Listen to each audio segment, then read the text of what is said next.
60 home runs.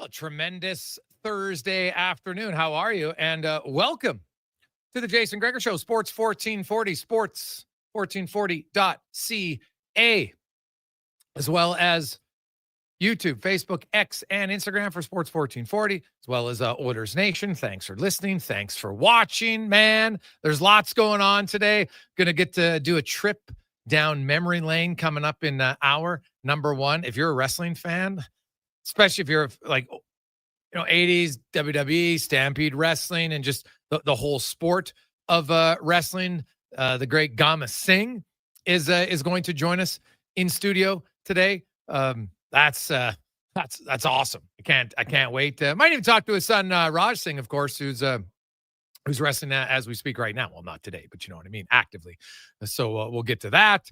Of course, we can talk some MLB playoffs, the playoff race. There's still 4 spots up for grabs. There's only four games left in the season, and 158 games.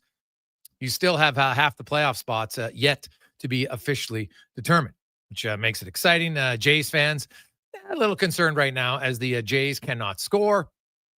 They gave up too many runs again last night. Their hitting's gone completely cold at the worst time of the year, so we'll talk about that. We'll talk a little Florida Panthers with David Dork as we continue around the NHL. Spec will be by Brandon Barlo from the Green and Gold. Talk a little CFL and pretty much a must-win game for the Elks this weekend. Cam Tate will be by with a 2-minute warning. We got Thirsty Thursday. Livingston. Also, Edmonton Oilers last night. I'm not sure what you can take from that game. I've watched a lot of preseason games. Some of them I'm sure I've just tried to block out and not remember because there wasn't a lot going on. Last night was one of those games. Like you look, Seattle had one shot in the first 19 minutes. They had one shot in the first 12 minutes of the second period. They had one shot, I think, or 2 shots in the first 10 minutes of the third period. Like there was long stretches of nothing going on. The Oilers had, 5, 6 odd man rush chances that I think the only shot was a Matthias Ekholm backhand. Like they were just rusty. It was, it's their game. It's really hard to pull anything away from a preseason game like that. It's almost like, hey, they just got through it and people didn't get injured. I don't think you can take much more away from that game. It was not a Picasso. Heck, it was not a Jason Gregor stickman drawing, which is horrific. It was just not great. It's just how it goes. So 833-401-1440, 833-401-1440. You can text us in our inbox. It is the Jason Gregor Show, always brought to you by playalberta.ca, where better odds, easier access through the app, casino, sports, live dealer, lottery, instance, all in one place at playalberta.ca. And it is the Daily Grand, your chance to win $1,000 a day for the next 20 years. 7.3 mil. Yeah, we know you can do the lump sum, but just think of the excitement of a G-Note every day. How fun that would be. You could probably even afford to buy steaks at the grocery store regularly right now because, man, it is a tad pricey today. Tad pricey. Cons, I don't know did you watch any of the Oilers preseason game last night? I got in a little bit, dabbled. I will say this though, Gregor, like as bad and uninspiring as it might have been, I put so little stock into the preseason at this point. Yeah. No concern, but I guess watching some of the newer players, I put a little interest into that, but overall, I can't panic. I'm not saying too many people are, but yeah, game 1 of the preseason with McDavid and Draisaitl for me, not the biggest deal, although you would have liked to see maybe a little more offense for the fans that got out there. Well, yeah, definitely. They had chances. They never turned any of those chances really into to any short of shots on goal, which was rather odd.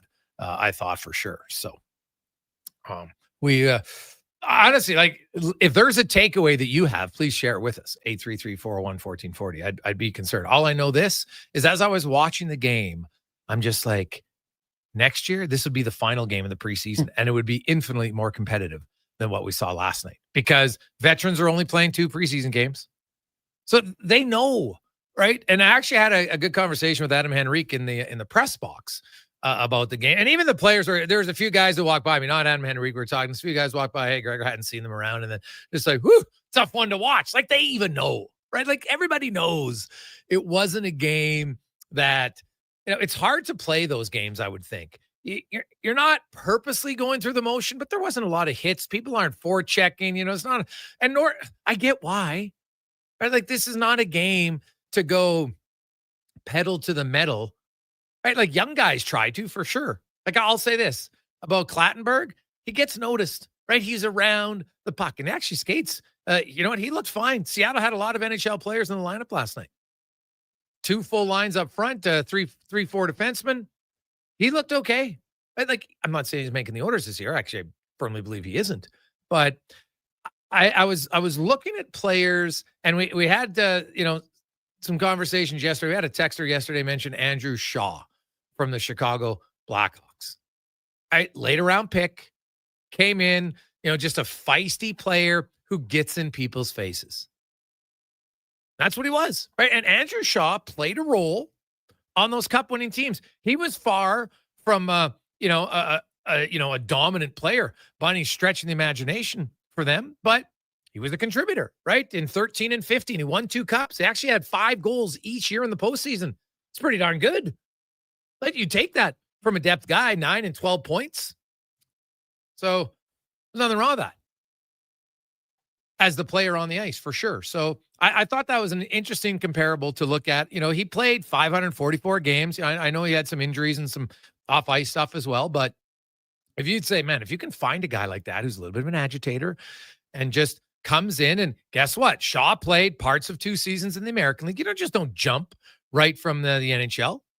Right? At least I don't think so anyway. Now, he played as a 20-year-old in junior. That was the other thing. They sent him back as a 20.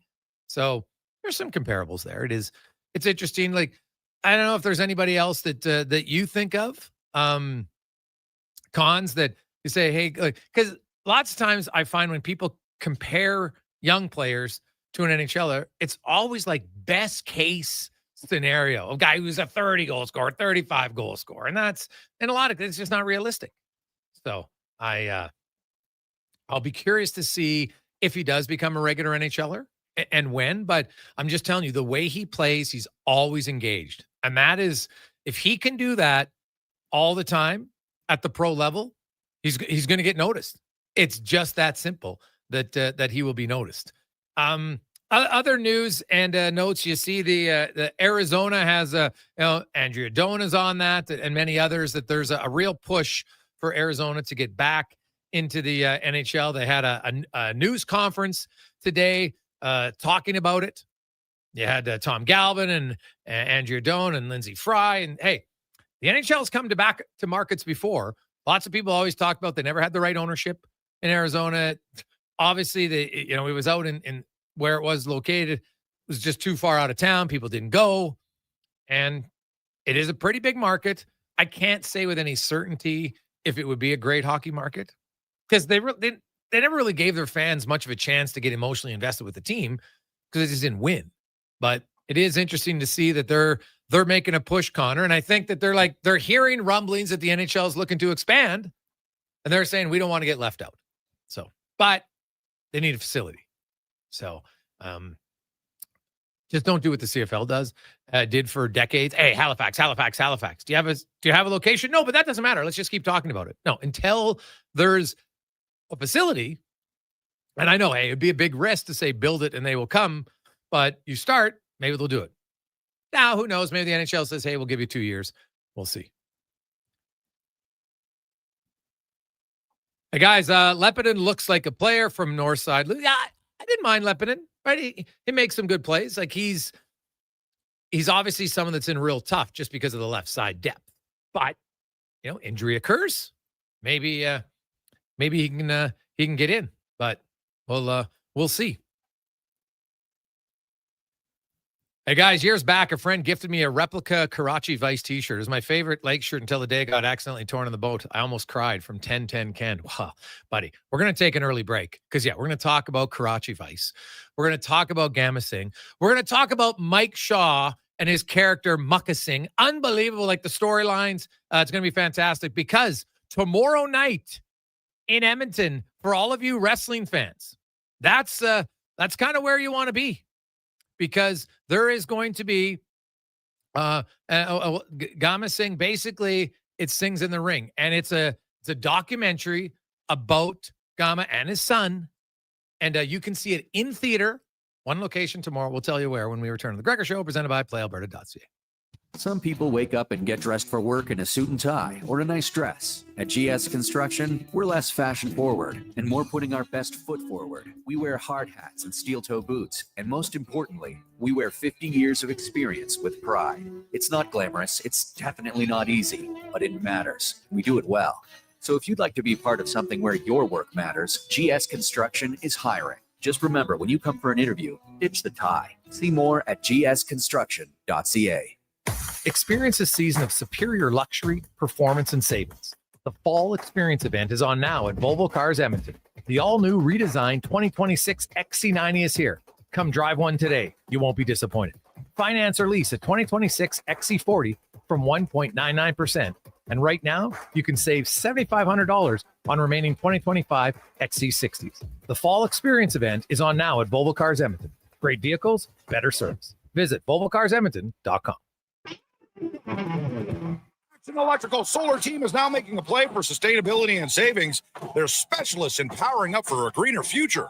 That's the strategy, designing and installing high-efficiency solar panels. They're helping homes and businesses combat rising utility costs by harnessing the power of the sun. A smart move for efficiency and the environment. Hire the Action Electrical team to bring home a win for your project. Visit actionelectrical.net. Every lunchtime, hang with Low Tide. Weekdays from noon to 2 on Sports 1440. Low Tide and Declan Kruger gives you the deep dives, sharp analysis, and Edmonton sports talk done right. Your game, your station, Sports 1440.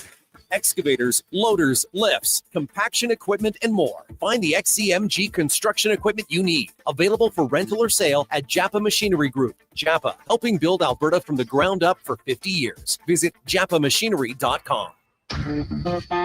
The job isn't done until the last load is hauled, and having a semi-trailer out of commission is not an option. Whether replacing or adding to your convoy, Edmonton Trailer has a huge inventory of new and used semi-trailers, trusted by the gravel, logging, oil field, fluids, and freight industries. Find a trailer right for you online or at one of their 3 locations. For sales, service, parts, rental, and finance, when you're in it for the long haul, Edmonton Trailer.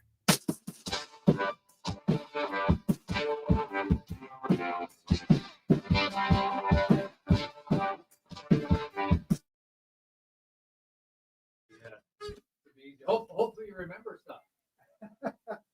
Well, easier now that you've gone through the dock. Portions of this hour brought to you by Crystal Glass, your clear choice for residential windows, locally manufactured and installed. Crystal Glass provides a beautiful product and incredible customer services for all of your residential needs. Call 310 Glass or visit crystalglass.ca for a quote. The Jason Gregor Show, the best of Edmonton sports talk and beyond. This is Sports 1440. Presented by PlayAlberta.ca, Alberta's only regulated online gambling website. 2:13 went to break early because I'm jacked up about our next guest joining us in studio. For anybody who's a wrestling fan, if you're of my vintage and you're a Stampede wrestling fan, like when you're getting one of the greats of the greats, an opportunity, like I feel like a young kid here right now. There's not a lot of guests that I get super excited about. Obviously I get excited about some, but it's just different because now it's like young 10-year-old, 12-year-old Jason Gregor with a lot of questions that we'll talk about, and as well as a documentary, Sings in the Ring. Some of you are lucky enough because it's a sold-out show. No tickets left tonight downtown at Landmark Cinemas, as it will be the premiere here. This is the third performance so far. Obviously, they're going to go to Toronto later on, and we're fantastic to have in studio as we get to our big guest of the day, brought to you by the Spruce Grove Saints, back in action tomorrow night at their brand new facility, the Thompson Arena. You couldn't get in last Friday because it was sold out. So maybe you can go tomorrow, get your tickets at sgsaints.ca. And joined, it's a true family affair, which makes it pretty unique. As we have Gama Singh, of course, the great Gama. That's what I like to call him. And, of course, his son Raj in studio. Gentlemen, thanks for joining us here. Well, thank you very, very much for having us. It's a pleasure to be here. Well, you look a lot nicer in person than the young kid that I remember. Like, Gama Singh could really fire up the crowd. Like, did you love playing the heel? Well, I've always been a nice guy at heart. So, Gama and Raj, like, I think it's kind of easy for me to look and say, well, hey, my dad was a wrestler. Not everybody falls in their footsteps, but was it easy to, or maybe was it hard not to get sucked into the wrestling lifestyle? Because I would think as a kid, being close to it, to be like, God, like, my dad's kind of cool. This is something I'd want to do. Yeah, I've got 3 brothers, so they never got into the business, but I was the only one that really, I didn't look at my dad as just dad. He was like a superhero / super villain. Okay. So I was like, that's super cool, like you just said. And, I get to watch him at the pavilion on a Friday night and then race home to watch it on TV the very next day. So that was kind of like, that's what I want to do. I want to be just like my dad. Now, Gama, I know a lot of parents, you don't put any pressure on your son, but was there a part of you that was hoping one of the boys would follow in your footsteps? Well, yes. To be honest, it was my hope that at least one of them would follow in my footsteps. And at the earlier age, Raj was more interested in hockey. Okay. Yeah. So which is normal. He pursued hockey, and I was quite okay with that. And eventually one day he came to me and he said, you know what? I want to try give wrestling a shot. It's in my heart. I want to do it, and I love it. That's all I think about. So I told him, I said, if this is what you really want to do, you got to put a lot of effort into it. Be honest with yourself, and then I'll support you. So how did you, if we go wind back the clock here, and I didn't purposely watch the entire show because I find if I watch it, sometimes I'll ask too in-depth questions. It kind of ruins it for people that haven't seen it yet. But I did watch the intro. So did you get bullied a bit as a kid? Is that what got you into, like, what led you to say, I think wrestling's what I want to be? Well, if you watch the movie, obviously you know why. But yes, as you said, I came into this country as a young 9-year-old kid. Didn't speak a word of English. Okay. What year is this that you came? Well, that would be giving my age away, wouldn't it? It was 1962. Okay. And at that time, coming into Canada, I didn't speak a word of English. And I honestly thought that everybody in the world spoke my language. Oh. And so it's very strange to me. You're right. Yeah. So not knowing the language, not knowing the culture, going to school and hated my parents for bringing me here. I lost all my friends. I didn't have any friends. And I was getting into trouble in schools for reasons I didn't know why. And I was always getting beat up. So I think that eventually that's what motivated me into starting to work out. Okay. I started training. Yeah. As that happened, I got into high school. They had a wrestling team. So one of my teachers talked me into joining the wrestling team, and I did very, very well. I liked it. So here we are. So you had no wrestling background at all until high school? No wrestling background of any kind. No, I did not. So I started amateur wrestling in school, and it all took off from there. So you become a good wrestler. Now there's amateur wrestling, but then there's stampede wrestling and there's pro wrestling, and it's very different, right? Like amateur wrestling, there's not the personalities, there's not the villains, right? Like there's the technique, which is fantastic. So when did you kind of learn about the professional side of wrestling and felt like, hey, maybe I could do this? Well, at first, amateur wrestling is Olympic wrestling, so you need to have that. That is actually the foundation of pro wrestling. Yeah, it gives you a foundation, all the fundamentals, and once you transition into the professional wrestling or professional side of it, which is has a lot of entertainment value to it, but you still need the foundation. It makes it so much easier to transition. So, Raj, when you, and I'm sure as you got older, you probably sat down with your father and you understood his journey. Like you come in to Canada in 1962. Unfortunately, I'm sure you endured some racism, no question. Especially probably when you're in Alberta at times in Stampede Wrestling. I still remember the first, I do want to get your thoughts on my first experience of live Stampede. But Raj, for you, was it easier? Because your dad had kind of, maybe beaten down the past, so he could tell you, okay, this is like, you got to work hard 100%, but maybe your path to get into it was a little bit easier than his? Yeah, 100%. I agree with that. He paved the way. My dad's a pioneer that he doesn't know the magnitude that he has on our community and guys like me and the next generation of, Indo-Canadians around the world, not just wrestlers, athletes. So seeing that, it was kind of like, okay, he paved the way there, but also I was learning on the job.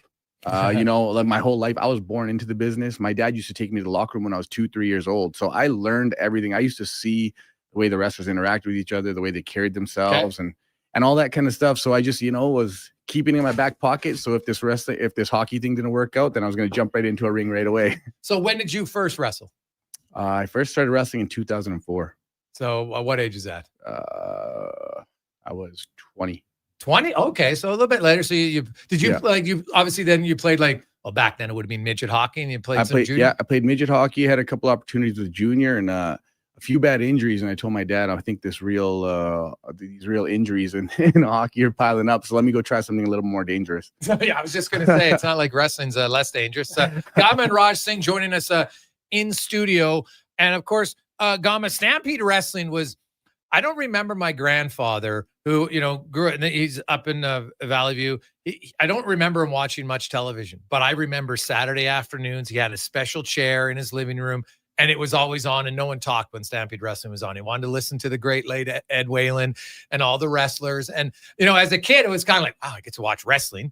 And, watching with grandpa. So it was all cool. And then I really got to know the characters and like building up the heels was amazing. Like I could list off like so many guys that like Duke Myers, and it was so funny, like with his glove. And then you got Kerry Brown and obviously the Cuban assassin, but Karachi Vice, like obviously yourself. I want to take us through, like, obviously it was a little bit of play, I'm guessing, on Miami Vice, right? With the name somewhat, but you bring in Mike Shaw, and I'm thinking like nowadays in 2025, where at times I think we're a little sensitive. So anybody our younger generation doesn't know, Mike Shaw is a Caucasian guy. He's a big man. And so his character, he would cut, and he wore a turban, and he was part of like, Karachi Vice and the Singh dynasty. It was unreal. Was that your idea? How did you guys come up with that? Well, I started the whole thing. Okay. I brought Mike Shaw in as my partner. Yeah. Spoke to the promotion and said, you know what, let's make him my partner and bring him in, and we'll put a turban on him. And we did that. And then the office wanted to go a little further with it. Okay, we need to change his name as well if we're going to put a turban on this guy. So we made him a born again Sikh. But at that time, the people didn't know the difference. They said born again Pakistani. Okay. So it didn't matter in Canada. It didn't matter to them whether you're Pakistani or you're Indian. To them, it was all the same thing. Okay. So he was a born again Sikh. Had to change his name, So I came up with the name Makran Singh, and that name just kind of caught fire right off the bat. Oh, that is, and he was really good at playing like the villain role, like, and that because it was Makran Singh and other. Oh God, like he was great.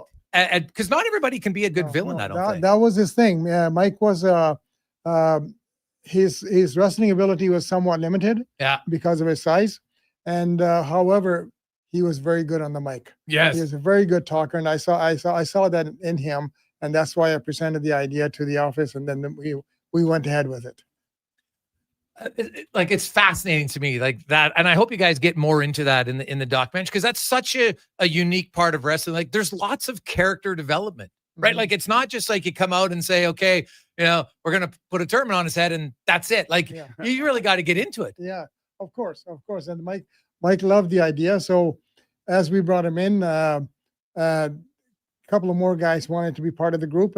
Steve DeSalvo, yes, a great big muscular guy.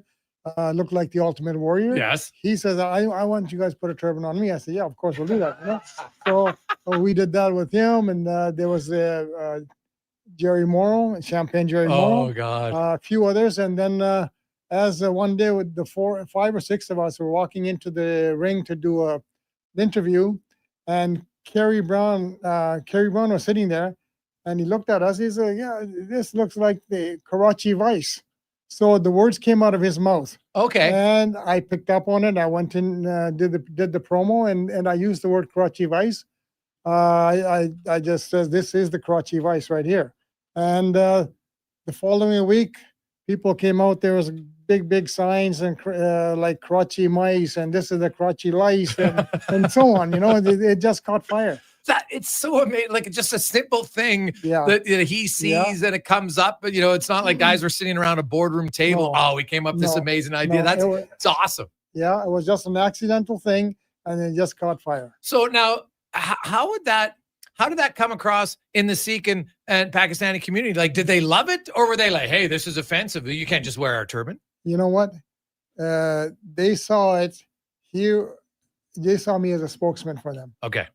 So I was representing them, so they were behind me 100%, no matter what I did. Because to be honest, in the sporting world in North America in 1982, 1985, there wasn't a lot of Pakistani men There or Sikh wasn't. men to look for. So they would, hey, this is great. It's That's right. entertainment. That's right. And now we even have some Caucasian guys that are like, hey, Jerry Morrow, Black, hey, I want to be the part of this. That's right. It's very That's right. unique when you think about it. It was for sure.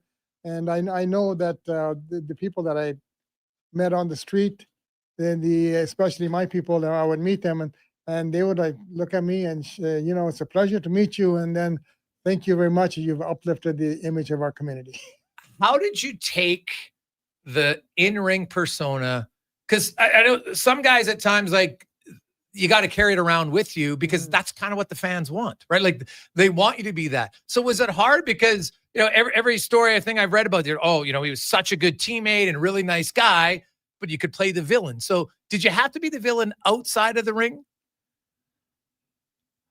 The persona? Yes, I didn't like it. Okay. But yeah, you pretty much had to carry that image outside the ring. Otherwise you would just destroy your own image. Okay. A lot of because this is what this was my bread and butter. Right. And if the people come to realize, hey, this guy's he's not really as he is on television, makes a difference in your drawing power. Gama Singh and Raj Singh join us. Singh's in the ring tonight in Edmonton. It's sold out, unfortunately, but that's great for everybody who's going. But if you wanted to go, we'll talk to Shane. But do you guys know when will this be available for people to see outside of the shows? Yeah, it'll be on Crave on October 20th. October 20th on Crave. Well, I don't think I'm going to wait that long. I watched part of it yesterday, but I'm like, I don't want to watch the rest of it. But I'll get my son to watch. He's kind of at that age. He's 11. He's kind of, he gets into wrestling. Like, we've always, done elbow smashes and stuff, wrestling with your kid. It's like a great thing. But I want to ask you, growing up in it, you saw it. Were there certain characters, persona guys you were just like, man, that guy was my favorite because of a certain reason outside of your dad?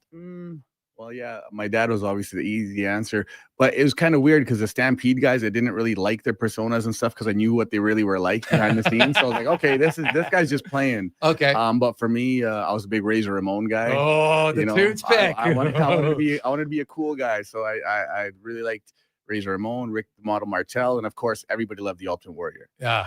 What kid didn't want to see a crazy guy with face paint and big muscles running around? Well, his entrance was unreal, right? Yeah. So, Gama, you retired, I think, full time from wrestling at 39, 40. Yeah, I was 39 years old. Around there. So, you came here. I'm doing the math in my head, like mid 90s, give or take, is when that happened.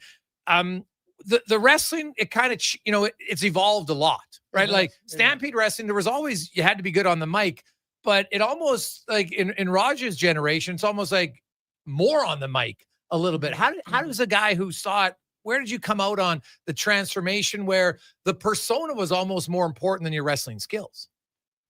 I'm a little stuck with that answer now. It's a little bit difficult for me to see how, I was more on the athletic side. Yes. You know, at that time, and my speaking ability was somewhat limited. But then I realized that you needed both. Okay. I watched number of the top guys told me, you know, it's a 60-40 split. And I always thought 60% athletics, 40% your talking ability. They said, no, it's the other way around. 60% talk, you know, talking, and 40% ability to perform.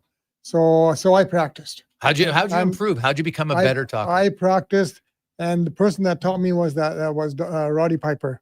Oh, and my goodness. Yeah, Roddy Piper and I were good friends, and he told me, you know what, you need to get on the microphone just at home in front of a mirror and just practice. Okay.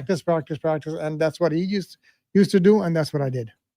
So you're sitting at home in the mirror and you're just practicing how you're going to speak. And, you know, you got to be, obviously, as the heel, you know, you're ripping on some people sometimes. And because that's not your natural persona, but I guess it's like playing a character, so that's fun. I don't know. I think sometimes he actually practiced on his kids. Oh, strict household in the Singh household. Very Rob? strict household. Very Like good. I had to parade around with the microphone in my hand to pretend to be a Stampede wrestler. I was getting in trouble. Oh, If I can tell you this one little story about Raj. Okay. He was probably about 2 years old. Professional WWF came to Calgary for the first time. Yeah. With Hulk Hogan, and it was a combination of Stampede and WWF together. Okay. So the Saddle Dome was sold out. Yeah. I took him to the dressing room, and first person he saw was Hulk Hogan. He goes, oh, his eyes lit up, Hulk Hogan, and he went, shook hands with him. But his favorite was King Kong Bundy. Okay. So he saw King Kong Bundy on the opposite end of the dressing room sitting there, and he went running over to Bundy, and he said, King Kong Bundy. And he went running over there. First thing he did was hit him in the stomach. So Bundy punched him back. And then he hit him again, and Bundy punched him back. And then he looked at Hogan and he go get him.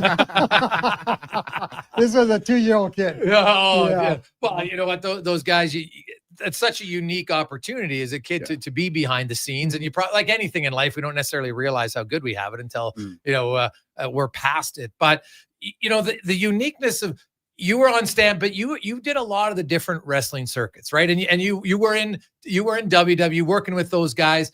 How different was it from a wrestling standpoint, and maybe just from a business standpoint? Well, I mean, I was fortunate enough that I did a lot of tours with WWF. Yeah. So I was what they called overseas, their international talent. Okay. At that time, they had two groups. Right. They had the regular group for the States, and then the one that they would send overseas. Okay. So I was one of the overseas talents that they did. I did that. I did a lot of trips to South Africa, a lot of trips to the Caribbean, and so forth. But wrestling was still wrestling. You know, I mean, it's like dancing. You get two different dance partners, but you still know how one leads and the other follows. Right. Basically, that's what it is. And that's what wrestling is. Now, you mentioned getting better on the mic. You come to Canada, you're 9 years of age. Mm-hmm. You don't speak one word of English. Your English is great. How long did it take? Like, did you do extra schooling, extra tutor? Like, how'd you pick up the language so well? Because if people right now are listening, they're probably like, well, he has no accent. Sounds totally like a Canadian guy, but he didn't speak a word of it when you're 9. Well, that's because I got educated here in Canada. So coming here at such a young age, I didn't know a word of English, like I said. But then you had pretty much didn't have really any choice but to learn. Okay. So 6 months being here, I started to pick up some words. A little bit. A little bit. Few swear words, maybe? Not at home. Not at home. Now, how bit? Now, you mentioned you weren't you like a lot of kids I could see moving across the country at 9 years of age to a country, and it's like, do you remember what month of year it was? Like, when was your first winter? Because you'd never experienced cold like that. That would be 62. Would be my first winter, because my mother and I came to this country in April or May of 1962. Just the two of you? My father was already here. Oh, okay. So he sponsored us. Okay. So we came, and that year was my first winter, and I had no idea. I'd never seen snow before. Right. Coming from India, you know. Yeah. So it was very strange, and it was a process. Have you ever wrestled in India? Did you ever wrestle? I should You say? know what? I have not. To be honest, Would you have liked to? Do they do that? Is wrestling big there? It's huge over Wrestling there. is very, very Have big. you wrestled in India? No, not yet. Actually, it's actually No. funny. No, not yet. But What the hell's going on there? We're Got working- the stings we're in the working- ring. You guys we're haven't working on wrestled in it. India. We're What the working hell's on it. going on? We're too Who's your busy. agent? We're gonna have to talk to him. We're too busy representing India over here. Yeah. No, that's. But I would think like Yeah. that would kind of be, Yeah. you know, like in your career, if you look back, say if there's one thing I would have done, you probably would have liked to be Gama Singh wrestling Yes. in India. Yeah, that's for sure. I mean, on my international tours, when I was with WWF, there was a lot of people wanted to. A lot of people came from India to the shows in the Middle East, and they spoke to us. They wanted to do the tours, but I think it was the cost factor. You know, the Indian currency was so low, especially back then, so that probably kept them away. We are joined by Gama and Raj Singh. This is fantastic. I'm having so much fun. I know you guys got to get going and we got to move on, but we got a few more minutes. I want to just going back to the Stampede wrestling and was there anyone that like did you feel like was the best wrestler for you? Like you're just like, God, we had great matches, and why? You know, there was a few of the guys I can name off. Chris Benoit was one of them. Okay. Chris was a young and upcoming kid, and I was already a veteran. Yeah. So it was easy to guide Chris, and he followed. And you'd more or less call the match, and he was there for you. Okay. So I had a lot of trust in him. We had very, very good matches. Owen Hart was another one. We had fantastic matches with him. Davey Boy and Dynamite. Oh yeah. Yeah, these guys. That's when Karachi Vice is going toe to toe with them. Yeah, toe to toe with them, and it was so easy. I mean, we understood each other without having to talk to each other. We knew what we wanted. What about Ed Whalen? And just like Ed was an amazing host. Like he was so great at like acting like he was just so mad at certain times, right? And the wrestlers would just get him so annoyed. Like I thought like he was a great character really in his role. Yeah, he was. Ed was very good at his job. However, he was very strict about certain things. He wanted to keep this as a family show. Okay. He didn't like when the guys were starting to bleed and that sort of thing. Okay. He would right away want to cut it off. And we had a lot of issues with Ed on that sort of a topic. He wanted to keep it a family show. He wanted to keep it inside the ring, no fighting outside the ring. And he would actually get upset about that. Oh yeah. Okay. So he wasn't. He probably really was mad. Yeah, he was. Yeah. He was really mad. Now, did you have like who did you like watching? Like who did you say, God, like I just enjoy their matches. You know what? As a young kid growing up, I grew up in Merritt, BC. Okay. So All-Star Wrestling was big in British Columbia at the time. So I didn't know anything about Stampede Wrestling. And that's what we used to watch. So my heroes over there at that time were guys like Donya Jonathan, Mark Lewin, there was the Tolos brothers, Dean Higuchi. Okay. So these guys were all big guys. And I mean, they were really, I was really impressed with them. So those are my heroes. Do you ever get really hurt in a match? Yes. What happened? Oh, yes. I mean, I can't tell you how many times throughout my career, you know, you take take a bad slam, a bad suplex off the top from the top turnbuckle, or you get thrown over the top rope and you miss the top rope and you land and you end up because the top rope you would use to slow you down a bit. You would control your fall. Right. And then you miss the top rope, you're in trouble. So you're talking about maybe a 10-foot drop right on the concrete floor. Yeah. Yeah. Raj, what about you? Worst injury? Oh man, laundry list. But ACL gone, broken collarbone, dislocated shoulder. Broke your collarbone in a match? Yep. Yep. A lot of injuries. Bad slam, just like how my dad said, you know. And then sometimes you just get thrown from a little too high and you land on the mat, or you land on the floor from the top rope, and it's unforgiving. The ground is unforgiving, so you have no choice but for your body to break. Now, did you train in the Hart Dungeon in Calgary?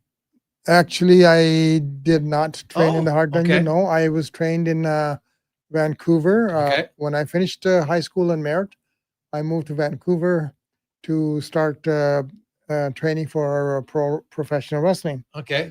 Have you ever been to the dungeon? The Hart Dungeon in Calgary? Okay. Yes. So as I got trained in Vancouver, the gentleman that trained me, Bill Perzak, he sent me to Calgary. He says, I've trained you as much as I can, and now for you to go any further, you need to go to Calgary. Yeah. You're gonna I'll take this letter from me. Give it to Stu Hart, and he'll train you. How was that? Did it work? Yes. Yeah. What was the best thing Stu taught you? Well, Stu himself didn't teach me anything. Okay. It was more training with a group of other people, like Bruce Hart was there. He was also Keith Hart, Yeah. Bruce Hart, Smith Hart. Yeah.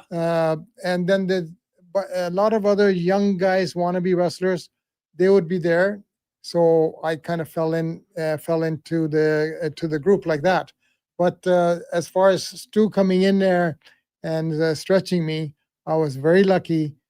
I didn't get any of that. Didn't get it. So, Raj, before I let you go, Yes, sir. Sings in the Ring. Tonight sold out. Awesome. Third one you guys have sold out. Congratulations. I know you guys, I think it's 9 awards already that you've won. Nominated. Yeah. Sorry, I haven't won, but you're going to win. So I'm just, we'll send out some positive signs there. But obviously, Shane in his role, of course, is the producer and what you guys have done with it. Give us a little teaser, because I know it comes out October 20th on Crave, but obviously wrestling fans will like it. But what's the non-wrestling fan? Why are they going to gravitate towards this? I think more importantly, the message that we send across is that this is not just a wrestling movie. This is a movie about family. Okay. And if anybody knows me personally, or my dad, or anybody in our inner circle, family is number one. Okay. That transcends wrestling itself. And we're just lucky enough that we get to do what we love while we're, having family gatherings and stuff like that. So we also want to send the message of, positivity, motivation, and we want to inspire the next generation of just entertainers. It's not a movie for Indo-Canadians or any ethnic group. It's a movie for everybody. And just, if you have love in your heart for somebody in your family, you're going to love this movie. Well, I know Chelsea Green's in it, Bret Hart, also Jinder Mahal, and of course you guys are the main stars in this. I as I mentioned before, I watched a little bit of it, but I didn't want to watch all of it in case I gave too much away. So hopefully we didn't do that. I look forward to it. This has been truly a thrill of mine. Like Gama, I loved and hated you at the same time as a kid in wrestling. So that's when you know you're a great Bill. It was like the Karachi Vice. Like I was looking it up last night at the hockey game, because the game was putting me to sleep, and I was watching videos and old things from Karachi Vice. I was like, this is got to be unreal. And all the different wrestlers that I remembered from that time was truly amazing. So we do have a little bit of a surprise too. So Karachi Vice shirts will be back on sale after the movie airs tonight. Come on. Dead serious. Really? Dead Hey, serious, go, man. buddy. Yeah, so. We have so many texts coming in. People are loving Karachi Vice and guys just Rock. I hope these guys are selling Karachi Vice t-shirts. Well, Rockford, that answers you. No joke. It just came in. That answers your question. We got those, and we got some specials. Where are they going to be on sale at? We'll have them on sale tonight, and then obviously it'll be on my Instagram or my dad's Instagram, which is True Raj Singh, or at Great Gama, and that'll be the easiest way to grab them there.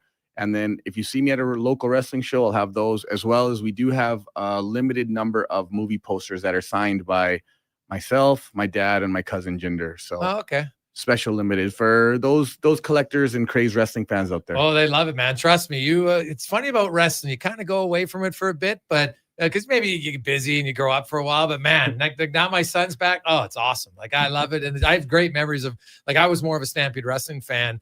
We didn't have cable. And then when I did watch, like Ultimate Warrior was my guy in WWE back in the day, but it was not the same impression because I saw it live a few different times in Beaumont, but I still remember the first time at the Gardens, and I remember literally like grandma spitting on the wrestlers as they're going down the aisle. I'm like 10 years old. I'm like, what the hell? Where are we? This is crazy. We do have one more surprise for anybody and everybody in the Edmonton area. There are only a few tickets left at the Expo Center for TNA Wrestling this Saturday. Oh, okay. I will be You'll there. Be there? I will be there. Selling some Karachi Vice and we may have a special guest that's also sitting in this room that's there. So the big G-Man. Hey, the big G-Man. Come on to retirement. Well, I would like to. But the brain says yes, the body says I don't think so. Exactly. But still, man, you look like you can wrestle. You're in great shape. That's awesome. Yeah, well, his son says he has to be there. Oh, there. Well, that'll be awesome. Well, Raj, Gama, thanks so much for this and continued success. I know you guys are going into Toronto, and then everybody can watch it on Crave on October 20th. So we'll look forward to it. Yes, sir. Thank you so much for having us. So Raj and Gama Singh sings in the Ring. Tonight it's sold out, but you can watch it on Crave starting on October 20th. Producer Shane Fennessy, of course, as well as director Akash Sherman. Now, he's going to be doing a Q&A after as well. So those of you that are going tonight down to Landmark Cinemas, check it out. We'll take a quick break. We'll come back. It's Thursday on The Gregor Show, presented by PlayAlberta.ca. God said, I need somebody to get up before dawn, milk cows, work all day in the fields, milk cows again, eat supper, go to town, and stay all night at a meeting of the school board. So God made a farmer. Hi, Mike here from Northgate Chevrolet Buick GMC. We are so thankful God made a farmer. For the month of September, it is our goal to feed 500 families. With every vehicle sold, we will feed a family of 4. So please help us reach our goal. Visit us online at northgategm.com. Edmonton Elks Indigenous Celebration is back, presented by No Frills. September 27th versus the Saskatchewan Roughriders, featuring Indigenous dance and drum halftime performances, pre-game makers market, and the unveiling of our brand new Indigenous gear. Tickets at goelks.com. Yeah, can I get a... yes. A common reaction from a veggie lover. Always scanning, searching, longing. But wait, what is this we see? The new McVeggie. Now at McDonald's. Groceries, mortgage payments, family holidays, a new car. That's what profit shares look like for Vision Credit Union members. Each year, we return about 75% of our profits, $35 million last year, to the people who bank with us. Because at Vision Credit Union, when you're an owner, you get your share. Why not get yours? Learn how at whatsyourshare.ca. That's whatsyourshare.ca. Farm, ranch, acreage, or lake lot. They're here to help at Bashaw Concrete Products. Family owned and operated for 60 years. They continue to provide the best products and service, period. Call now for your free quote on the highest quality ready mix and gravel, a new septic tank, or an outhouse pad and tank, plus precast cattle water pads, garage sumps, and more. Call 780-372-3854 for prompt delivery. Bashaw Concrete Products, 780-372-3854. BashawConcrete.com. Hi, I'm Jeff Davison, CEO of the Prostate Cancer Center. September is Prostate Cancer Awareness Month. Here in Alberta, 1 in 6 men will be diagnosed with prostate cancer. But if caught early, it's one of the most treatable forms of cancer. The Prostate Cancer Center is committed to saving lives by providing free PSA blood testing on our man van, Alberta's only mobile men's health clinic. This September, talk to the men in your life about getting checked for prostate cancer. A simple blood test could save a life. Visit getcheck.ca to find a clinic near you. Stop juggling lowest bid contractors, because at Wetaskiwin and Ready Mix, one call does it all. From concrete supply to cribbing and pumping, we've got your project covered. Locally owned and operated, Wetaskiwin and Ready Mix is proud to deliver on spec and on time every time, because we know quality concrete isn't cheap, and cheap concrete isn't quality. Send Wetaskiwin and Ready Mix your blueprint. We'll handle the rest. Wetaskiwin and Ready Mix, 780-352-4301. Find incredible savings on everything you need for your home at The Brick. Save up to $800 on sofas and up to $1,000 off select major appliances when you buy 2 or more. Whether you're furnishing a new space or refreshing your current one, The Brick has designs to fit any style and budget, all backed by their exceptional service. Visit one of their 4 locations in Edmonton, downtown, South Common, West Edmonton Mall, or 137th on the north side. See in-store for details and exclusions. The Brick, saving you more. Jason Gregor isn't just a sports guy. He's a community builder. With over $2 million raised for local charities and his Gregor Foundation, he's making a difference on and off the air. Check out Gregor weekday afternoons on Sports 1440.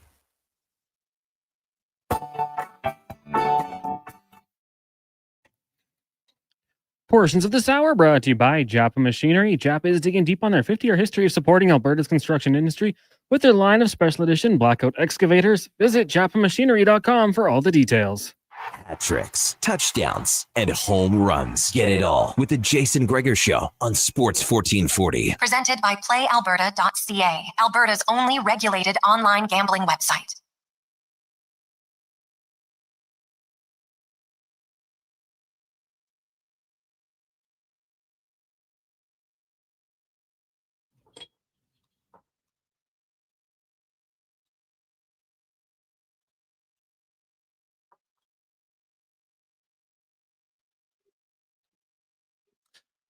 Oh man, unreal. That was, well, I loved it. So thanks to Brad and Cons for setting it up.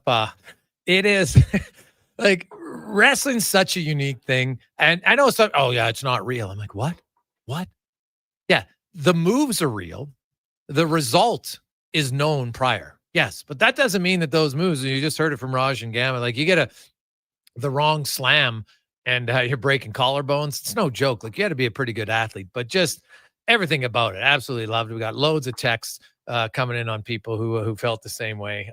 So that's great. Hope you're going to, and you know what? I got a sneak preview. I'm going to watch the rest of it, but from what I've seen, like I love the first 20 minutes and then I stopped it, but I'll probably watch the rest of it over the weekend. And some of you are going tonight. And then on Crave sings in the ring. And if you were from that generation, and really kind of two generations, because obviously, Raj, following in the footsteps of his dad. So you're talking over, multiple decades of wrestling in the family. I think was fantastic. Now we go from that to something else I love doing. Thirsty Thursday here on the Gregor Show, presented by PlayAlberta.ca. Let's get to Thirsty Thursday. As always, brought to you by Sherbrooke Liquor. 2 locations, South Side on 50th Street and 92nd Avenue, and the original location, St. Albert Trail and 118th Avenue. And were you a wrestling fan, my man? I kind of grew up in the era of Stone Cold Steve Austin and Steve Bazin, by the way. I should but I'm so used. Totally. Yeah. No, it's just chat. So I was pretty heavy into there for a few years, and I kind of got out of it, but. Man, I'm going to be watching that movie when it comes out on Crave. Buddy, that sounds unreal. Like it's just kind of great. Like and here's the great part. So in the movie, Gama tells you why he came up with the name Mucka Singh. Like why? Like there's a real cool story for it, and he's like, you got to watch it in the movie. Yeah, they kind of alluded to it just as they're leaving. We didn't get the story. It's a good little teaser by them. So awesome. So what are we tasting today? So it's officially Negroni week. So we have a lineup of actually 6 different Negronis. Okay. So Negroni week, it's a global celebration of the cocktail. Yeah. It started back about 2013. This Imbibe magazine partnered up with Campari, which Campari is like the main ingredient in a Negroni. And so they started this Negroni week that's celebrating the cocktail, exploring all the different iterations about it. But there's also a big charitable component too. So they've raised millions of dollars over the years, and now it's expanded to 80 different countries take part in it. Just countless establishments have a lot of fun during Negroni week. So we are in the midst of it right now. Negroni. I didn't even know there's such a thing. Yeah. So, let's get rolling. What are we starting with? Yeah, let's start with the classic. So yeah, that one right there. We have the classic Negroni. So even got a small ice cube for it. Yeah, I did. I was going to do a little. I got caught up in all the wrestling talk. I was going to have a little orange garnish for you there too. But so a Negroni, for those who don't know, you in, didn't it? Like you're listening to the wrestling, you're like, this is awesome. I know. So exciting. So Negroni. Those who aren't familiar, it's a simple cocktail. It's equal parts Campari, London dry gin, and a sweet vermouth. That's it. Okay. 3 ingredients. So that's the base of it. As you'll see as we go through the lineup, there's a whole bunch of different spins and riffs that you could do on it. So I just kind of pre-batched this one before it came in. So I used Beefeater London dry gin. It's like really it's a cocktail about Campari. That's the main. What is Campari? So it's an Italian aperitif. It's no one really knows what the ingredients are. It's all top secret, but it's a botanical. It's sort of got notes of bitter orange and a whole bunch of herbs and spices, and it's just like an aperitif, but it goes really well in a bunch of different cocktails. So that's the core ingredient. That's what gives it that bright red color with a classic Negroni. And it's just, it has all those elements, sweet, bitter, a nice, you'll notice a nice bitter finish. I think you're a fan of Negronis. I like Negronis, yeah. Yeah. So this is just a nice. No, it was good. I liked it. It's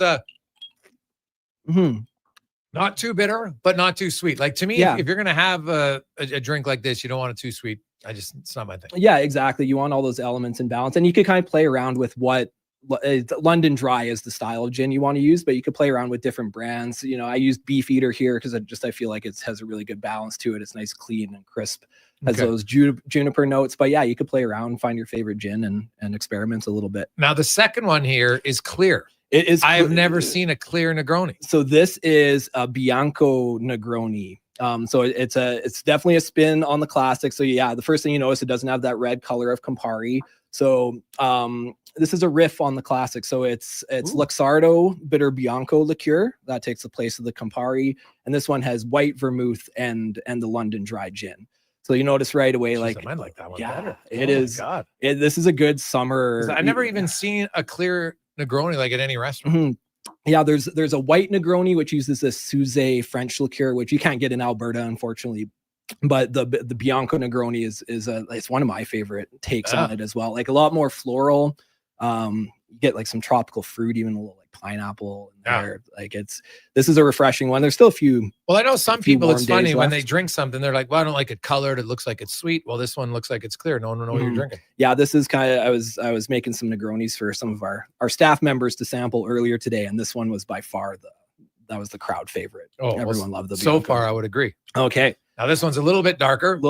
So this is it's called a Boulevardier. So, or you could think of it as a whiskey. I want to really this. You're gonna really taste that one in the smell. So this is kind of like a whiskey Negroni. So you take out the London dry gin and you replace it with whiskey. In this case, it's Woodford Reserve. Yeah, bourbon. so it's whiskey, not gin. It's whiskey, it tastes not very gin. different. Yeah, But same thing, equal parts Campari, sweet vermouth, and whiskey. It's ooh, puts a little hair on your chest instantly right there, man. Yeah, If totally. Pour that in my head. That might help. Yeah, this is like the autumn/winter. Yeah, like that would be a Negroni. very good winter one, right? Like when it's cold out, you're like, okay, I need to warm up a bit.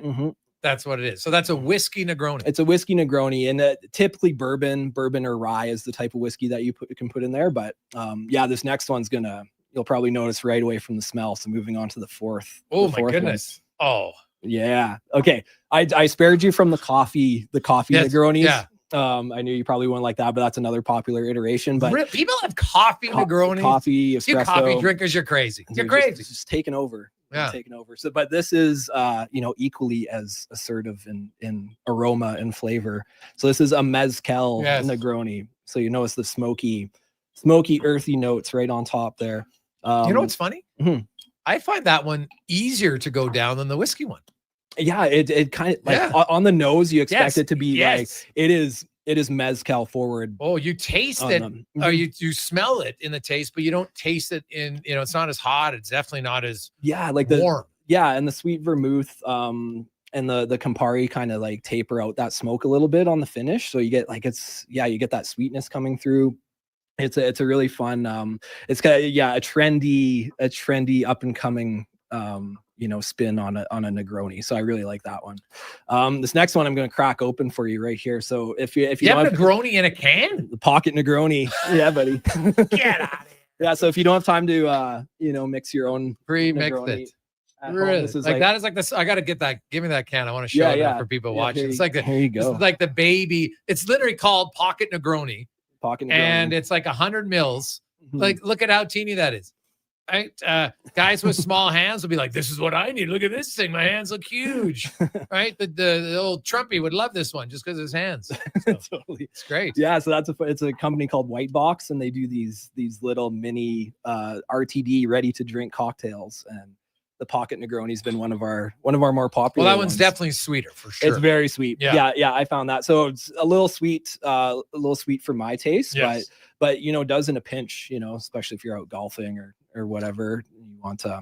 Well, if you want to be classy, if you want to be classy, you want to be classy with the pocket pocket Negroni. Yeah, it's good stuff. So yeah, they're obviously I could walk in right now to Sherbrooke and get a pocket Negroni. Yeah, absolutely. There's a whole lot. There's about 5 or 6 different cocktails that come. There's actually a Boulevardier. Jeez, 21% one as well. Pace yourself, boys. Yeah, totally. Yeah. Oh. And then speaking of alcohol percentage, our last one is a non-alcohol Negroni. Okay. So the phony is that what it's called? The phony Negroni. Yeah. So it's good marketing. I'll give them that. Exactly. Yeah. So phony Negroni. A company called Saint Agrestis, and they developed this. They're out of New York. That one smells the best. Out of I'll Brooklyn. say that.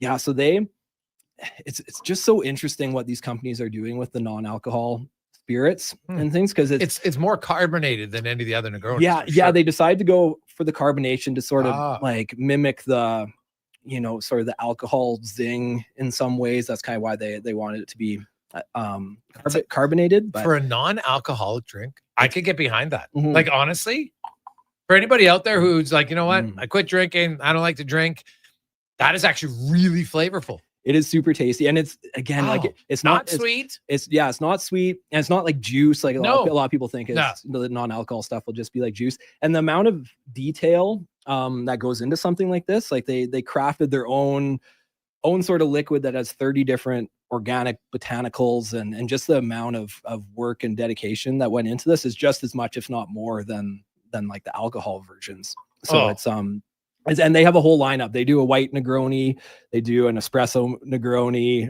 the mezcal Negroni. So yeah, a whole bunch. If you aren't drinking alcohol right now, it's a really good option for you. Honestly, that might be the favorite non-alcoholic drink that we've ever brought in for me personally. Oh, I really that's like so it. good too. And it's kind of tough to get. It's becoming a really popular brand. So what's it called? It's called the phone. Yeah, here's the bottle. Yeah, phony Negroni. What am I saying? Phony Negroni. Classy glass too. Super classy. Right. It is, and yeah, it has that like nice tartness to it a little bit too. That acidity. So is that Stag Restus? Is that what? Yeah, Saint Agrestis. Saint Agrestis. Yeah, so they're out of Brooklyn. They have a dedicated lineup of non-alcohol stuff, and it's I'm gonna have some in my fridge here leading up to the weekend. That's actually really good. But you know what, Negroni week, I'm giving it a thumbs up. I really like the Blanco Negroni. That would have been my fave. Nice. The whiskey one was definitely the one that I noticed the most. Like when it goes down, like you're warm. That to me would be the best one in the winter. It's awesome. Yeah, that whiskey one is pretty spirit forward. Like you have to like bourbon to like that one. And yeah, there's gonna be a whole bunch of Negroni weeks taking place in Edmonton right now. Tastes better than it smells. Yeah. So which might not be the best motto to use, but it works. It's the truth. It works. It gets people to taste it. So yeah, Negroni week. There's a whole bunch of different establishments, bars, and restaurants taking part this year in Edmonton. So yeah, go check them out, and then come to Sherbrooke and collect all the ingredients and try to make some yourself. And so if people come into Sherbrooke, do you guys have like a little, like, here's some Negroni, this is what you want to use? Ask any of the staff, they can tell you? Yeah, totally. Okay. We have a little displays set up. Ask our staff. They're more than happy to share their favorite iterations of it, or just direct you to the classic ingredients. And we have a whole non-alcohol section. So if you're looking for those phony Negronis, you'll be able to explore through there and pick up a couple bottles. It's going to be good. Yeah, love it. Awesome stuff, Stephen. Really appreciate it, man. That was great. Oh, my pleasure. Thank you for having me. There you go. That's Stephen Bizan joining us from Sherbrooke Liquor. Stop in the phony Negroni, thumbs up, and the Bianco. Ooh, love it. Let's get to the con, man. We love those updates. Brought to you by Legacy Heating and Cooling. Home and no payments, no interest for 1 year on your furnace. LegacyHeating.ca. This is a Sports 1440 update. So Xavier Reyes on the shelf for the Blue Jays as they place the 31-year-old right-hander on the IL with inflammation in his elbow, and of course, finding the move, the team is recalling Paxton Schultz. Jays in action once again, taking on the Red Sox to wrap up their series. First pitch just after 5 o'clock. Right now, you got the Dodgers beating up on the Diamondbacks 8-0 midway through the fifth. Astros up on the Athletics 7-0 heading into the fifth, and in the bottom of the ninth, Rangers at home trail the Twins 4-0. Later on this evening, the Mets up against the Cubbies, Mariners host the Rockies, and the Royals take on the Angels. Finals from earlier today have the Orioles getting past the Braves 6-5, and the Reds double up the Pirates by a score of 2-1. In the NFL, Week 4 kicks off tonight down in the desert with the Cards hosting the Seahawks. Kickoff set for 6:15 NHL preseason. You got the Sabres, Wings, Rangers, and Islanders, Flyers in Washington, Canadians taking on the Leafs, Stars, and Wild, plus the Golden Knights hosting the Mammoth. And forward, Rebecca Johnson announced her retirement from the Canadian national women's team today. She ends her international career with 3 Olympic gold medals and 3 World Championship gold medals. Coming up in hour 2 of the Jason Gregor Show, we will be joined by former NHLer, actor, author, and Hall of Famer Terry Ryan. And we'll speed things up in the Cantor Racing Report with Colin Livingston. I'm Connor Halley. This has been a Sports 1440 update. Sports 1440, a Stingray radio station broadcasting on Treaty 6 territory. Download the free iHeartRadio app and listen to CKJR wherever you go. At Fountain Tire, we're fluent in saving you money. Fluent? Yes, we've mastered the language of deals. Like right now, you can save up to 25% off select tires and up to $125 off a set of 4 select Goodyear tires. Plus, $50 off $150 service when you buy those tires. All until October 18th. I'm sorry, I don't speak deals. Spend less, save more when you buy round black things from us. Oh, got it. Restrictions apply. Book your appointment online today. Fountain Tire. We're on this road together, Canada. Come for Canada's largest trade shows, the biggest names in entertainment, exhilarating sporting events, and more. Stay for the experience at the Edmonton Expo Centre. TNA Wrestling makes its explosive debut at the Expo Center on Friday, September 26th and Saturday, September 27th for back-to-back nights. Buy your tickets online today. Learn more about what's happening at the Expo Center by visiting the calendar of events online at edmontonexpocenter.com today. Tremendous Thursday afternoon. How are you? And performed up and savings. The fall experience event is on now at Volvo Cars Edmonton. The all-new redesigned 2026 XC90 is here. Come drive one today. You won't be disappointed. Finance early because I'm jacked up. XC40 from 1.99% by Play Alberta. And right now, you can save $7,500 on remaining 2025 XC60. That was the fall experience. I loved is on now at Volvo Cars Edmonton. Great vehicles, better service. Visit VolvoCarsEdmonton.com. I'm a little hungry. I've got booster balls from Booster Juice. Booster what now? Booster balls. They're little protein bites packed with nutrients, chewy, crunchy, yummy, and new flavors all the time. Like this little guy, the new mint chocolate booster ball, peppermint cocoa, coconut, peanut butter, maple syrup, all rolled up into a delightful little bite-sized snack. Why am I just hearing about this now?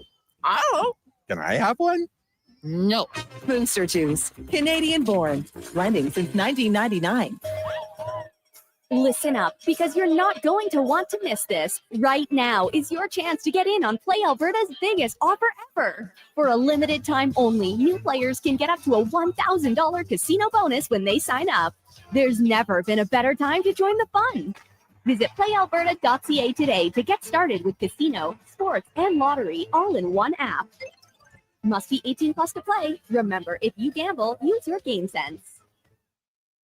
Well, get ready for a silly hockey fans. Your partner in power just skated onto the ice. EWEL.ca, the new e-commerce website for electrical wholesalers Edmonton, is ready for the power play 24/7, 365. UL skates to where the puck will be in 5 years. Now that's forward thinking. Killer selection, slamming products from the best brands, and legendary service. Don't sit on the bench. Get your account today at EWEL.ca and win that project. Plug into your partner in power. Get an EWEL.ca account today.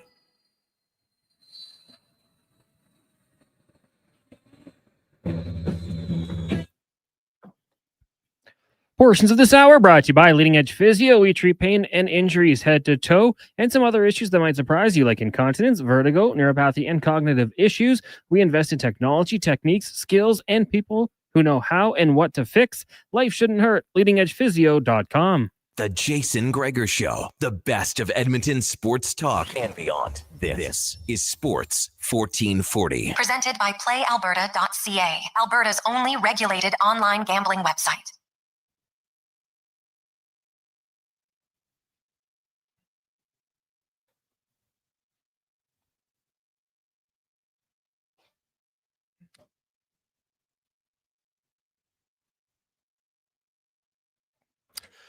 Just after 3 o'clock, some news around the NHL. Barkoff taken off the ice at Florida training camp today, putting no weight on one of. So we'll have to follow that story, but that could be an interesting outline here. And hey, we got to look at this for anybody who's watching on YouTube. Look at the T-shirt that I just got, Cons. Are you kidding me? Woo! Karachi Vice, unbelievable. The yellow, I love it. Oh, my God. This is going to be one of my... You know what? This will be Golden Boy. I'm going to tell you right now. This is going to be my new Golden Boy. I think it's going to last a long time. I'm pretty confident. I had what I liked. I had a Golden Boy, but it was actually a Golden Blue. And about, I want to say in June, it just disintegrated. It's probably a little too extreme. But you know, you have that T-shirt, and you wash it and last, and then it got so thin in the air, and it's got a hole in it. Couldn't fix it. I would say that's a good 15, 16, 17 years maybe that I had it. And just like a pet, you can't replace it quickly. You need some more. And I wasn't looking for a new Golden Boy, or in this case, Blue Boy. But I think I just found one, Connor Halley. I'm confident that my new Karachi Vice will become my next Golden Boy. This is going to be worn a lot. And the bright yellow, I like bright colors. Going to be fantastic. Oh, unreal. The nice shirt. In like a minute or less. What was the shtick here? Like, it's clearly like Miami Vice that they were like white suit jackets with neon t-shirts. Well, no, they had the white turbans for Mike Shaw. But honestly, like why they Karachi Vice, as you just heard, you heard the story from Gama. It was literally Kerry Brown saw the six of them come out and he just said Karachi Vice. And that was their name. There wasn't like some deep meaning to it. And that's how it came up with Karachi Vice. But anybody who followed Stampede Wrestling back in the day, man, Karachi Vice, unreal. So if you're on YouTube, you can check it out. It's also on X as well as Instagram. If you're watching the live show, check out the Karachi Vice. And you heard that this weekend, if you want to get one of them, go online tomorrow. They'll be there. But also, you can get them on Saturday night down at the Expo Center, where Raj Singh will be there, and Gama Singh. If you want to meet the great Gama, unbelievable guys, man. They were awesome. So I really enjoyed that. Now, it is the Gregor Show presented by PlayAlberta.ca. I don't know what the odds would have been, Connor Halley, if you would have told me that this morning I would have woke up and by 3:00 in the afternoon, I would have a Karachi Vice t-shirt. I didn't even know they had Karachi Vice t-shirts still. That's why it was great when he announced that they're bringing them back. It's amazing to me. This is like Christmas for me. And guess what? It's September 25th, 3 months before Christmas. It came true. I didn't know I needed it, Cons, on a day when one of my fave t-shirts went by the wayside a few months ago. Suddenly a new one arrives, unexpected, and it might even bring a tear to my eye. Maybe not. As we welcome to the show, Terry Ryan. Now, TR, I know you obviously came out here and you played in the Western League. And you played in Quesnel for a while. Were you ever into Stampede? Well, Stampede Wrestling, WWE, WWF. You're a wrestling guy at all growing up? I think everybody was at that time to some degree. I mean, I knew the main characters. And shortly after, when I disconnected myself, in my late teens, my coach in Tri-Cities, Bob Laux, he was one of those. I think he was in Stampede Wrestling. He was a wrestler, and they called him Little Brutus. Little Brutus, excuse me. Really? Little Brutus. You can check it out. Bob Laux, who coached years in Western League. I mean, he was around. I remember, like, we were lucky to get him from Lethbridge, and he was great as my coach in my draft year. And we still talk. I talked to Bob, not even a year ago. I mean, I know it's a while ago, but still, I mean, 95 is a long time ago. He came to visit me in Red Deer. I think it was our wedding out there. Like I've kept in touch. He was a great guy, and he had this big, tough persona. So we were all pretty nervous when he came because we'd seen all the highlights, and he was like a name in wrestling, Little Brutus. I don't know if it was Stampede. Out here, we had some local wrestling, still do. So I was more into the Eastern stuff. And then, of course, the WWF. And then after that, the WWE. I wasn't really ever into it, but I think it was impossible to be, in the late 80s, 10, 12 years old and have that that seemed like the peak of it to me. I mean, Hulkamania and Coco Beware. I don't know why. Oh, God, buddy. You used to have the parrot? That was unreal. He was my favorite. I think he was just so different than the other, the characters. I loved, Jake the Snake. I mean, I just, it's fascinating. I like cartoon characters to me. I often go back and rewatch the Looney Tunes. Yeah. There's just something about the character. And I find, not that these guys are like Disney-like, but they're real animated. And I know they still are, but at the time it just seemed so much of a break from reality. It was pretty wild. So yeah, I mean, I was a fan of sorts back then. Awesome. Lots of things to discuss going on. How concerned are you about your Jays? Yeah, I got to admit, I'm more concerned than I thought I would be. And this, honestly, this is the only, I know you didn't ask me this question, but this is the only reason that I'm kind of down on those celebrations. It's great that they celebrated and but it's just weird to me because in baseball, I love it. It's a long year. But the celebration to me can lend itself when it's just clinching and this has happened a few times, not to the Jays, but in the last few years, I've noticed, like, what if now they limp into the play? And there's a chance they're the second wild card if they keep losing like they are, right? If they lose out and Boston wins out, they're even lower. Now, what happens then? And your last memory of winning a game is a celebration and a stage celebration with rap all over. Like, what is it? It's very anticlimactic. And I get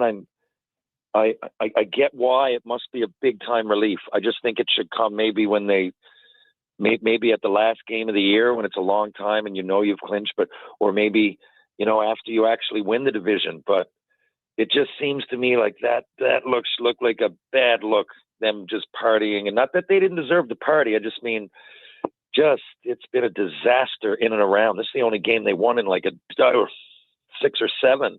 And before that, they weren't great. I mean, I don't know. It doesn't look good to me.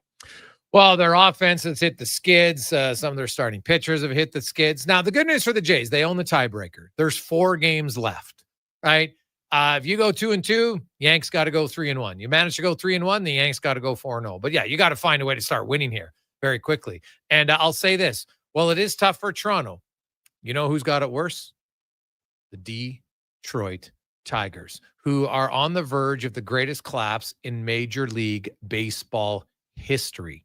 TR, they were 15.5 games up in the division on Cleveland. And after last night's loss, they're a game back of Cleveland, and they're only 1 game up on Houston for the final wild card spot. It would be, they've lost 8 in a row. The only reason they're in the playoffs is because Houston suddenly lost 5 in a row. They can't beat the Athletics, for goodness sakes. But man, the Detroit Tigers, this is one of the most epic collapses I've ever seen. On September 10th, the statisticians gave Cleveland a 0.1% chance of winning the division.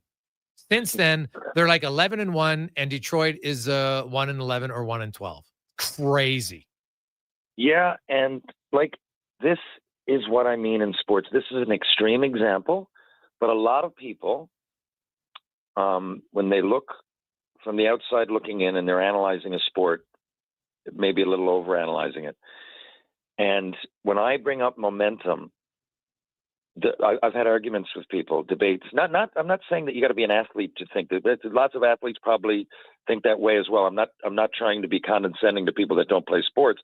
I'm saying this is universal across any platform. You'll get lots of people that don't really believe it. And sometimes it's good if you're an athlete, because if you go into the next game not thinking that momentum is a thing, I still think subconsciously it's there when you lose that many, but maybe not. And I've played with athletes that don't think it's a thing. I'm going out there saying, well, I think it's a thing. Look around the room. But I really do believe it. And just picture yourself right now putting on your gear if you're a member of the Detroit Tigers and running out onto that. You can't. It must be on your mind that you're on the verge of it. Like, you're almost squeezing the bat, like, just by nature of it. And you know, you can say, okay, calm down. It's not the case. Okay, that's 8 games ago. That's 14 games ago. You're still going out. And it's definitely, I think, well, for me, everybody's not the same, but for me, it played a huge part. And I often see it. And it's the same thing with Cleveland. Like, they're rolling, right? So they get up, and the bats, the ball coming in looks like a beach ball. Yeah. Right? And you just get into that. And a lot of people talk about being in the zone. I think that's the term. Years ago, I used to study that sports psychology stuff, and a great sports psychologist named Wayne Hallwell used to do it for different teams, would hire him. He worked with the national program, but I ended up talking to him even after. I mean, it was, first round pick coming in, and then my career ending early. And I always spoke to him. And even after that, I'm like, I still want to be a good athlete, Wayne. Like, I want to play ball hockey. I want to do this, that. And he recommended these books. One was by Rick Pitino. I can't remember the name of it. This other one was all about being in the zone. And I agree with that. When you're in the zone, you almost don't have to think. It's just happening. You're just so dialed in, right? And you see hockey players with a couple of hat tricks back to back or whatever. You can't go wrong. Baseball players, all of a sudden everything's going right. You're hitting the ball on the nose the week before, but this week it just seems to be finding a hole. These bloopers, that happens, and you get on this roll. But I think that's often a result of the momentum that's created by not just the person, the team. And it's tough, man. And if you're on Detroit right now, man, you don't even want to play the Little League champs of Western Canada.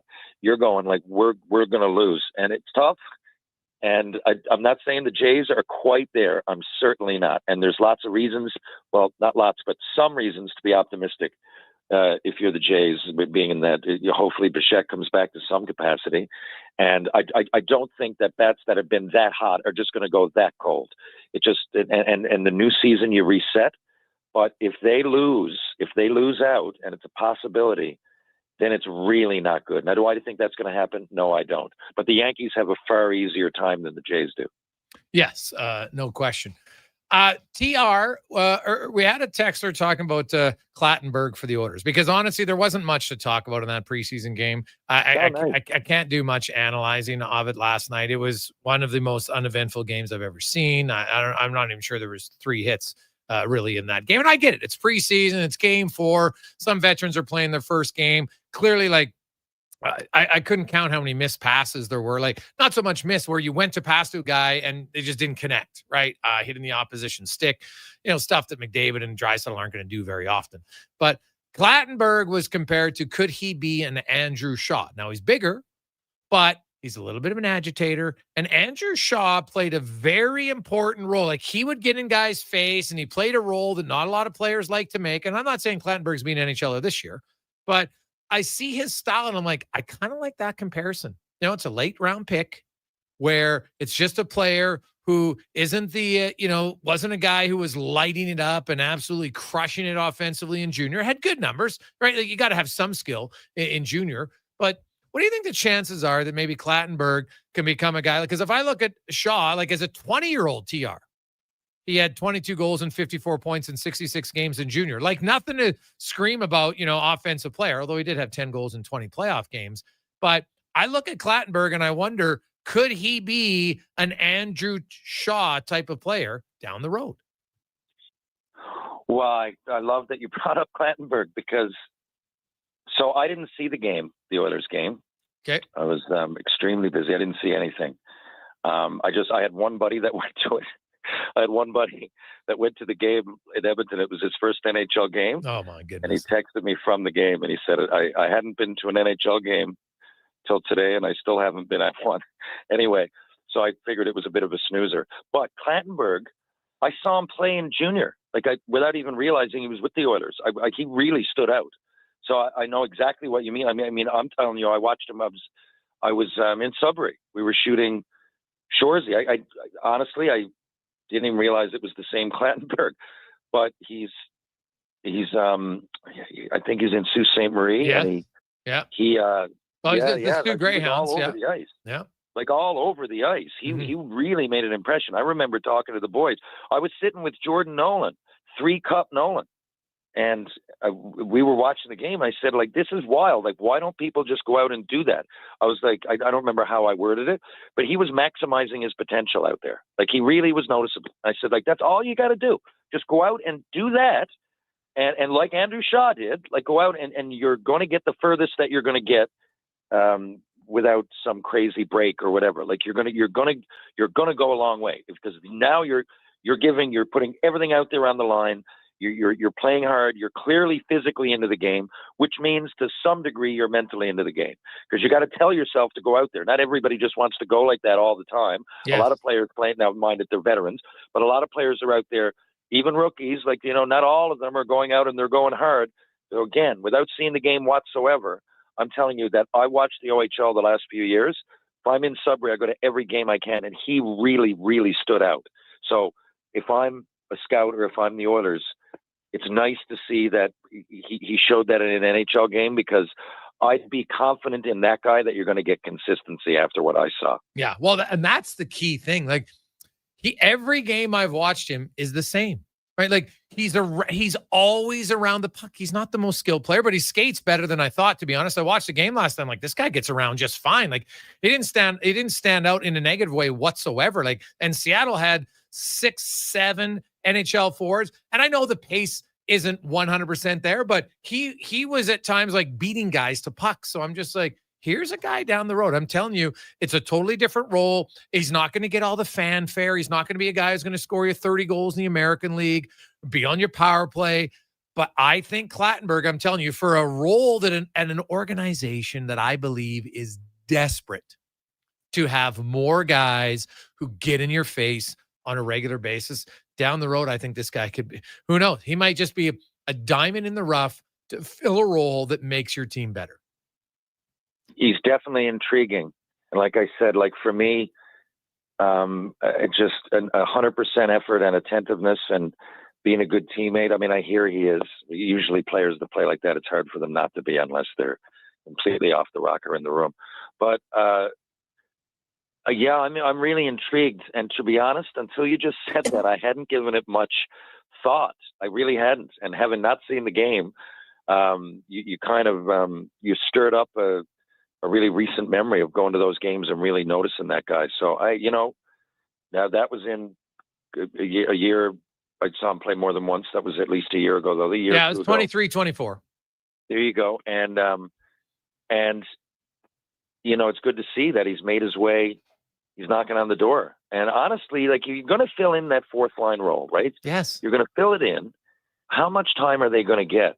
And you think about all those Chicago Cups, man, and what Andrew, I mean, I don't think you can understate his importance. I really don't. I know he's not Andrew Shaw, but you're right. He's really close. He stands out, and he's cut from the same cloth. There are way more parallels than not.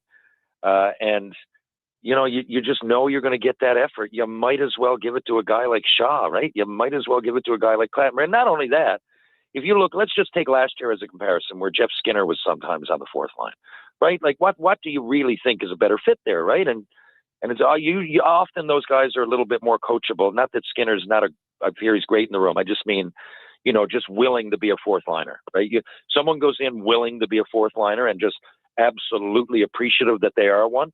It's a little different than going in and getting sent down and having to come to grips with being a fourth liner. Well, and the thing about Shaw is he was actually a third liner in Chicago, right? He ended up playing in the playoffs almost like 14-49. And I don't know if Clattenburg can do it. I think what's great about him, he'll go to the minors. And if I'm Connor Clattenburg, I am in the coach's office saying, what can I do to get on the penalty kill? Because you can play 5-on-5, but if he can kill penalties, that's going to be a dream for him. No question. Right? Because that helps you. Because now you stand, you know how it is, TR. Like, you know what? If you're not on and there's special teams, it's really hard to stay engaged in the game. Yeah. 100%, especially if you're playing like that, because you can go out and do things without actually getting on the score sheet that really help the team. Right. And you just want to do that. I mean, I'm talking about this, and really, I mean, large parts of my career, I was fourth line or fourth line. Like, I wasn't always on the power play, and I know what it's like. And I used to like going out there and doing that because your team notices.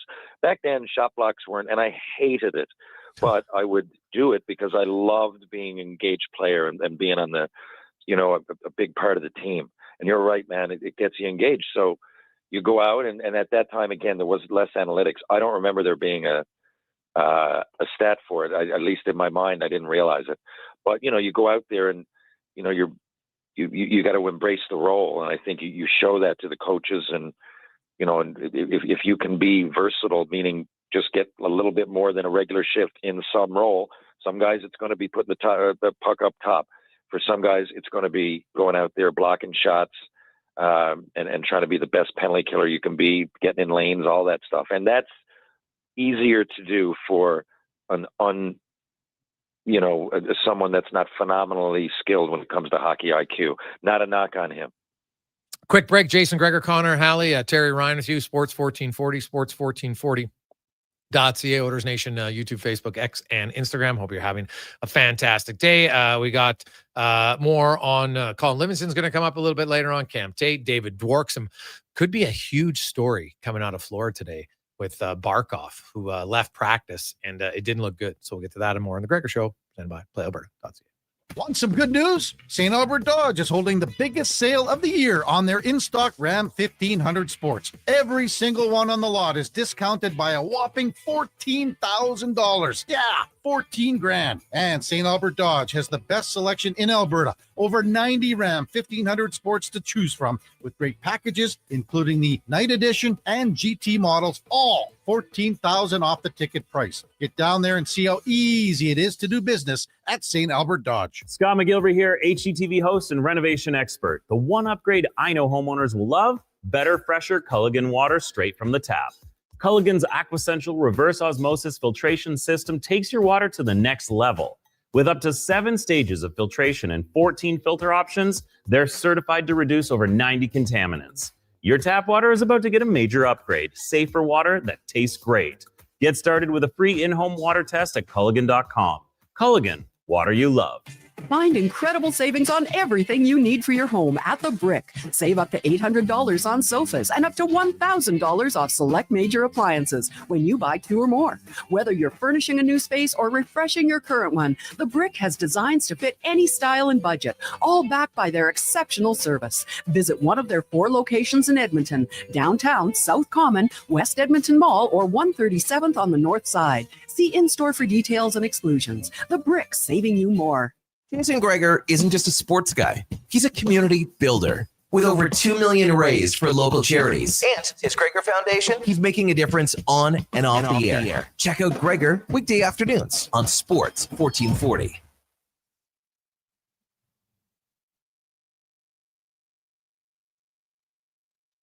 Mr. Rooter goes for a fall stroll. Ah, the beauty of fall.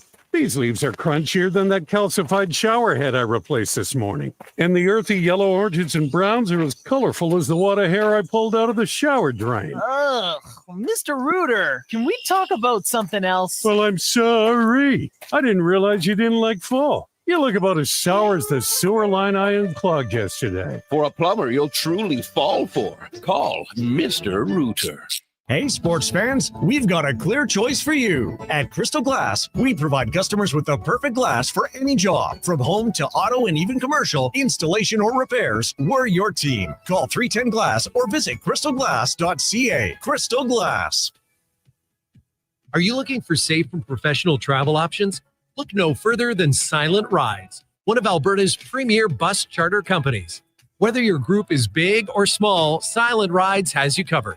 We offer state-of-the-art motor coaches, first-class service, and affordable rates. Get your quote today. For more information, call 1-877-748-0991 or visit silentrides.ca. God said, I need somebody to get up before dawn, milk cows, work all day in the fields, milk cows again, eat supper, go to town, and stay all night at a meeting of the school board. So God made a farmer. Hi, Mike here from Northgate Chevrolet Buick GMC. We are so thankful God made a farmer. For the month of September, it is our goal to feed 500 families. With every vehicle sold, we will feed a family of 4. So please help us reach our goal. Visit us online at northgategm.com.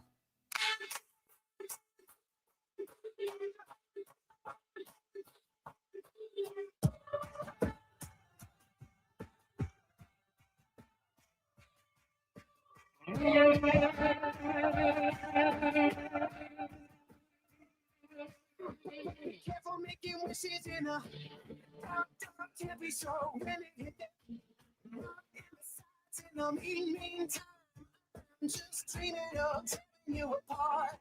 I'm in the deep dance with the more the world can ever give me on my I just got.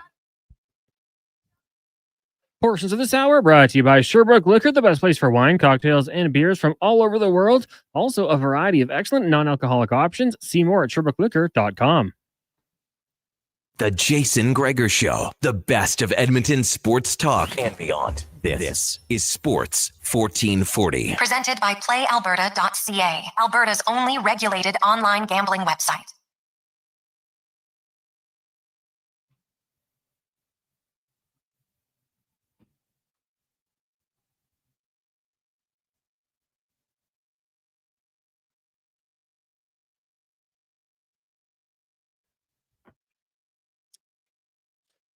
.334, welcome back. Jason Gregor, Connor Halley, Terry, Ryan on a lovely Thursday afternoon. It is the Jason Gregor Show presented by PlayAlberta.ca. alberta.ca, Alberta's only regulated online gambling website where 100% of the revenue stays right here in the province at playalberta.ca. We got Livingston coming up a little bit later on this hour, but we got a few texts flying in, 833-401-1440, 833-401-1440. Hey, guys, Clattenburg reminds me of another Berg, as in Buckburger, a missing playoff piece for sure from Nick M. Well, Bucky skated actually really well. Like, Bucky was a great skater and would fight anybody. Probably at times shouldn't have fought some. Like, he fought the heavies of the heavies and took a lot of lumps in his time, TR. I'm sure you were watching it back then. Like, I remember watching sometimes you'd be like, what? Like, the Oilers would be down 4-1, and he'd be like, we got to show. So we showed up, and I'm just like, I that's like a junior mentality, and I understand it. But God, he took some hellacious beatings at times. Oh yeah, man, he really did. But he made you work for it. And a lot of those tough guys, man, I know from talking to them, like, you might lose the fight, but they know they're in one, and they know they're going to take one off the beak. Like, and he didn't just drop his gloves and get the penalty minutes. He threw punches. Now, there's a guy, I can't remember, Brant Myers has a good story, and I remember part of that story was how Buchberger, I think in junior, didn't light it up. And he ended up, I know he got 20 in the NHL because I wrote a thing on it. So he at least had 20 goals once in the NHL, and I think that might have been more than he had in junior. So, and I'm not connecting those dots any other way. In order to say, like, sometimes you get up there, you work hard, and if you're on a good team, they'll bring out the best in you, especially if you're appreciated as a good teammate. And like, my biggest memories of that guy are just going out there and giving it everything he possibly had. So from that perspective, that's a pretty good comparison. Yeah, no, that is very true. Now, TR, obviously there's not much to talk about the Oilers preseason, but we did talk about the Jays. Also, I know you're becoming more of an NFL fan, and the NFL, we got Seattle, Arizona tonight, which is an interesting game, no question. And it looks like Arizona's got the injury to running back, so they're going to have a new running back there. Maybe Seattle might be splitting their runs a little bit, but the Detroit Lions and the Ravens had an epic game on Monday night. We've seen some huge games already involving some of the best teams in the league. We got 2 3-0 teams this week going at it, the Eagles and the Tampa Bay Buccaneers. The Bucs, I think, are the first team in NFL history to have 3 last-second kicks, touchdowns to win the game this year. So you don't see it very often. You also have Baltimore and KC. So I want to get your thoughts. You're the Kansas City Chiefs. And no question, you have dominated the AFC for the last 4 or 5 years. You're in the Super Bowl all the time. You beat your nemesis, but you're 1-2, and the Baltimore Ravens are 1-2. Barring a tie, one of these teams is going to be 1-3. And it's great. Like, now, Baltimore, they would say, geez, we're 1-3, but we lost to you lost to the Bills, we lost to the Lions, we lost to the Chiefs. Like, geez, we lost some pretty good teams, but you're still 1-3. What do you make of that early on? And is there a team that you'd be more worried of, Baltimore or KC, if they went down 1-3? Oh, yeah. It's an unbelievable question. But, because usually the first person that you'd look at is the quarterback. There's way more to the game. I'm just saying the first person. And both are dynamite. Mahomes seems to have, obviously, come through in the clutch more when you talk about playoffs and everything else, but it's early, it's not playoffs, and both teams are off to a disappointing start. But Kansas City last year, if I remember correctly, they had a winning record early, but they got I don't want to say lucky when it comes to those kind of players, but I remember they could have easily lost 3 games of the first 5 and they didn't. God, I'd say it will probably come down to key injuries. Who's injured on both sides? Well, Worthy's coming back, so that's huge for KC. Rice is obviously still suspended, so okay. So that's a big help. I think the Chiefs have missed, the speed in the receiving core, no question. It probably opens up a few less double teams for Kelsey. Cons, any other? Is it the O-line? Do the Ravens have the O-line injury? Or no? Don't think so. No, don't think so. Right. So Worthy's coming back. There's no other clear, obvious injuries, right, on either team, is there? Not not from last week. No. I mean, like you look at Christian Fulton, one of their starting cornerbacks might be someone you look out for if the Ravens could take advantage of that. But no, nothing huge at this point. Okay. So when I watch this, and I really do try to take in as much information as I can, especially on a sport that I didn't grow up playing. So because they would always mention, obviously the quarterback first, and then whoever probably runs the most yards. But there are so many things going on. There's just so many things going on. And one thing that people don't talk about enough are the people who are calling the plays. I don't know. I can't think of another sport where the specific coaches for certain players are so important in that, they're calling a lot of the plays here. So, to give you an honest answer, I'd probably have to do a deeper of a dive, but looking at it, Kansas City still have the nucleus, although Kelsey, I don't know, maybe it's early, but maybe he's checked out. I don't know, like a lot of that Taylor Swift. It's great when you're winning, right? It's awesome when you're winning and everybody's happy and high fives and, podcasts and rainbows and cartoon budgie birds. But when you're not, it almost has and when you're not personally succeeding, it has a bit of a stale kind of where's your head kind of feel. And I don't know. Well, I don't know if we're just in the middle of a few bad games for the guy or, I don't know. If I was going out with Taylor Swift, I'd probably be checked out if I had a couple of Super Bowls and I made the money I did. I'm not blaming him for it, but I don't know. He doesn't look himself. He's a keeper. But outside of that, I would have to go with the team that's won the most in the last few years when it counts, and that's the Kansas City Chiefs. It's true. Yeah, and it's funny to me, Baltimore, I joked, I said, man, they might be the best 1 and 2 team I've seen. The Chiefs have not looked that great, but the Chiefs could beat them. They're at home, right? And usually they're a better team at home. And it would be wild if on Monday we're talking and we're like, oh, the Ravens are 1 and 3. And you're like, the Ravens are 1 and 3. Now, it is, I saw a stat that in the red zone, Lamar Jackson has been sacked 5 times. The rest of the NFL quarterbacks combined have been sacked 16 times. So in the red zone, is he holding on to the ball too long? Is the O-line not as good? But I know they played some good teams, but that's fascinating that the rest of the league, all 31 quarterbacks are 16 times, and he's 5 times himself. It's kind of a wild stat in the red zone only, being sacked. Yeah, that's another thing. The O-line, I don't think gets talked about enough. And sometimes I forget. And I just saw the other day, I'm watching it's a great soccer football documentary. I think it's called Built in Birmingham. It's Brady over there. He buys a soccer team. Yeah. So anyway, along the ways, he has a lot of interviews, and he talks about all his, progress or evolution as a player. And he really mentioned a few times, and I'd never heard of anybody that he mentioned, but he's talking about the O-line. He's like, I had to have time and space to do that. And, coming down to those last seconds of the game, a few of those times when, I got the credit and whoever caught the ball got the credit. But, I had to have and eventually having the confidence as a quarterback in the people who are protecting you. There's a whole, that's a lot to break down that you're not just going to find in a paragraph who's going to win tonight on the ESPN recommendations or whatever. So there's a lot to look at, but that's okay. So I didn't know that stat, and that to me is a little bit alarming. 3:43. When we come back, Livingston will join us live from the track, doing a little racing out east. We'll get to that and more coming up in the 4 o'clock hour today. We got 2-minute warning with Tater. Also, David Dwork's going to join us.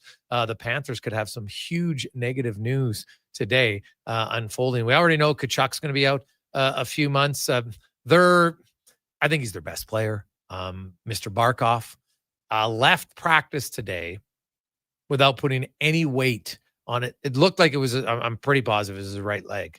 And I've been trying to see some reports. So David Dwork's going to join us about that. Because, hey, let's be honest. If there's one team that Oilers fans know right now, you can make an argument that Edmonton is better than every team in the league, except the Florida Panthers, because they haven't been able to beat them the last few seasons. Everybody else, hey, they can beat them.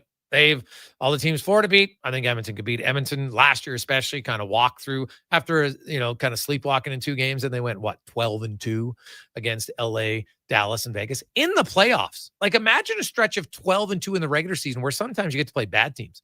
Never mind 12-2 against all playoff teams, 100-point teams. It's pretty impressive. So, but the Florida Panthers are the one team the Oilers have yet been able to beat, because you know what?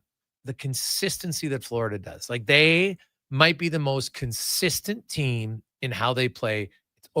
They overload one side. You know they're going to do it, and it doesn't matter. You prepare for it, and they still do it. And that's a challenge. And that's where the Oilers are looking to get. I will say this. I know it's only preseason, it's 4 games, but the one thing Edmonton has done is they haven't given up very much so far in the preseason. We'll see if that continues. But under Chris Knobloch, they have, I think, a better, more consistent structure. We'll return on the Gregor Show, presented by PlayAlberta.ca. Day or night, tasting just so right. You can order oodle noodle at oodlenoodle.ca, delivering you the news almost right away. Remember, you can order oodle noodle at oodlenoodle.ca. So sit on your couch all day and order oodlenoodle.ca. Oodle noodle. Listen up, because you're not going to want to miss this. Right now is your chance to get in on Play Alberta's biggest offer ever. For a limited time only, new players can get up to a $1,000 casino bonus when they sign up. There's never been a better time to join the fun. Visit playalberta.ca today to get started with casino, sports, and lottery all in one app. Must be 18 plus to play. Remember, if you gamble, use your game sense. At Leading Edge Physiotherapy, we believe that life shouldn't hurt. Now, that doesn't mean that we don't know that sometimes it really hurts. I mean, we've seen people at their worst moments in life, when they feel they have nowhere to turn, or at a time when they felt like their problem just wouldn't ever go away. We've also seen people who thought to themselves, it'll just go away on its own, or this is no big deal. I don't want to bother anyone about this. Don't know where to turn to, or think it's no big deal? Either way, we have the technology, techniques, and skills to help you get back to it, whatever your it may be. Life shouldn't hurt. LeadingEdgePhysio.com. Plan for success in 2026 with help from the Co-op Grow team. With the latest on-farm technology, our agronomists will work with you to gather and interpret soil samples, analyze data, and gain more insight into your fields. We offer local expertise and trusted advice to help you plan your inputs and prepare for the unexpected. Get ready to make data-driven decisions with Co-op Egg Zone Fields. Make a successful 2026 crop plan to meet your field's potential. Talk to your Co-op Grow team today.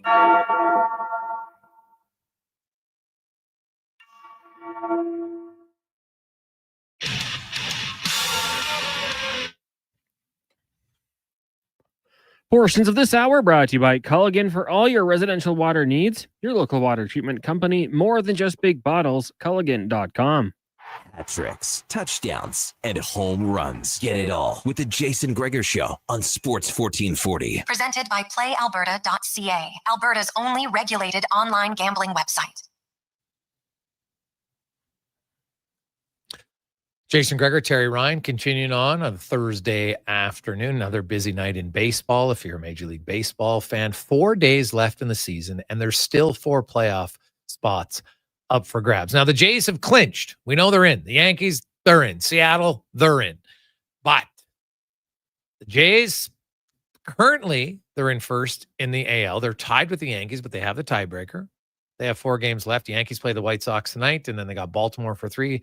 The Jays trying not to get swept by Boston before they wrap up the season against Tampa Bay. They obviously need a win, no question about it. And the Jays, if the Yankees catch them, then the Jays are likely going to be 4th and probably going to take on Boston in the first round. If you stay in first, and Seattle's also only 1 game back, so it's not just the Yankees. Kind of have to worry about Seattle too now, although I think they do have the tiebreaker on Seattle as well. But then you could, if you get the bye, then you don't know yet who you play. Depends on who wins. So you get the bye, maybe regroup. So we'll see, man. It is like, look at Detroit. Toronto's kind of flailing away here down the stretch. Suddenly, Houston's lost 5 in a row. It's crazy races in Major League Baseball. We got Thursday Night Football as well. And, hey, we got the Ryder Cup going on starting tomorrow. You got some racing. It's a fantastic weekend as we get to and the Elks on Saturday night. So lots of fun. Let's get to the racing report, though, brought to you by Can Torque. What's the best way to beat the tariffs? Well, simple. Buy Canadian. Can Torque products are not only made in Canada, they're made right here in the city of champions. Save money, support Canada at cantork.com. Colin Livingston usually joins us in studio, but the Seaman is on the road today. Colin, where are you racing at, man? Well, right now we are driving right past Taggy Karting in Sainte-Thérèse, just outside of Montreal. Highly recommended for anyone who's in the area, but we're on our way up to Mount Tremblant right now for our final SBC race, or hopefully our final SBC race of the year. Okay. Now, we'll get to that in a sec, but let's start in Baku with F1. They had the 6 red flags in qualifying, which is a new high score. What do you make of that? Well, I mean, first of all, the Baku track is very difficult to get around the best of times. I mean, it's kind of a unique street circuit. Places like Monaco are very tight and unforgiving, but the speeds are much less. Baku, they're traveling crazy high speeds, really, really tight walls. And the mitigating factor was that, through parts of qualifying, it started to rain, but then it was also windy. And these cars are so bloody sensitive to aerodynamics that, if you get an unexpected gust of wind, especially from behind, these cars act exactly like you would get with an airplane. I mean, whether people understand this or not, airplanes always, or, as much as possible, will always take off into and land into a headwind, because the headwind will stabilize the lift. If you're landing an airplane and suddenly you get a tailwind gust, it's like one of the biggest killers of airplanes. The same thing was happening to these F1 drivers on the weekend. They would be driving along, get to a normal braking point, especially in qualifying when you're trying to push, get a gust of wind that's unexpected. It kind of upsets the car. And, you could tell how difficult it was when super experienced, drivers like Leclerc and Piastri both crashed out in qualifying. Well, Max Verstappen dominated. He's now up to 255 points. When you look at that, could he have a miraculous comeback here, or is it still too hard to catch Piastri, who I think is 69 points ahead of him? It's never a wise idea to bet against Verstappen. It's still highly, highly unlikely. I mean, he's been the beneficiary of having 2 races in a row that are deemed as low downforce circuits, where the teams are running, smaller wings, flatter wings, and their cars really seem to respond to that, because before then they were nowhere. Next weekend in Singapore, and then in a couple of weeks at Austin, we'll really see what, or at least get a better indication what the championship's going to be, whether he's going to be able to really get back in the fight or not. TR? Colin, so when I would play, we talked about Clattenburg earlier for the Oilers, and I remember when you play like that, you're often open to more injuries. And I remember a few times in junior, should I play, should I not? Not just in junior, but it was the first time it ever really came in, because before then I didn't really get hurt to that level. And I remember going, man, this hurts, but it's a Charlie horse. I can play through it. I can play through this because it's not going to get any worse. But yet if it was a ligament across my ankle or something, whoa, maybe this isn't a good idea. How do you know when to push through or pull up when it comes to racing?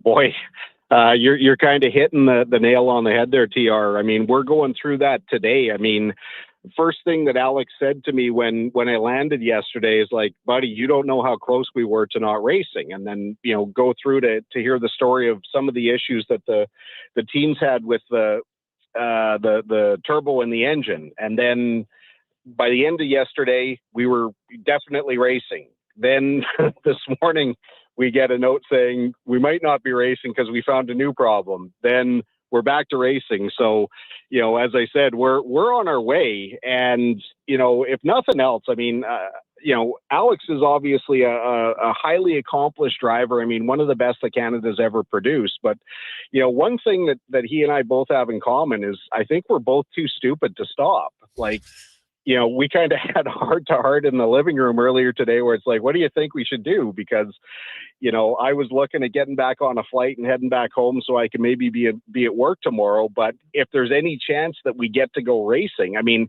in this case, it's not going to hurt either one of us to get out to the track. And if there's an issue with the car, so be it. I mean, realistically, the guy that affects the most is our team owner, Jacques, who puts everything he's got into this racing operation. But, when the upside is that we get to race and the downside is that we don't, I mean, in this case, I think we're just throwing the blinders on and saying, let's go. Let's hope for the best. Colin Livingston joins us here in the Cantork Racing Report. And so you have, the engine experience, another issue with the dyno today. So my question would be, Colin, like an athlete themselves, and the car is an athlete. It's just, it doesn't have, it doesn't have a heartbeat. But the difference is so an athlete gets hurt. Well, they could be out 3 months. They could be out 6 months, depending on what it is. And sometimes it's unexpected, but sometimes guys try to play through and push through an injury and it gets worse. For a car race, you can try to push through and fix it, but you're okay, we can salvage. And then your engine blows and it's a significant financial loss. Obviously, you have to rebuild it. How much does that come into car racing? I know obviously F1's maybe different. They got millions of dollars, but even then, there has to be some, looking at to say, okay, we can push the car, but there's a point where it doesn't make sense because we're not going to have success. We're going to waste a lot of time and we might end up losing way more money. Yeah, I mean, we're pretty much at that point. We might even be past that point with this particular team. I mean, it's been a very unlucky season for mechanical issues. We've had engine issues, we've had transmission issues, turbo issues, and have really nothing to show for it. We've only finished, I want to say, 3 races out of the 5 or 6 events that we've done that each have 3 events per weekend. So, does it make financial sense to take a chance? Absolutely not. But, taking a look at the big picture, we know that the spare engine that's been sitting there all year, we know it's good. We know that the one turbo that we have is good. And we're hoping that the turbo factory that is analyzing the damage right now, we're hoping that it can be fixed, first of all. If that's the case, we get the proper turbo on a really good engine and we can go out and kick some ass and really show what this team is capable of. But yeah, I mean, candidly, if I was the one signing the checks on this, I would be making a lot of apologies and said, guys, we can't make it happen. We're going to take this thing down.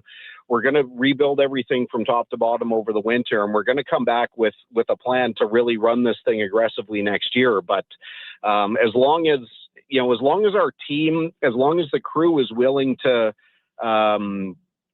show up and they're willing to put the car on track. I mean, I'd be damned if I'm not going to be there to do my small part. And I know Alex feels the same way. Moving back to F1, you're getting down to the race and you talked about Piastri and, you don't count out Verstappen, although he's pretty far, but he's dominated now a few times. Did they do something different in their car here? They've seemed to, it looks like from my perspective, a couple of things is actually that I think it was either Verstappen Jr. or Verstappen Sr. made a comment that once Christian Horner was removed and Laurent Mekies took over the team, that more of the crew felt like they were able to do their job again. So it sounds like there's more of a philosophical switch in the team. Their car definitely seems to be way happier with the low downforce setting versus when they need to throw a bunch of wing at the car, to try and get it to turn.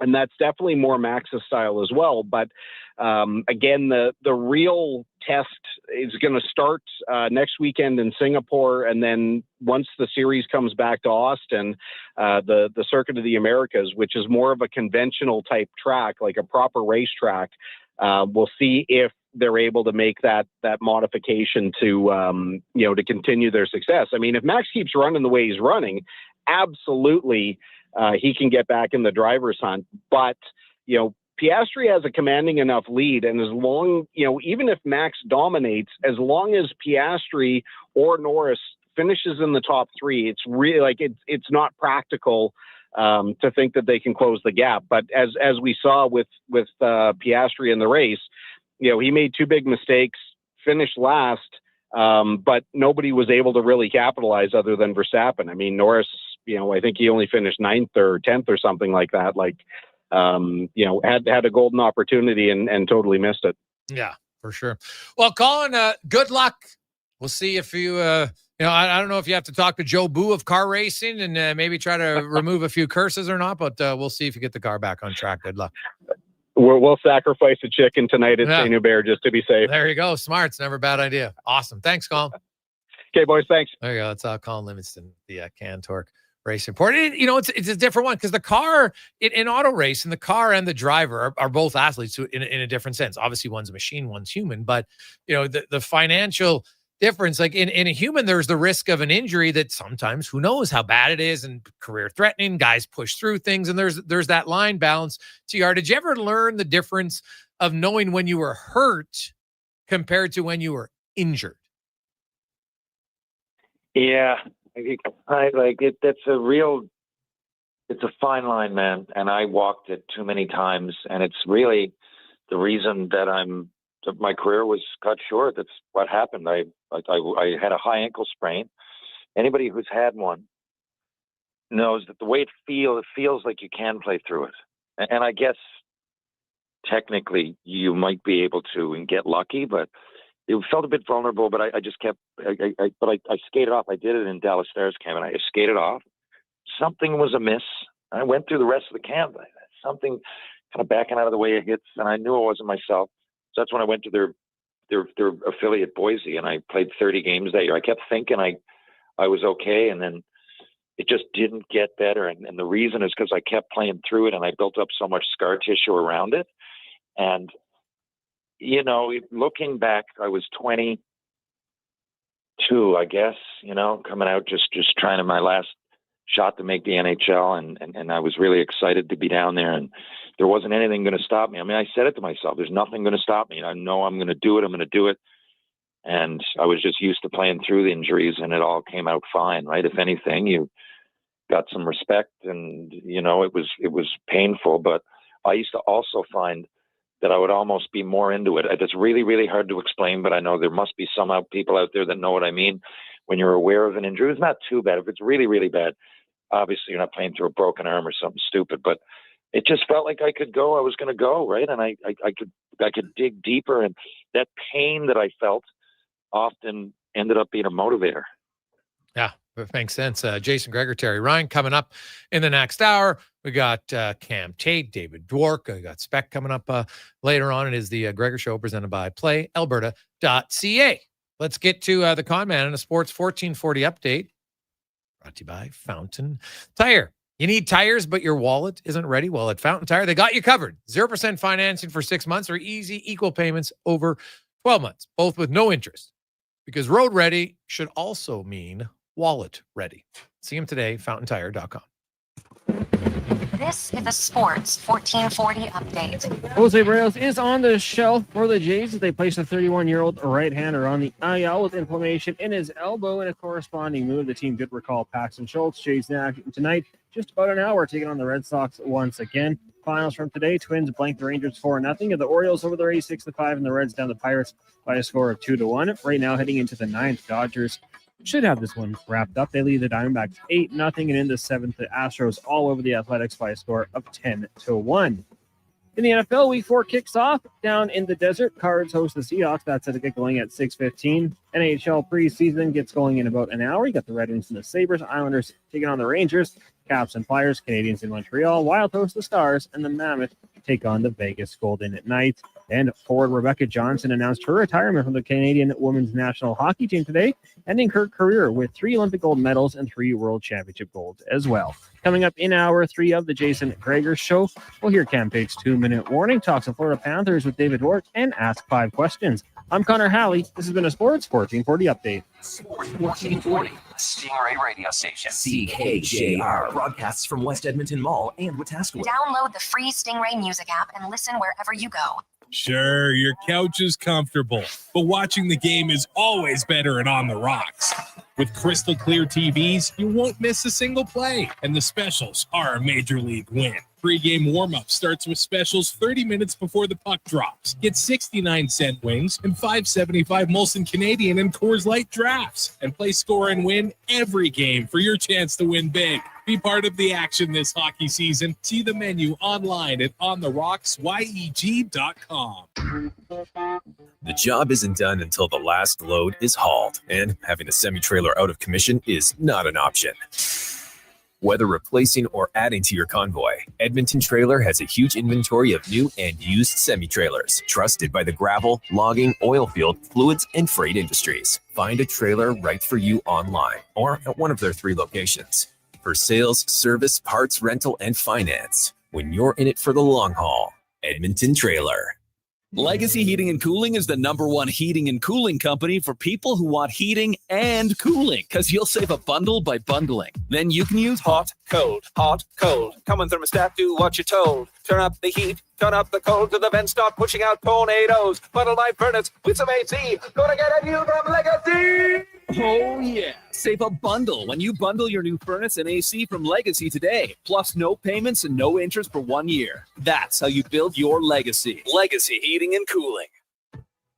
Summit Restaurant, located in the heart of the Silent Ice Center and just minutes from South Edmonton Common. Summit is your destination for exceptional house-made pizza, delicious entrees, and expertly crafted cocktails. Experience the perfect blend of flavor and ambiance in a modern setting.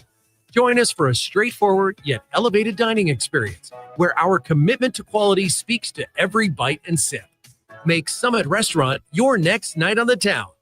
When you have lifting and material handling needs, Northwest Crane delivers. Western Canada's Sandy dealer, backed by the industry's toughest one. 3 years, 3,000 hours, no compromises. They service all crane makes and models with skilled technicians and deep industry expertise. Alberta owned with locations in Leduc and Grand Prairie and fully equipped service trucks. Northwest Crane Jason keeps your Gregor, Ryan operation coming up lifted. in the For next. more information on Maybe sales try to or service, visit Fair, just to be safe. There you go, smart. Hey, boys, thanks. Stop juggling lowest bid contractors, because at Wetaskiwin and Ready Mix, one call does it all. From concrete supply to cribbing and pumping, we've got your project covered. Locally owned and operated, Wetaskiwin and Ready Mix is proud to deliver on spec and on time every time, because we know quality concrete isn't cheap, and cheap concrete isn't quality. Send Wetaskiwin Ready Mix your blueprint. We'll handle the rest. Wetaskiwin Ready Mix, 780-352-4301.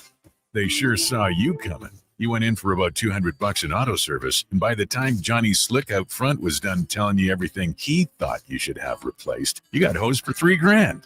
Big Toy Shop won't lie to you, inflate your bill, or waste your time. You'll know exactly what your service actually costs and when it's going to be done. Take your ride to Big Toy Shop, 8315 Argyle Road, 780-298-2797.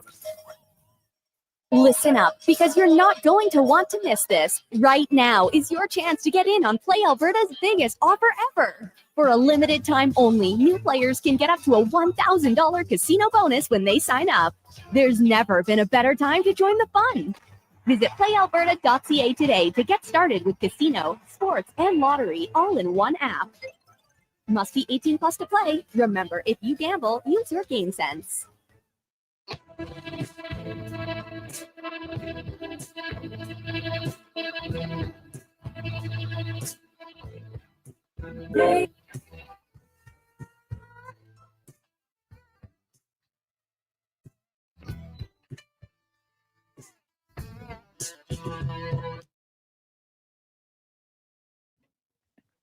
Portions of this hour brought to you by Northwest Crane, available for all your lifting and equipment needs. Specializing in selling and servicing cranes, get lifting at northwestcrane.com.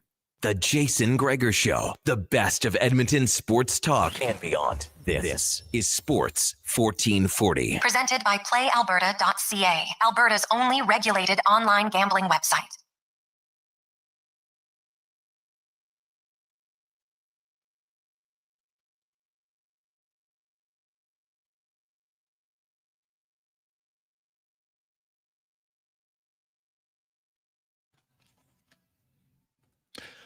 Just after 4 o'clock.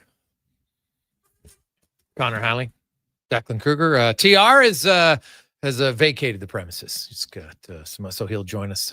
Well, actually next Thursday, because we are off next Tuesday for Truth and Reconciliation Day, and take some time off to reflect a little bit. And then we'll be back next Wednesday. Well, we'll be back Monday, and then on Wednesday. 833-401-1440 is when you can text us, 833-401-1440 in our well inbox. It is the Jason Gregor Show, as always, brought to you by PlayAlberta.ca. It's Thursday, one of the best games to play, $1,000 a day. Daily grand. 20 years. Well, you were get $1,000 a day. Just think about that. Oh, unreal. You're making what? Well, anywhere from 28 to 31K a month. It's pretty good. Pretty good. Now, you can take the lump sum payment. I understand it. I get it. You might want to do it, but maybe it might keep you a little bit more grounded, because we've seen the horror stories. People who get too much at once, well, keeps you grounded. You know you got it coming in. Use it wisely. It'll be great. PlayAlberta.ca. Good luck. 833-401-1440. Coming up later, big news in Florida, so we'll talk about that. Barkoff, man. If Barkoff's out, that's a massive, massive blow for them. We got a lot on. Guys, I remember Gregor saying last week he thought no chance the Jays were in. Well, they are in. But you're right. I did say it was like they were making the playoffs is what I said, no brainer. But they had a really good chance to beat the Yankees because they were up by 5 games. Remember, it was at 4. I got to check. It might have been 4, but they owned the tiebreaker. So, yes, either way, it was 5. And suddenly now, theoretically, they're only up 1 because they're tied, but the Jays have the tiebreaker. And my goodness, it has been a little bit of a slog downhill. You look at their offense has just disappeared. Like, if you're Bo Bichette's camp right now, you got to be doing cartwheels, Connor Halley. Like, we thought he was pretty important to us, but all of a sudden now it's pretty obvious his importance to that offense. Oh, totally. I mean, just a guy who, consistently gets on base, leading the league in hits at the time of the injury.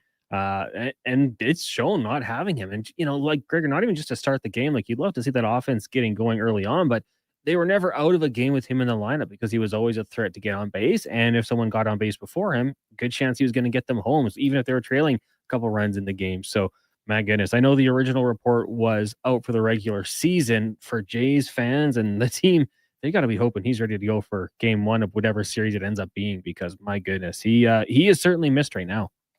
Oh yeah. No question. They miss him offensively massively. Like, well, leads the league in hits, right? Like, he just finds a way to get on base, sometimes extend an inning, sometimes start an inning. And you miss that when you have the guy who is the best hitter. Well, not necessarily best hitter, but he's the best at getting hits. Doesn't have the most home runs. Was leading in doubles. Like, that's a key part of your offense. It's gone. And I don't know what it's going to cost, but it'll be fascinating to me to see the negotiation with Bichette and the Jays this offseason, if it even gets to that. Well, I'm assuming they're going to have a negotiation before he tests out free agency, but that'll be a storyline to watch. No question. We got some questions on our YouTube channel. Hey guys, have you heard anything about Samsonov? I keep hearing there are talks going on behind the scenes. That one comes from Jason. I'll be honest, I haven't heard his name. And Kevin Woodley outlined he didn't think his style of play, like his strengths and weaknesses, would be a great fit in Edmonton. So I'm going to go off what Woodley said. So I'll to be honest, I hadn't really heard that they would be doing it. So, hey, Greg, so honestly, what do you think now about the Jays and the Yankees? Well, sadly, right now, the way the Jays are playing and who the Yankees are playing, it doesn't look great. Chicago is almost like you would think a guaranteed win for the Yankees. Like, the Yankees are pounding the ball as they have all year long. The Jays can't hit. Like, the Jays, I think they got 8 home runs as a team in like the last 3 weeks. Maybe since September 1st. It's brutal. Like, they just got no pop right now. Like, it's great to have singles and doubles, but every now and then one good swing to get you on the board. Maybe a single, maybe a double, a 2-run homer. It's a big difference. So it's not looking great right now, but it's not like The Jays, could they win 4 games in a row against the Red Sox and Tampa Bay? 100%. And if they do that, so they still control their own destiny. That's what's good about it, is they control their own destiny. If they play well and win their games, New York can't catch them because they own the tiebreaker. But let's say you go 2-2. Well, now you open the door significantly, and suddenly the Yankees go 3-1, which seems very plausible. Now, Baltimore, you're professionals. It's a final weekend of the season. Do they just roll over, or do they say, hey guys, we could really screw over the Yankees here? Let's see how it goes. So, guys, any update on Bichette? Well, I haven't seen anything lately from any of the Jays insiders on if he's for sure returning for the playoffs. Because, man, if he isn't, that would be brutal. Like, if he's not ready to go at the start, that would be tough. They definitely need him.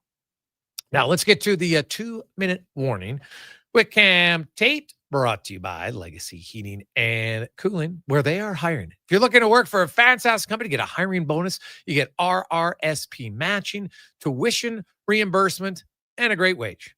And a company that loves working together and loves sports. Apply today at legacyheating.ca. Cam Tate, of course, a longtime journalist in town. Almost a half century, the old fart. It's been around for a long time, very successful. And Cam's always wanted to be in radio, but due to his disability, it never happened until now. Through the wonders of technology, Cam's words come to life in the 2-minute warning. This fellow, Low Tide, you see him there? Holding court from noon to 2 on Sports 1440? He's gone and dropped a veritable bombshell, a declaration of such magnitude, it fair shakes the very foundations of the hockey universe. He says, and I quote, that this year, this very season for Edmonton Oilers is the most important in their storied, if occasionally heartbreaking history. Full stop. End of story. And you know what? He's not wrong. Not a lick. Connor McDavid, the prodigal son, the chosen one. His extension looms large. Will he or won't he re-sign and continue to weave his magic in the copper and blue? A question that hangs heavy in the Alberta air, thick with the scent of anticipation and, dare I say, a touch of existential dread. And then there's Chris Knobloch, a man who, by all accounts, deserves a new contract more than a politician deserves a soundbite. His record, you ask? A rather impressive 94 wins, 47 losses, and 10 overtime heartbreakers in the regular season. In the playoffs, including a tantalizing 13 games in the Stanley Cup Finals, a respectable 29-18 record. No rings, mind you, but the man can coach, a fact as plain as the nose on your face. So, with these weighty matters swirling like a prairie dust devil, the Oilers find themselves under a microscope, a scrutiny so intense it could melt steel. And that, my friend, is precisely why last night's preseason skirmish, a rather deflating 4-1 loss to the Seattle Kraken, is being dissected with the fervor usually reserved for a Game 7 in L. Yes, I know. It's preseason. I get it. We're a mere fortnight from the puck dropping on the real deal. And yes, one shouldn't read too much into these exhibition tilts.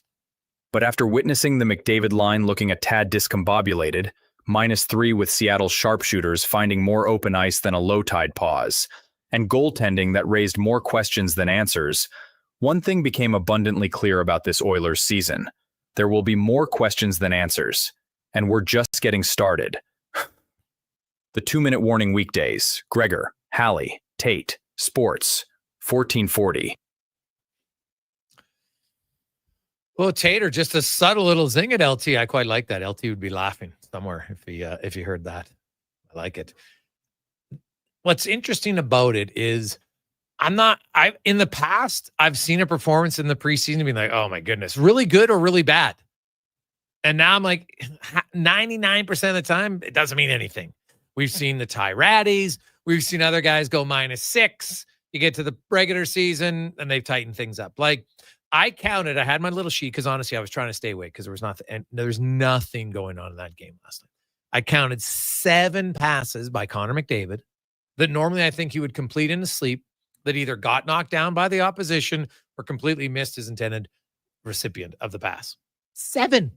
Like it, rust, call it whatever you want. It's a preseason game. So I can see if people, you know what, you get concerned over things. McDavid and Draisaitl, I think they'll be fine. The thing that actually stood out for me was in the first period, 12 minutes in, give or take, Connor McDavid beats his guy high in the slot, comes down the left side, and is in a really good shooting lane, doesn't shoot. Now, that was the one I said, hey, Connor McDavid said he wanted to shoot the puck more. This is preseason. That's where he should be shooting the puck. So that's the one thing that I looked for and was like, that's what I'll look for the next time. Is he going to pass up a shot in a really good spot? That's the one area where for a guy who is more than capable of it, because you score 60 goals, then you're capable of being at least a 40-goal scorer in my books. He's a 40-goal scorer. He's done it 3-4 times in his career. But so he's got to get back to that at minimum. Right? He's gotten 32 and 26 goals the last 2 years. And he said it himself, needs to shoot more, needs to have a little bit more of a shooting mentality, and that's what's going to have to happen. So we'll see where it goes. 420, when we come back, hey, speaking of big injuries, the Oilers have lost Zach Hyman. It was a brutal injury at the timing of it in the playoffs. And obviously it was a pretty tough injury because he is yet to play a game since. Could have been another big injury today. Not for the Oilers, but for the NHL. We'll discuss it next on the Jason Gregor Show, presented by PlayAlberta.ca, live on Sports 1440, sports1440.ca, Oilers Nation, YouTube, Facebook, X, and Instagram. Experience a season of superior luxury, performance, and savings. The Fall Experience event is on now at Volvo Cars Edmonton. The all-new redesigned 2026 XC90 is here. Come drive one today. You won't be disappointed. Finance or lease a 2026 XC40 from 1.99%. And right now, you can save $7,500 on remaining 2025 XC60s. The Fall Experience event is on now at Volvo Cars Edmonton. Great vehicles, better service. Visit VolvoCarsEdmonton.com. Fountain Tire. Get up to 25% off select tires, up to $125 off a set of 4 select Goodyear tires, and $50 off $150 service until October 18th. Restrictions apply. Book today. Fountain Tire. We're on this road together, Canada. Find incredible savings on everything you need for your home at The Brick. Save up to $800 on sofas and up to $1,000 off select major appliances when you buy 2 or more. Whether you're furnishing a new space or refreshing your current one, The Brick has designs to fit any style and budget, all backed by their exceptional service. Visit one of their 4 locations in Edmonton, downtown, South Common, West Edmonton Mall, or 137th on the north side. See in-store for details and exclusions. The Brick, saving you more. Whether you're at home, in the car, or on the move, you're never more than a tap away from Sports 1440. Download the radio player or iHeart today, so you can get all access anytime to Edmonton's only sports radio station, Sports 1440. I'm a little hungry. I've got booster balls from Booster Juice. Booster what now? Booster balls. They're little protein bites packed with nutrients. Chewy, crunchy, yummy, and new flavors all the time. Like this little guy, the new mint chocolate booster ball, peppermint cocoa, coconut, peanut butter, maple syrup, all rolled up into a delightful little bite-sized snack. Why am I just hearing about this now? I don't know. Can I have one? No. Booster Juice, Canadian born, blending since 1999. Whether you're a craft beer connoisseur or more of a wine aficionado, there's always something new to discover at Sherbrooke Liquor, a unique family-owned independent liquor store. The selection, incredible. The non-alcohol section is also very impressive. Sherbrooke Liquor, expert, knowledgeable staff with a passion for unique finds. More than just a liquor store, we're a community. Alberta's best, the one and only Sherbrooke Liquor. Wine, spirits, and oodles of beer. Visit SherbrookeLiquor.com. And now Action Electrical's testing team is on defense duty. They're the guardians of safety and compliance, a critical part of any lineup. Precisely. They perform rigorous safety and code compliance testing for commercial operations. Think of them as the referees, ensuring everything is up to standard before disaster strikes. Their preventative plays are legendary, spotting faults early. Hire the Action Electrical team to bring home a win for your project. Visit actionelectrical.net. Are you relying on credit cards to make ends meet? Are you making just the minimum payment and carrying a balance month after month? It's time to break free from the debt spiral and take control of your finances. I'm Parveen Middleton, licensed insolvency trustee at BDO here in Edmonton. During a free consultation, I can explain all your debt relief options and stop your credit card bills from piling up. Call 1-833-BDO-TALK or visit bdodebt.ca to discover your debt-free future. Sure, your couch is comfortable, but watching the game is always better at On the Rocks. With crystal clear TVs, you won't miss a single play, and the specials are a major league win. Pre-game warm-up starts with specials 30 minutes before the puck drops. Get 69-cent wings and $5.75 Molson Canadian and Coors Light drafts. And play score and win every game for your chance to win big. Be part of the action this hockey season. See the menu online at ontherocksyeg.com. The bad news, winter will be here in a flash. But the really good news, right now during the Nissan Flash Sale, you can get a set of free winter tires. You might just look forward to winter coming back, and you still get 0% financing and $500 Nissan bonus. September 23rd to 27th only. Act fast. This flash won't last. See your local Nissan dealer or Nissan.ca for details. Offer available on select 2025 models. Conditions apply. Visit your local Edmonton and area Nissan dealer for more information. CJR. It's a world loose. You don't get money. It's a worldwide. But I do.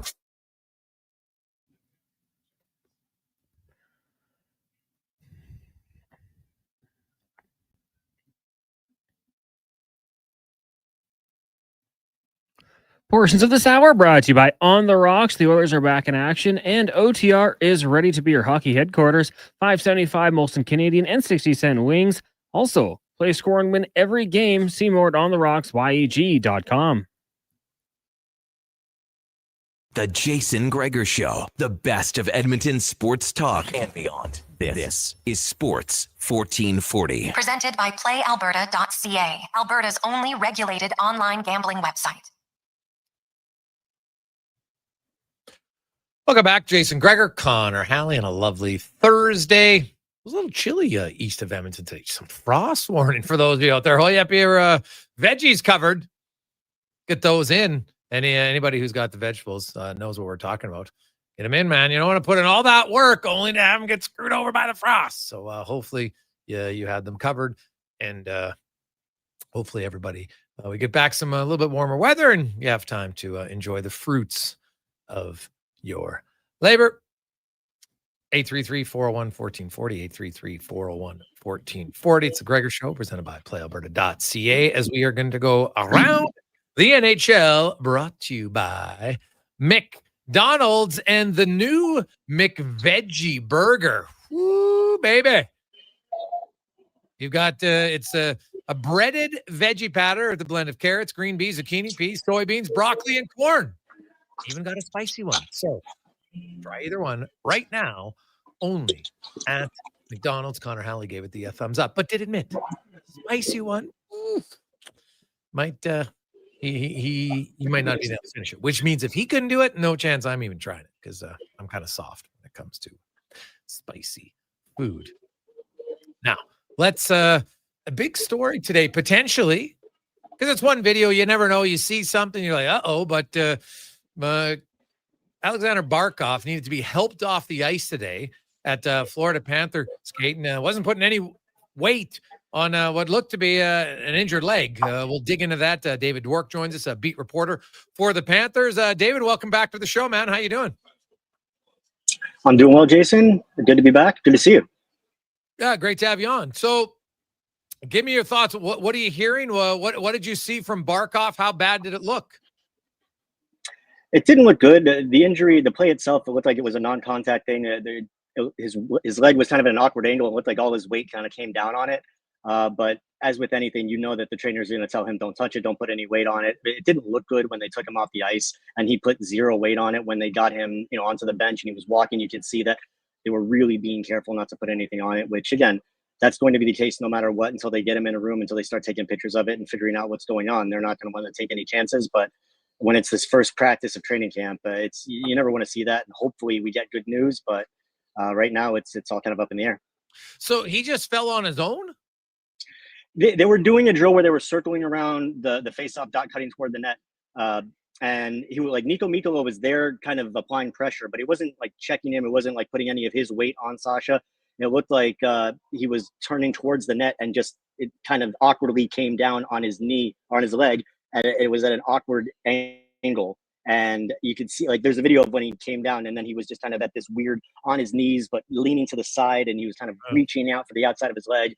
And it was just, you almost would rather see a contact injury than a non-contact injury just because of what we know happens with non-contact. But I don't think in any situation you're going to walk away saying it looked okay, but yeah, it didn't look good. So, because now the Panthers, they had a strategy as an organization. My understanding is all their veteran guys, like today was the first day they skated, right? Like they basically gave them an extra week off. Yeah, practice training camp opened last week, and they have 72 players on their camp roster, which is kind of ridiculous. But it was a lot of younger guys, and they gave them a run. And what they've done in past years is like they give the NHL guys a break in terms of the preseason games, but they still have a full camp. But this year, the NHL guys were skating on their own, usually like in the morning, and then they'd have 2 afternoon practices with the prospects and the AHL guys. So this was the first formal practice with Paul Maurice and the coaching staff, with all the veteran guys, with Sergei Bobrovsky, Sam Reinhart, Brad Marchand, all those guys. And it was the first part of the first practice. Like it was within maybe the first 20 minutes or so that this happened. They were just switching to a secondary ice surface, and they go back and forth. And as they were doing that, it was like the last part of the last drill. And all of a sudden it's like, wait, there's somebody on the ice. And yeah, just not fun. Yeah. Well, that would be a huge loss. They're already without Matthew Tkachuk, and I'm sure that will be the storyline. You look at, I know they signed Mott as a center, but obviously he's not replacing Barkoff, and they're a pretty deep team. But you lose Barkoff and Tkachuk, that would be a devastating first few months. Yeah, it'll be tough if Barkov has to miss any kind of extended period of time, just because, as you said, they're already out without Matthew Tkachuk. They're already also missing Thomas Nosek, so they're down 2 centers if Barkov has to miss any time. Luke Kunin's here on a PTO, and he's somebody that they're looking at as a potential fourth-line center, particularly somebody that could step in and help bump up the center depth. Florida's fortunate, Jason, just because they've got a lot of guys on the wing that can play center, that can take faceoffs, whether it's Sam Reinhart, whether it's Evan Rodriguez. They've got guys that can step into that role. But it's going to be tough because there are, if Barkov misses any period of time, now they're down 3 of their main NHL regular forwards before you've even played game 1 of the regular season. So it's a tough situation for the defending champs. Well, what's the timeline? Because Marchand's the other one, right? What's his timeline? You mean Nosek? Nosek. So yeah, Nosek's out for like 4 months minimum, right? Is that what it was? Yeah, Nosek, it's going to be a while. He had a very serious knee injury during the offseason that he's recouping now. So they're not expecting him back until at least probably after the Olympic break. It's going to be a minute. Now, I know it's preseason, and Carolina had a few more NHL guys in the roster last night, but the new goalie making a real positive appearance. 26 years of age. Tarasov's a guy that people have talked about for a while, kind of seeing, hey, maybe he'll get there. And it's funny because another goalie who came from Columbus has had some pretty good success in Florida. I'm not comparing the two of them, but what do you make? He's obviously going to be the backup. It looks like with Bobrovsky's age and everything, how many games would you expect the backup to play in Florida this year? I'd say probably in the 30 to 35 range. That's kind of the window that they're looking for with Bob, is to keep him around 50 or so, give or take, and keep him nice and fresh for the playoffs. Bob, if it was up to him, he would play every game, as you know, but he listens to his goalie coach, Rob Tallis, who does a good job of limiting his time. But yeah, Tarasov looked great last night in Carolina. The Panthers are very high on him. Bill Zito liked him a lot from when they were together in Columbus, years ago now, it seems like. But Zito was there when Tarasov first arrived. And then there's the story of how, Sergei Bobrovsky idolized Tarasov's father, and now the two are together on the same team again, or on the same team for the first time. It's a very cool thing. And to see him playing well on top of it, this is somebody who the Panthers could see as a long-term solution if it works out the way that they're hoping it does. As you said, Sergei Bobrovsky is going to be 37 years old, I believe, already, as the season's about to start. Still playing out of his mind, amazingly, but you have to think Father Time eventually is going to catch up. And at that time, Ford is going to have a decision to make. This is Bob's last year under his big contract. The $10 million AAV goes away after the season. And so there's a lot of options for Florida moving forward in the crease. But that being said, if they can keep Bob at a lower number, keep Tarasov, and keep developing him, I think that's, at the moment, that's a good plan that they have in place. Looking at the Bobrovsky situation, what are you hearing? What's your expectations of a potential contract extension? I think there's a fairly decent chance that it happens. I don't know if it would happen during the season, just because Bob wouldn't want to focus. He wouldn't want to talk about that. He might just let his agent do his thing. I'm not sure how that relationship works, but it's something that Bob would like to do in Florida. I know he's very happy here. His wife is here. He's had 2 kids down here over the last few years, and he's really happy with his routine and his lifestyle. So wouldn't surprise me at all to see him want to continue that. maybe a couple of years, depending, I mean, we've seen the contracts that Bill Zito hands out. Brad Marchand's under contract till he's 43. So, who knows what kind of thing they would have went on for Sergei Bobrovsky. But I think there is a path for him to stay here. He wants to be here, and he's a big part of the team, obviously, the team mindset of everybody that's taken less money to come here and to build a championship. So I would think Sergei Bobrovsky would fall in line. And the comments he's made prior to the season would fall in with that too. The Panthers, just like Tampa Bay, have made it to the Stanley Cup final 3 years in a row. You got to go back to the Islanders in the 80s for a team that made it to the final 4 years in a row. It's really hard. There's the wear and tear. There's obviously you need a few breaks. You got to have a really good team. The Panthers, I'm guessing by giving their extra veterans a week off, like they're more cognizant of the wear and tear, and they understand that. And they're like, we don't have to win the division. We can finish second. We can finish third. Just get in the playoffs, and we're confident that we can do well. Is that kind of the feeling you get, David? And do you think that we could see guys periodically resting at times for Florida this year? Yeah, it wouldn't be surprised. They did that a lot last year. You mentioned down the stretch how they rested guys, and Paul Maurice wasn't overly concerned with where they finished in the standings because, as he said many times, when you make the playoffs, you're going to play a good team no matter what, and you're going to have to go through the best to get to their ultimate goal. So it's not a big concern. And last year, you saw they started every series on the road and worked out just fine for them. So for the Panthers during the regular season, I would think that something that they'd want to continue. In terms of resting guys is one thing. My ADD gets the best of me, so I forget your question when I start rattling on, Jason. You have to forgive me. No. I was just saying, them load management. I don't like that term, but strategically resting certain guys.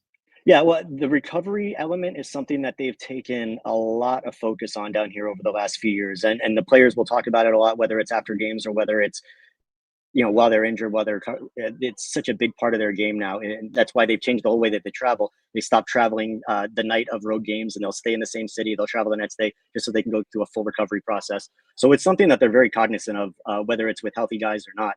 So it wouldn't surprise me at all to see this season if they continue on that path and just kind of limit guys here or there. Because at the end of the day, this team has proven they're fine with the playoffs wherever they might get in. They just want to get there, and they're happy to let the chips fall where they may. David Dwork joins us talking Florida Panthers. Alex Barkoff injured today. His first skate of the training camp and just fell awkwardly in a drill cutting to the net. Really, no dangerous play. No, just fell on his leg, and we'll get probably a report tomorrow from the Panthers. But David mentioned it did not look good. Put no weight on his leg as he left the ice with the help of the trainers. Mackie Samaskovich, the rookie, right? And it's hard to be a rookie on a championship team. And in the regular season, he played pretty well, 15 goals. We didn't see him a ton come playoff time because, hey, it's playoff time. But where do you see him fitting in? How much of a bigger role potentially could he have this regular season? I wouldn't be surprised to see him get a top six role off the gate and see how he runs with it. They toyed with him up there last season a little bit. He has a good understanding of what would be expected of him in that kind of a role. Just the defensive parts of the game has been what he's been focused the most on learning and excelling at since he arrived here.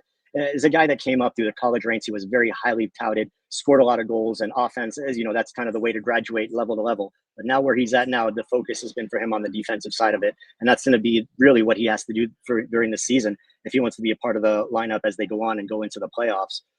He said today that he's not really too focused on where he is in the lineup. He just wants to be consistent. Early in camp, both Barkov and Sam Bennett both commented on their own about how he looks faster and stronger, and he may have gotten better in the short amount of time that they were apart. And he's still just, 21, 22 years old. So they have a lot of high hopes for Mackie Samaskovich. They don't have many prospects of that regard coming through here. When you talk about like former first-round picks or high picks that could come through, you've got Anton Lundell. Obviously Barkov and Ekblad forever ago were top picks, but not so much lately. So if Mackie can be one of those guys to come in and produce and be somebody that can do it on a cheap contract, which is kind of why you need your homegrown prospects to produce for a team like the Panthers that's trying to compete and they're playing right up to the cap every year. But I would think I'd probably be surprised, Jason, if he didn't earn himself a top six role between the injury issues and just his natural progression over the last several months. Lastly, Dave, I got to ask you on a personal note. How has Noah Gregor looked in his PTO for the Panthers? He looked like he was having fun last night in Raleigh. He got in a fight, scored a goal. It looked like a fun night for him and the boys. But no, He's been pretty solid. It's going to be, they're looking for veteran help on the back line, whether it's at the NHL level or whether it's at the AHL level. They're looking for guys that can play, that know how to be responsible in their own end, and that are good teammates. And he kind of checks all the boxes. He's a good dude on the ice. He's a great dude off the ice. And so far, it's looked solid. So it'll be fun to see how it plays out. They're keeping a lot of these guys, I would imagine, right up until the end to see which ones stay, which ones go. But it's going to be a tight race, whether it's at forward or defense, to see who the first call-up might be, just because the Panthers are so deep at the top end. It's something that we've talked about during camp, is like, who might the first call-up be? It's a big competition between young guys at the AHL level. And it's fun to track, really, because this is the time of the year to do it. But no, when I see that Gregor name on the ice, for sure, I'm thinking of you, buddy. All right, buddy. Well, thanks for that. And we'll be watching. Appreciate your time, Dave. Have a good one. Take care, buddy. There you go. That's David Dwork joining us from Florida. And see, it's tough. It's a tough gig, man. The NHL is a really, really hard league. It's tough to get into, and it's even tougher to stay. So we'll see. I know he's not listening, but when you look at development, and players need to play, and hasn't got to play a ton of minutes last year, I don't think starting the American League would be the worst thing when I come to long-term potential. Regain some confidence, regain some touch, get the puck on your stick way more, play 18, 17, 19 minutes a night. Could be a good thing long-term. We'll see. We'll return. We got 5 questions, and we got Spec Brandon Barlo as the Elks D-line continues to be very good. They're going to have to be good again with Saskatchewan coming into town, and Trevor Harris. We'll get to all that and more. It's the Gregor Show, presented by PlayAlberta.ca. They are nice, tasting just so right. You can order oodle noodle at oodlenoodle.ca, delivering you the news almost right away. Remember, you can order oodle noodle at oodlenoodle.ca. So stay on your couch all day and order oodlenoodle.ca. Oodle noodle. I'm Colin Livingston, president of Cantork. Since 2016, we've been at the forefront of hydraulic torque wrenches in Canada. I'm delighted to share our latest venture, in-house production for quicker turnaround, superior quality, and heightened versatility. Experience excellence at cantork.com. When you get into a new Tacoma, you might suddenly find yourself expertly tackling bumps and boulders on backwood trails with a confidence you just didn't have during pothole season. All that's left to do is drive it home. Get in and go right now at Toyota, where you can lease a 2025 Tacoma 4x4 double cab SR5 from $115 weekly for 60 months at 6.79% with $7,699 down. Visit shoptoyota.ca or your local Prairie Toyota dealer today. The bad news, winter will be here in a flash. But the really good news, right now during the Nissan Flash Sale, you can get a set of free winter tires. You might just look forward to winter coming back, and you still get 0% financing and $500 Nissan bonus. September 23rd to 27th only. Act fast. This flash won't last. See your local Nissan dealer or Nissan.ca for details. Offer available on select 2025 models. Conditions apply. Visit your local Edmonton and area Nissan dealer for more information. Stop juggling lowest bid contractors, because at Wetaskiwin Ready Mix, one call does it all. From concrete supply to cribbing and pumping, we've got your project covered. Locally owned and operated, Wetaskiwin Ready Mix is proud to deliver on spec and on time every time, because we know quality concrete isn't cheap, and cheap concrete isn't quality. Send Wetaskiwin Ready Mix your blueprint. We'll handle the rest. Wetaskiwin Ready Mix, 780-352-4301. Is your company drowning in paperwork and administrative tasks? Do you need more data to make better decisions? Nectar.io is your company's all-in-one solution for fleet and materials management, safety, time cards, and GIS-based project management.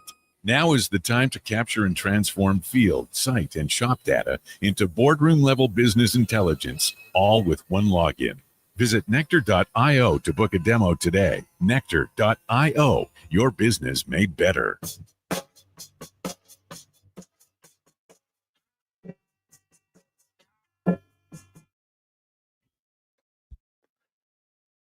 Portions of this hour brought to you by Cantork. What's the best way to beat the tariffs? Buy Canadian. Cantork's products not only made in Canada, but right here in Edmonton. Save money, support Canada at Cantork.com. From puck drop to kickoff, It's the Jason Gregor Show on Sports 1440. Presented by PlayAlberta.ca, Alberta's only regulated online gambling website.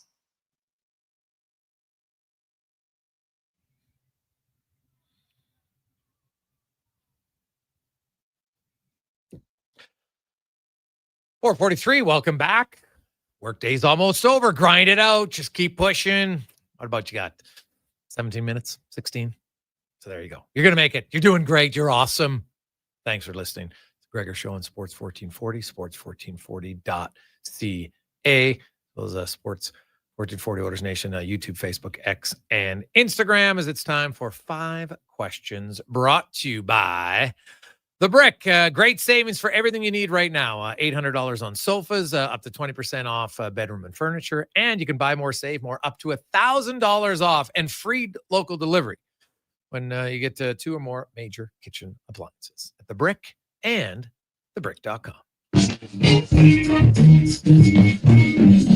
It's time for 5 questions on the Jason Gregor Show. All right, Jason, question number 1. Gambling in studio today is, of course, we've got to talk a little wrestling. Give me your top 3 wrestlers all time. Could be any level, any organization. Oh, like just my 3 favorites of all time? Your 3 favorites, yeah. I'm going to go... Well, now that I had Gama and Sue, it's going to be really close, but I don't want to sound like inauthentic. So Ultimate Warrior, in no order, Ultimate Warrior, Cuban Assassin, and Demolition, the tag team, Axe and Smash. Got to go Undertaker for me. Probably have to throw in Bret Hart, and give me Stone Cold was so good. Even as like I don't know if they wanted him to be the good guy, if it just everyone took to him, but Stone Cold, the things he would do with the beer truck and, delivering 20 stunners in 25 seconds, clearing out the ring, it was unbelievable. So yeah, Stone Cold would be my final one there. Question number 2 for you. Of the Oilers last night who did not play for the team last season, were there any that stood out to you? Who didn't play last season? Yeah, Leppinen, again, definitely noticeable. And Clattenburg, to me, he was just, every time he's on the ice, he's around the puck, he's in the mix. You always see him in, like, there's other guys where really I was like, were they even on the ice tonight? Like, I literally didn't notice him. I noticed him in numerous times and had actually one good chance, put it wide of the net, but he would be definitely, those would be the 2 guys for me. Yeah, Clattenburg for sure. And you talk about the physical presence, knowing what he has to do. Curtis Lazaro is another guy who threw 3 hits. Other than that, though, not many hits. I think there's only 2 other players who were credited with a hit, Bo Akey and Trent Frederick. So Clattenburg for sure. Good to see him doing what he had to do. I'm kind of intrigued by Hudson as well going forward here, what he could turn into. Question number 3 for you. And the Seahawks enter tonight's game as the favorites, 2 points. Over under 43.5 at playalberta.ca. What do you think would be the smart bet in this one? Go ahead. The Seahawks defense, I'm a little weary of. I think they can do some pretty good things. But 43, I can't help myself. I just think about that one. That's a 24-21 game, and you hit the over. So I would take the over, and I think that Trey Benz an anytime touchdown would be another one to sprinkle some money on with Connor out of the lineup. Ooh, I'm gonna go. I will go with a touchdown from JSN. How about that? I like it. He's been really good this year. Question number 4 for you. Of course, we're going to have Brandon Barlo join us in the 5 o'clock hour, Edmonton Elks defensive lineman. So just on the topic of defensive players, who do you think was the best defensive player you ever saw lace him up in the CFL? Oh, that I ever saw, best defensive player? Ooh, man, that is a good... Like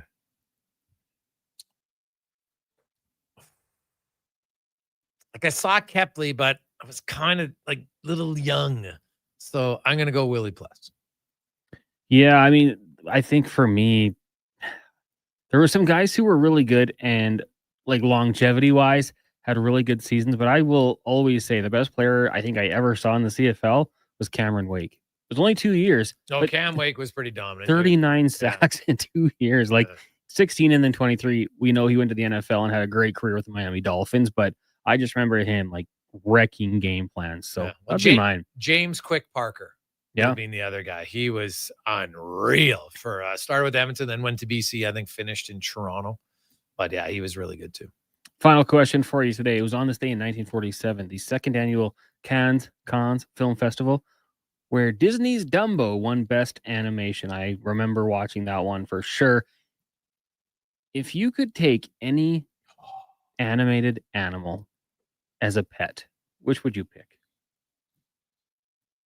Ooh, that's a really good question, because I'm going to try not to think rationally, right? Like, so they're all going to be a pet. It's animated. Oh my goodness. Who would I want? Because they all talk to you, right? Yeah. If they talk, yeah. That's absolutely. what's great about them. I'm taking the animated pet. I'm not getting the real live version. I'm getting the animated version. Yeah, and So it doesn't have to be just an animal. I want a talking one. Yeah. Come on. Get some company around. Maybe they got a good sense of humor. That's a really good question. I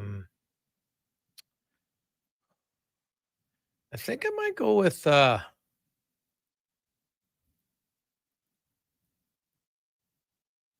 think I'm gonna go with Foghorn Leghorn. Okay. Right? Big dude, very laid back, pretty funny. But if you ever needed him to take care of business, he had no problem taking care of business. There's too many good ones out there, but one of the characters, and it was a movie that I got into, I think because of the Ewan Stretty. It was one of the 1260 watch things we did. And Sing, Buster Moon, the koala. Yeah. I mean, that guy's out there grinding. He's trying to work. You got McConaughey around. Yeah, you, right? he's trying to make money for you. He's doing what he can. He's a hustler. So I'll go Buster Moon, the koala from Sing. He's a hustler, but not necessarily the wisest. No, right? He grinds though. Yeah. Buster. See, here's the thing. I don't even know who Foghorn Leghorn's voice is. That's what, because if you got Buster Moon, I got it's just McConaughey's voice around, and you're gonna be like, "Hey, Buster." All right. Is he gonna say that? Like, how does it work? I don't know. Maybe he doesn't know that that was another character because he's an animated character.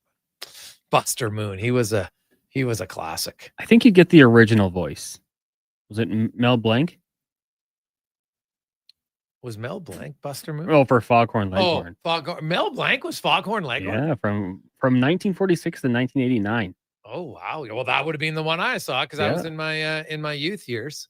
Who was Foghorn after him? Oh, Jeff Bergman, Greg Burson, Joe Alasky, Frank How Gorshin. can one guy go that long and then all these other guys couldn't come to a contract? Like, what the hell's happening? I bet that's what it was. I would honestly bet that's what the problem was. Wow. So yeah, a lot of guys have done it. That would be great. Because he could tell you a lot of other stories about other animated guys. That's why I would like him. Like him a lot. We got, hey guys, I'm taking Brain the dog from Inspector Gadget. Ooh, Terry and Lacombe. I'm liking it. Yeah. Jordan. This is a little odd, Jordan. I'm taking Jessica Rabbit. It's just weird in certain ways.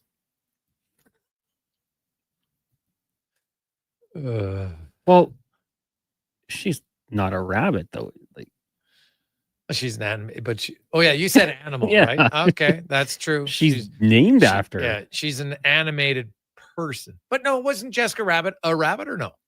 No, she was named Jessica Rabbit. But Yeah, looks her pretty character, humanoid. She's a humanoid. Yeah, I think so. Yeah. All right.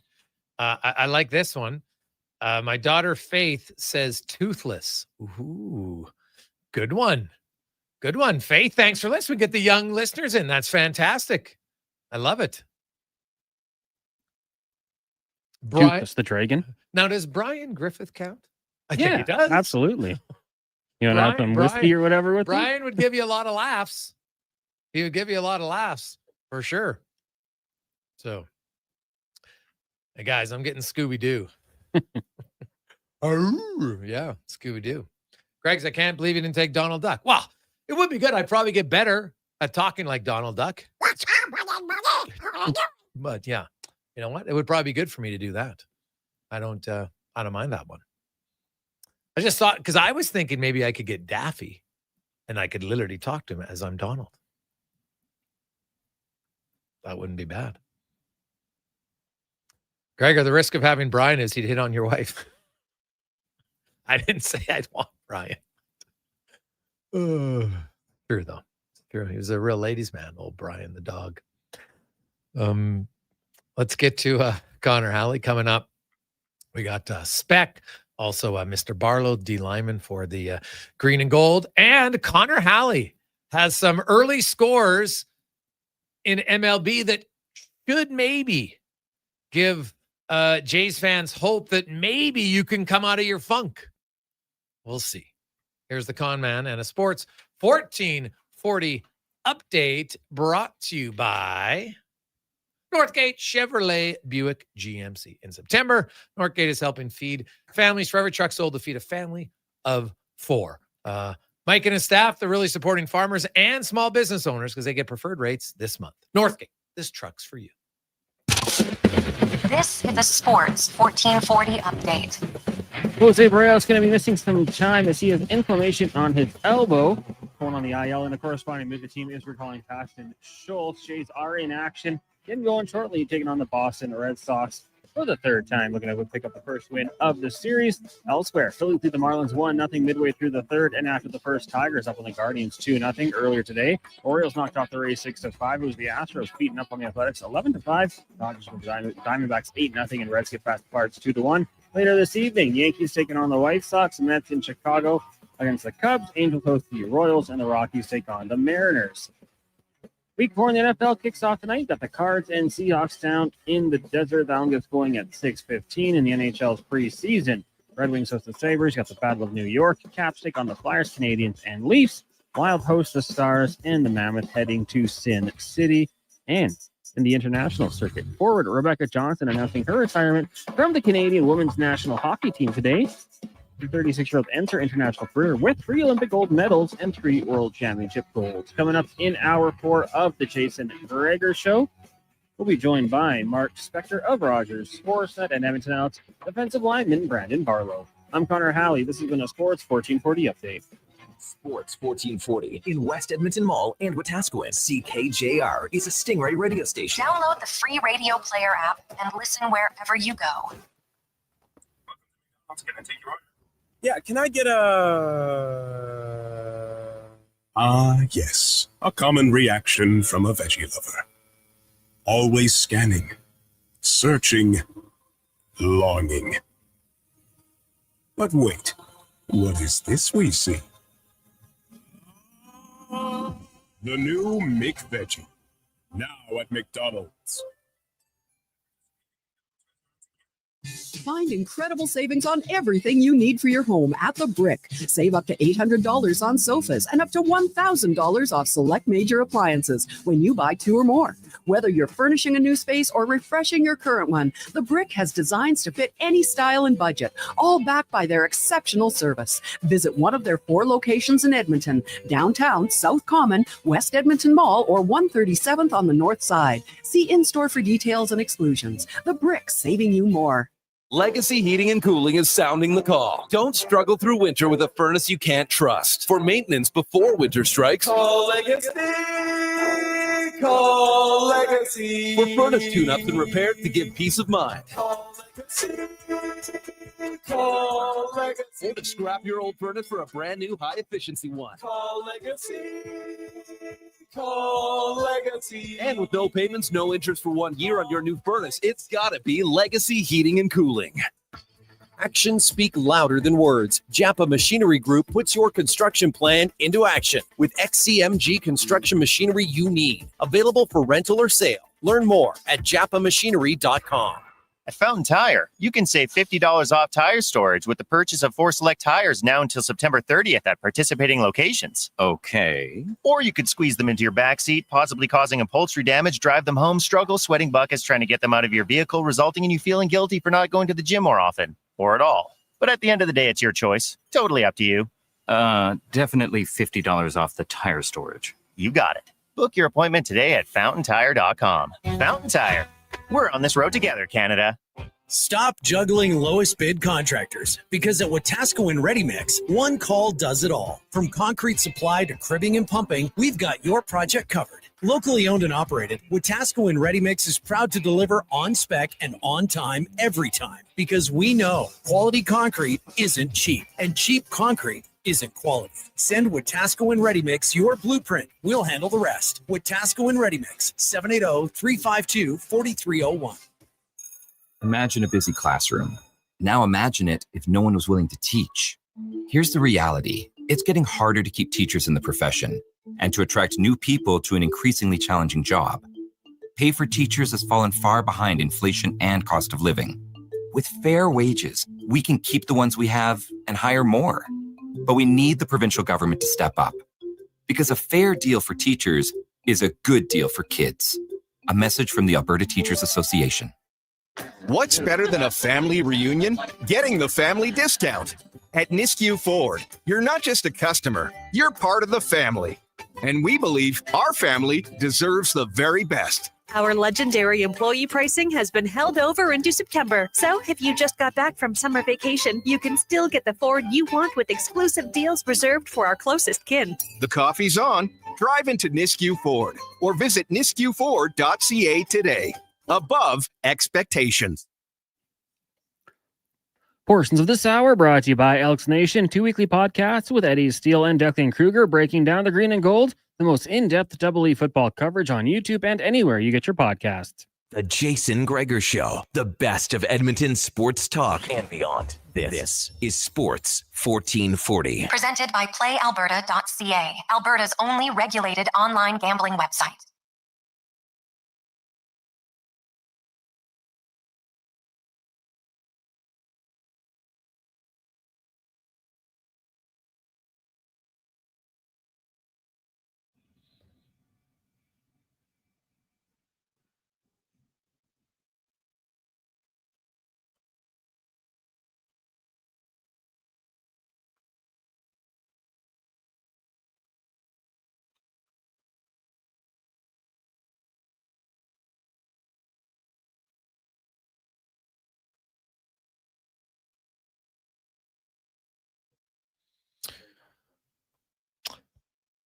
.501. Welcome back. Some sad news to share. I'd heard that Larry had been battling things a little bit. Welcome back, by the way. It is the Jason Gregor Show on Sports 1440, sports1440.ca, YouTube, Facebook, X, and Instagram. But Larry Thompson, the owner who purchased the Elks, Larry has passed away. He is battling cancer and battle hard and unfortunately succumbed to it. So it's a sad day for the Green and Gold organization. A sad day for lots of people in the community.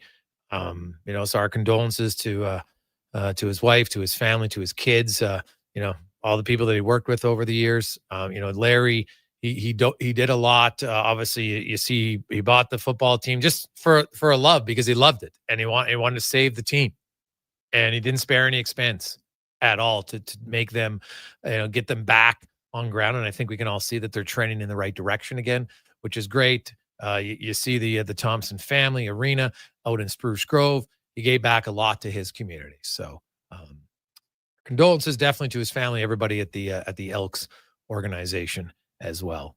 And so that's definitely a sad day. It is the Gregor Show presented by PlayAlberta.ca as we now get to the Spec Report brought to you by GS Construction. And I know that they knew Larry, so they offer their condolences as well from Turan and the staff at GS Construction. We welcome in Mark Spector to the show. Spec, how you doing? Not bad. That's very sad news, Jason. Yes, definitely is so. And he was somebody, he wasn't around long as the owner of the team, but man, he was a long time season ticket holder, and really, his love of football was a main reason why, dating back. I think when I talked to Larry, I remember him telling me he was like 12, maybe even 11 when he remembers kind of his first time going to the old stadium that was Clark Stadium back then. Mm-hmm. And watching games. And then, of course, he became a season ticket holder when they moved over to Commonwealth Stadium. And, that's a big loss for that team. And obviously, more importantly, for their family. Right. So that's definitely definitely a sad day for them. The good news is, I know that his family, like they knew what was going on here with Larry. I'd heard some rumblings a while about this, and they've got a really good succession plan. Nothing's going to change from the family, my understanding, in that regard, and just move forward with the organization and keep on, like Deb, his wife will keep moving forward with the team and running it, and she was involved throughout. We saw her at the press conference when they first purchased the team, so she's been there from day one, and I expect that she'll still be heavily involved moving forward.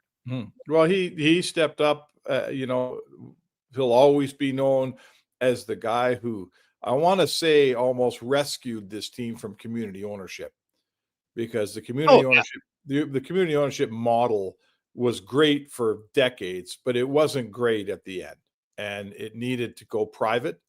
And Larry Thompson stepped up, made that happen, got it going on the right track here, hired good people, found some stability in the organization. Let's face it, it's a more stable place today than the day he bought it, for sure. And all those things, we know that wins on the field are usually the icing on the cake, the very last thing that happens. They'll never happen without a stable, proper organization on which to build. And that will be his legacy, certainly with his time with the Elks, is he put a foundation in there on which it appears this team is ready to start to win football games. Yes. Him and Deb, since taking over, they were fully committed to that team. And really, even with him, battling for his health here the last few months, I know he was away from the team, and my understanding is, the commitment was 100% there.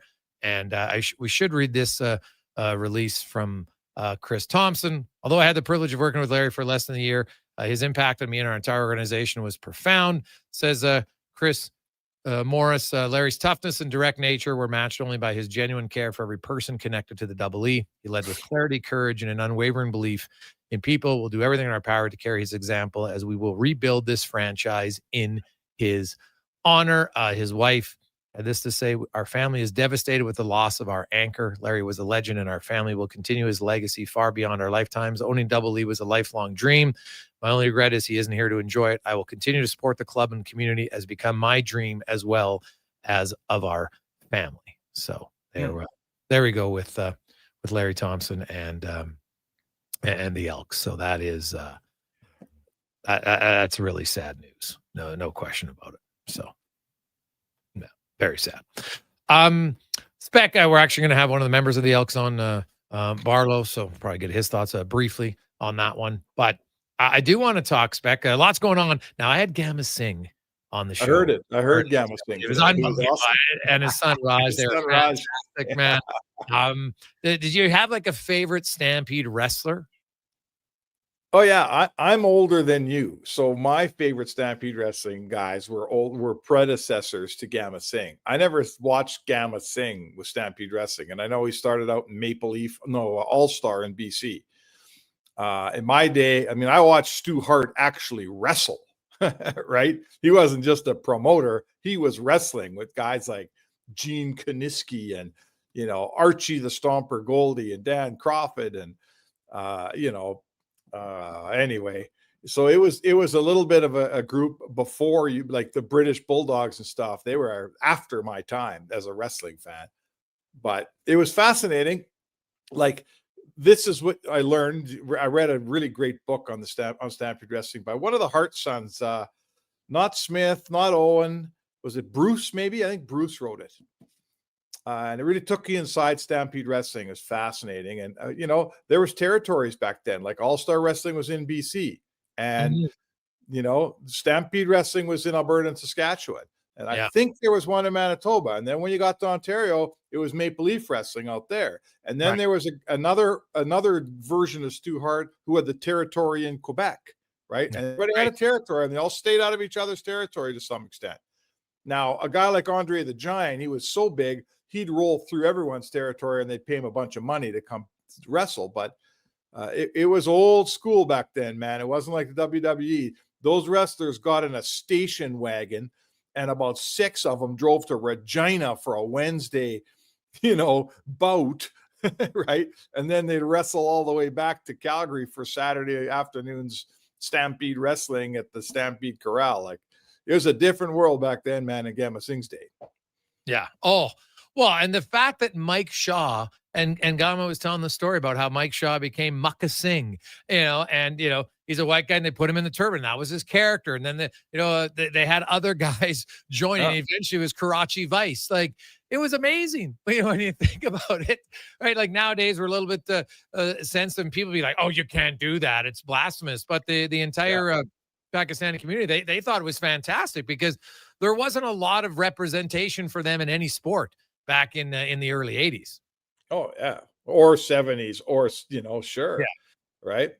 Absolutely. There was a guy in my time named Tor Kamada, and he was a Japanese guy, and he played every Japanese stereotype you could think of. He rolled out on Saturday morning. And you're right. If you did that today, everyone would freak out. But hey, I don't know. I'm not here to get cultural on you, but we enjoyed the heck out of it back in the day. I tell you that.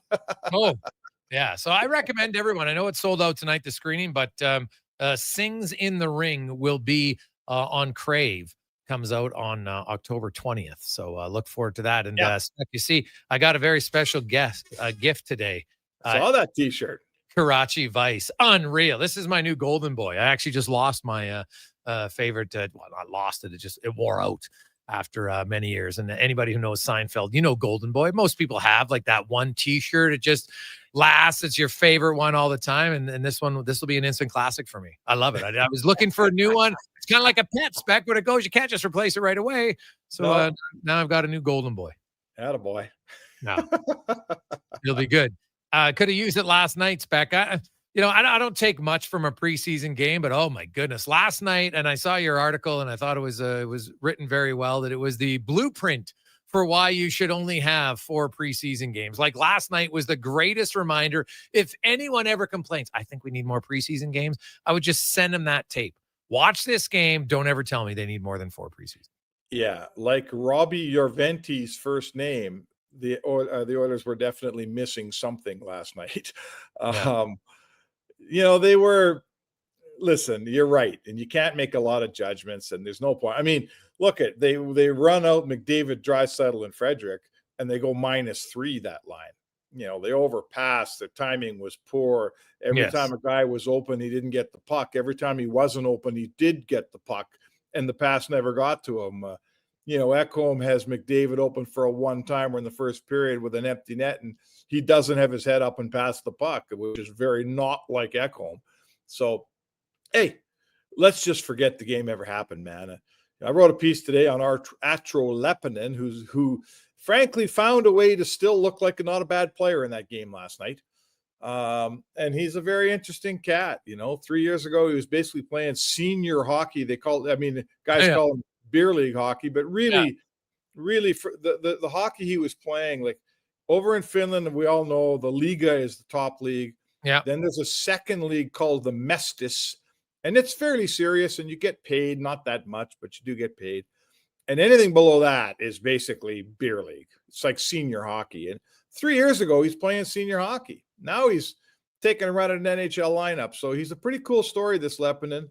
I don't know where it's going to end, but he's certainly shown you that he's going to go down to Bakersfield for sure, and probably run the power play down there. And I think we'll keep an eye on him from up here, Jay, won't we?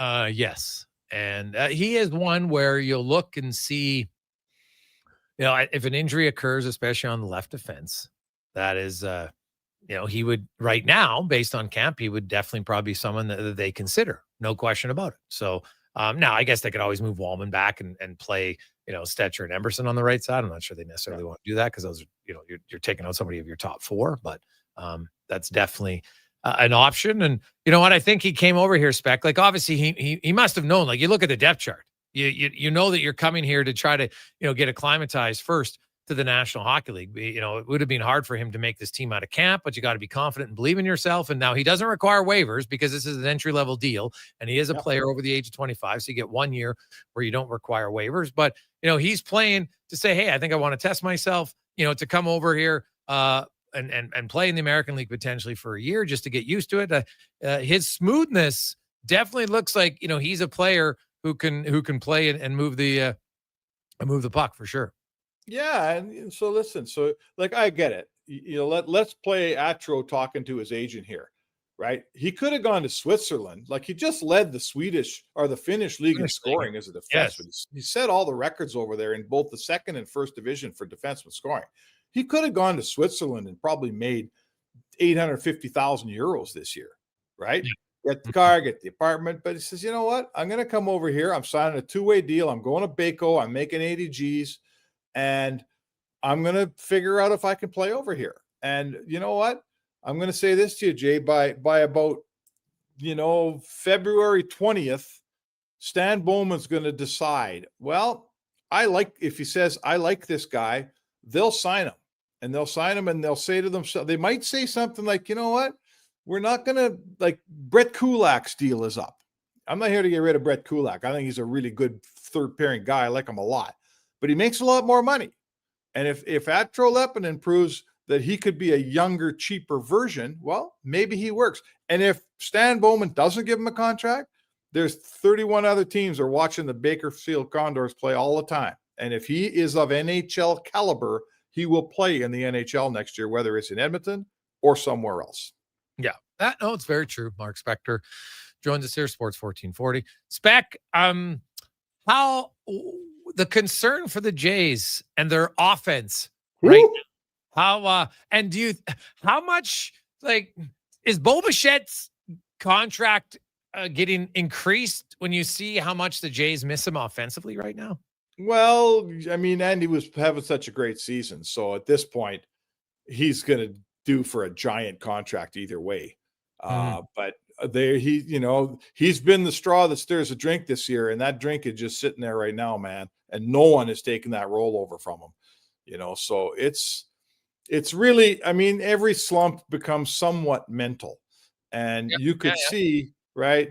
You could see that the manager Schneider is saying, wait, it's not about the umpires here. Let's not go down that road. Let's not go down the road that Springer was going down. It looked like where it's like the league wants the Yankees to win, not the Blue Jays. Let's not even start down. That's the most unhealthy road you can ever travel if you're trying to win. So he says it's up to us. We're not hitting. If we start hitting the ball, we're going to win games. So Schneider's kind of trying to take control of the mental mood of his team. But 4 games left, and they're skidding, and there's no question about it, man. They need someone to be a hero here. Someone's got to snap out of this thing and get the ball going the right direction. Yeah, no, that's totally fair. And I liked the reaction. He's like, hey, you know what? The sky isn't falling. We've got 90 wins. We're still in first place. Yeah. We got to They're making the playoffs no matter what. Yeah, exactly. Like, you're making the playoffs here. Like, this is not, it's not the end of the world. Like, you could be the Detroit Tigers who have blown a 15.5 game lead, and you're not guaranteed to make the playoffs, right? Houston won today, so now they put the pressure on. And I know Detroit is up 2-0. Now it's 3-1 against Cleveland. But man, they're in a much difficult situation. They've been tanking. Like, the Jays aren't 1-12 in their last 13. And so I think the manager's job there is to kind of try to relax his team, because my goodness, they are up there and the sphincters are tighter than tight right now. Well, and you're coming into tonight's game. It's a bullpen night, right? Yeah. I'm not watching the game. I think it's probably started, and I will watch it when we're done here. But, so now you're looking at your team. You're going, okay, it's a bullpen night against a really hot hitting Boston team. Like, 2 runs isn't going to do it. We might need 5 or 6 to win tonight. So, I mean, hey, these things in every sport, they're contagious. Right now, they got 10 guys who aren't hitting. If one of them starts, someone else will follow. If 2 guys get hitting, a 3rd guy and a 4th guy will show up. This is sports. We've watched sports our whole lives. Vlad Guerrero didn't forget how to hit, right? He knows how to hit, but he's not hitting. So, you got to get that worm turned around, man. It's like they say, like good teams don't lose too many in a row. Well, good hitters don't go on lengthy slumps with 4 games left in the season. So they got good hitters. We know that. So it's time for somebody to man up and figure this thing out. Yeah. Very well said. And hey, they just got a triple from Lucas as we speak. There you go. With 1 out. So they got potentially an opening run in the bottom of the first inning. Something like the Jays, when their bats get going, man, they're a fun team and they score a lot of runs. Everybody knows what happens when they score 5. So we'll see if they can get rolling a little bit. We talked earlier about Larry Thompson. Those who are just joining us, the Elks owner has passed away today, unfortunately, after some complications from surgery. And his wife, Deb, in a statement, committed that, this was Larry's lifelong dream, and it's now her lifelong dream as well as their family. So they're not going anywhere.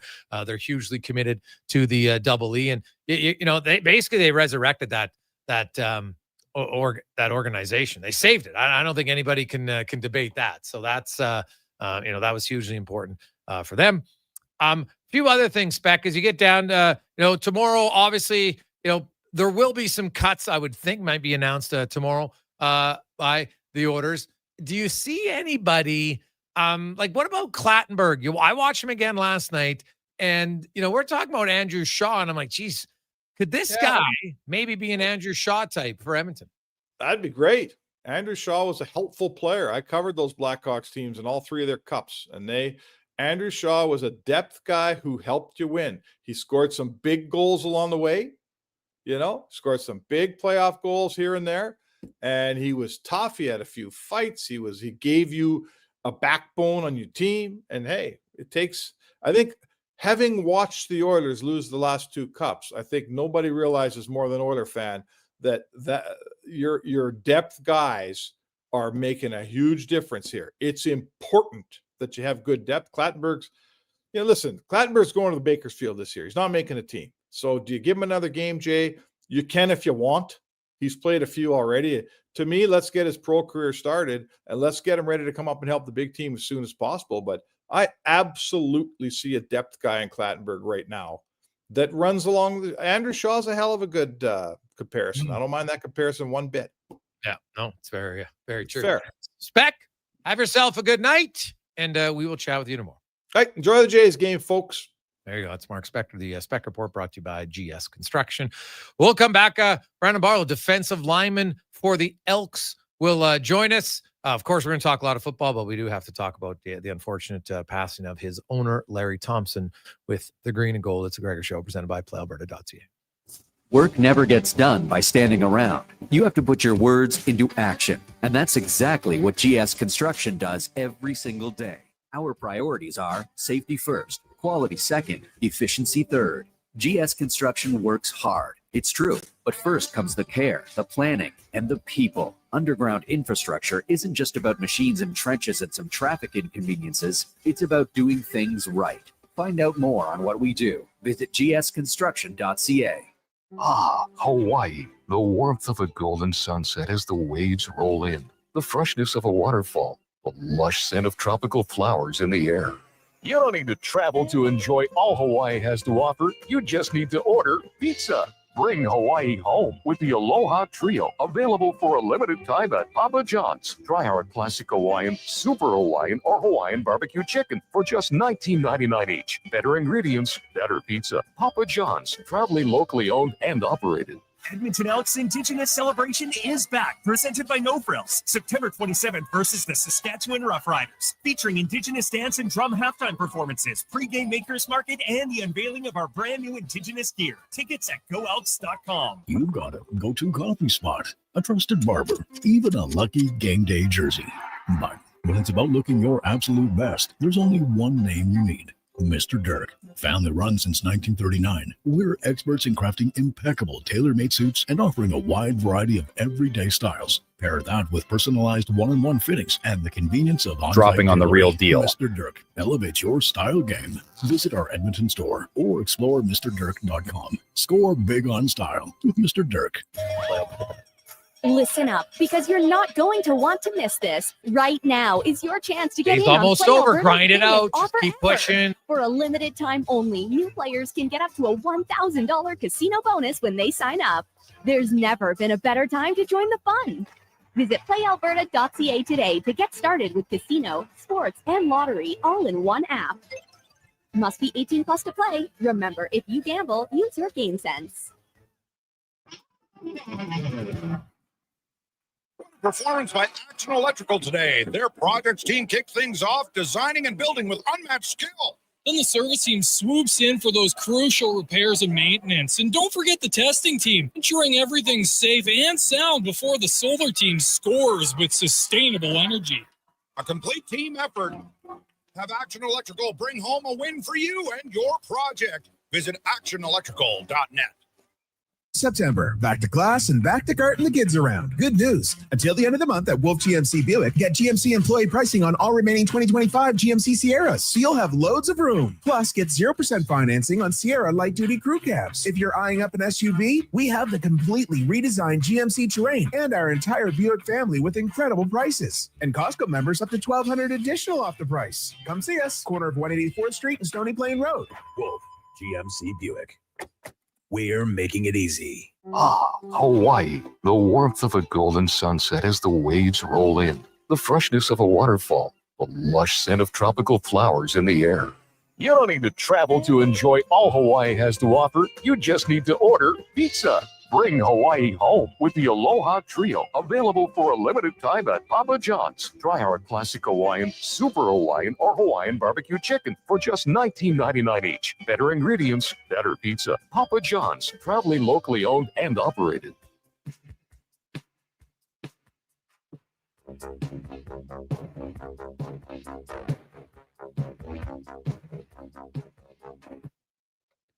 Portions of this hour brought to you by Papa John's. Enjoy a taste of Hawaii with Papa John's Aloha Trio. Try the classic Hawaiian, Super Hawaiian, or Hawaiian barbecue chicken pizzas for only $19.99 each at papajohns.ca or on the Papa John's app. The Jason Gregor Show, the best of Edmonton sports talk and beyond. This is Sports 1440. Presented by playalberta.ca, Alberta's only regulated online gambling website. We continue on Thursday afternoon, Sports 1440, sports1440.ca, as well as Oilers Nation, YouTube, Facebook, X, Instagram, as well as watching on X for Sports 1440. Thanks so much for watching, listening to the show. Of course, some unfortunate news to pass along. Just broke about a half an hour ago, but owner of the Double E, Larry Thompson, who I firmly believe saved that franchise when he purchased it, and injected a lot of money into it, and hired Chris Morris, and then they hired Ed Hervey and Mark Killam and their coaching staff. They signed a lot of good players, and the Elks are, for the first time in a long time, I think there's stability in the organization, and you're seeing the fans come back. Looks like they'll be close to 30,000, maybe plus on Saturday. It'll be an emotional game there for sure. They're going to honor Larry, guaranteed, and it'll be a big day. So our condolences to Deb and their entire family, and of course everyone involved in the Elks organization. As it's time now to get to our Elks report, brought to you by Volvo Cars Edmonton. The brand new 2026 Volvo XC90 is here. Come test drive one today at volvocarsedmonton.com. We are joined by CFL veteran in his first year, though, with the Green and Gold, was signed as a free agent back in February. From the D-line, which has really picked up their play here the last month with way more sacks, way more pressure, way more disruption. Brandon Barlo joins us. Brandon, welcome to the show. First off, condolences. I know it's your first year in the organization, but to lose the owner, obviously a tough day for the entire team. Yes, we just were informed of the unfortunate news as a team from our staff, and our hearts really go out to the family at this time. And there's a lot of it's heartbreaking news to see someone who had such an impact on the Elks franchise.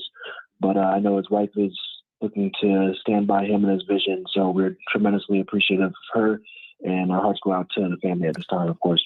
Well, Brandon, obviously, there's different ways to get to use things as motivation, but I would think now that the game in a few days here in Edmonton is going to be even more emotional.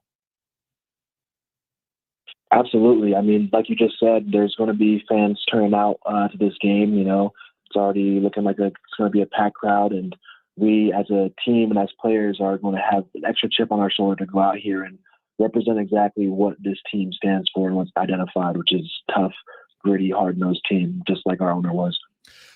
Brandon, the defense has really picked up its play here in the last month, and you're especially the defensive line. You guys are just getting way more pressure, way more sacks.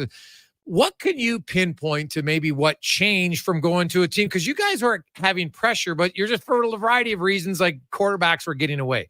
They're not getting away anymore. What's changed? It's a lot of focus. I got to, say that part of it is our defensive coordinator just doing a great job, making sure that we're all on the same page. And, our defensive coaching staff has been doing an amazing job, coaching us to be more detailed with our assignments and with our ability to, whether it's disguising or certain concepts. And then also just, you can see how the team chemistry is starting to come into play on the field. We're communicating better. And it's next man up mentality, and it's been that way for a while for us. But, I think there's no doubt that the chemistry we've built to be able to sustain despite, that next man up mentality, it's really a credit to other position groups and our coaching staff as well that's helped the D-line have success. So, I got to give, the other parts of the defense around me props for, the great job they're doing. You mentioned, JC Sherritt and how the defense is called. Like JC is a rookie DC in the CFL. He's called plays before, but everything at the pro level is a little bit different. Just like some players, it takes some time. What have you seen maybe just in the change from your defensive coordinator and how he calls the game? I think something that JC's done a great job of throughout the season. As you said, it's his first time being a DC here in Edmonton with us in the CFL, but something I've noticed he's done is he likes to base his defense around his personnel. And I've noticed that throughout the season, he's found some of the strong points of our defense from a personnel standpoint. And he calls it based on the strengths of, our defense. So, he recognizes where our strong points are and he capitalizes on it. And that's a good credit to him because, that's also a matter of having great coaching to be able to bring the best out of ourselves as well. Brandon Barlo joins us, defensive lineman for the Green and Gold. And Brandon, your team, man, you played really well for long stretches of both of those games in Toronto and Hamilton. And you can make a strong argument your team should have had a better fate, probably in both games, if we're being honest. But pro sports, that's not how it works. It can be ruthless and devastating. How difficult is it, to lose both of those games when you play that well? What's kind of being the rallying cry to ensure that you don't get down as a group despite playing well? Yeah, I told the guys, football is a humbling sport. It really is. And it's a game of inches. These are lines that we've all heard. And, not to sound cliche about it, but it's true. So at the end of the day, you got to put your hard hat on and go back to work. And that's really what this organization and this city represents. And that's what we need to represent too. It's not about how many times you get knocked down.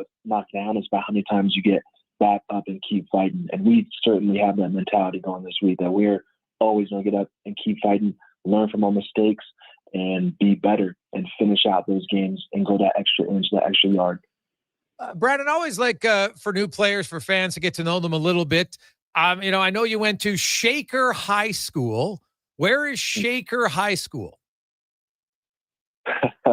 Shaker High School is a high school in Latham, New York. That's where I was pretty much born and raised. Okay. And I give credit to Shaker High School because that's really one of the major foundations of my football career. It's where I learned how to, adopt an excellent work ethic and just be a student of the game and embrace the grind. So that's my roots. That's where I'm from. And then, of course, you went to Boston College, redshirted as a freshman like a lot, and then had a very good career. You also were named ACC all academic team in 2018. So was that something instilled from your parents? Like, hey, you can play football, but school is just as important. Yeah. From an early age, I knew I wanted to be a football player. Okay. My dad was a football player as well, so I was really raised in a football family, but something that my parents emphasized and something that I continue to emphasize to any young athlete aspiring to be great is that it starts with your grades. You're not going to be able to go anywhere with sports without the grades first. So that was always something emphasized to my family. What'd you take in college? In college, I got my undergrad. I got my bachelor's degree in communications, and then I got my master's in project management. Okay, so when you're done playing football, what would be the ideal job for you? That's a great question. I like to keep my options open, but there's a lot of different avenues I feel as though I can go, whether it be getting into coaching, getting into broadcasting with the communications major, or maybe getting into some sort of project management position whether it be like maybe construction or something where I'm still working in a team-oriented environment, seeing that I've worked with teams my whole life, So I like to keep my avenues open for whatever comes that day. But right now, my main focus is being the best football player I can be and going out here and winning against Saskatchewan. Well, yeah, you're a young guy. You got many years left, so that's the advantage. You can kind of figure out and see what you want. Now, your father went to Auburn. Did he try to convince you to go to Auburn? Oh, I'm not going to lie. I grew up a huge Auburn fan. Well, I get it. Watched all the Auburn growing up. Loved that Cam Newton team when they won the championship. So I did have dreams of going to Auburn, but I was raised in New York, so that's a long ways away. And then, when Boston College came knocking on the door, it kind of just made sense. It was a good distance away from New York from where I was, but it was still close enough where my family could come watch me play easily. So, that's the route I ended up going on, and it's brought me here. So I think it was the right path. Brandon Barlo joins us, a defensive lineman for the Green and Gold. And, you've been in the CFL. I think this is year 4 now for you, Brandon. Did you know much about the CFL coming up here before you came? I would say not too much, but more than your average person. My dad actually played in the CFL for a little stint back in the day. But I knew a little bit about it, not much about the rules, though, mainly. So I knew it existed, but it wasn't until I came up here that I realized, the rules were so different because you just see it, it's football, and then you realize, oh, it's actually 3 downs. There's a yard off the ball.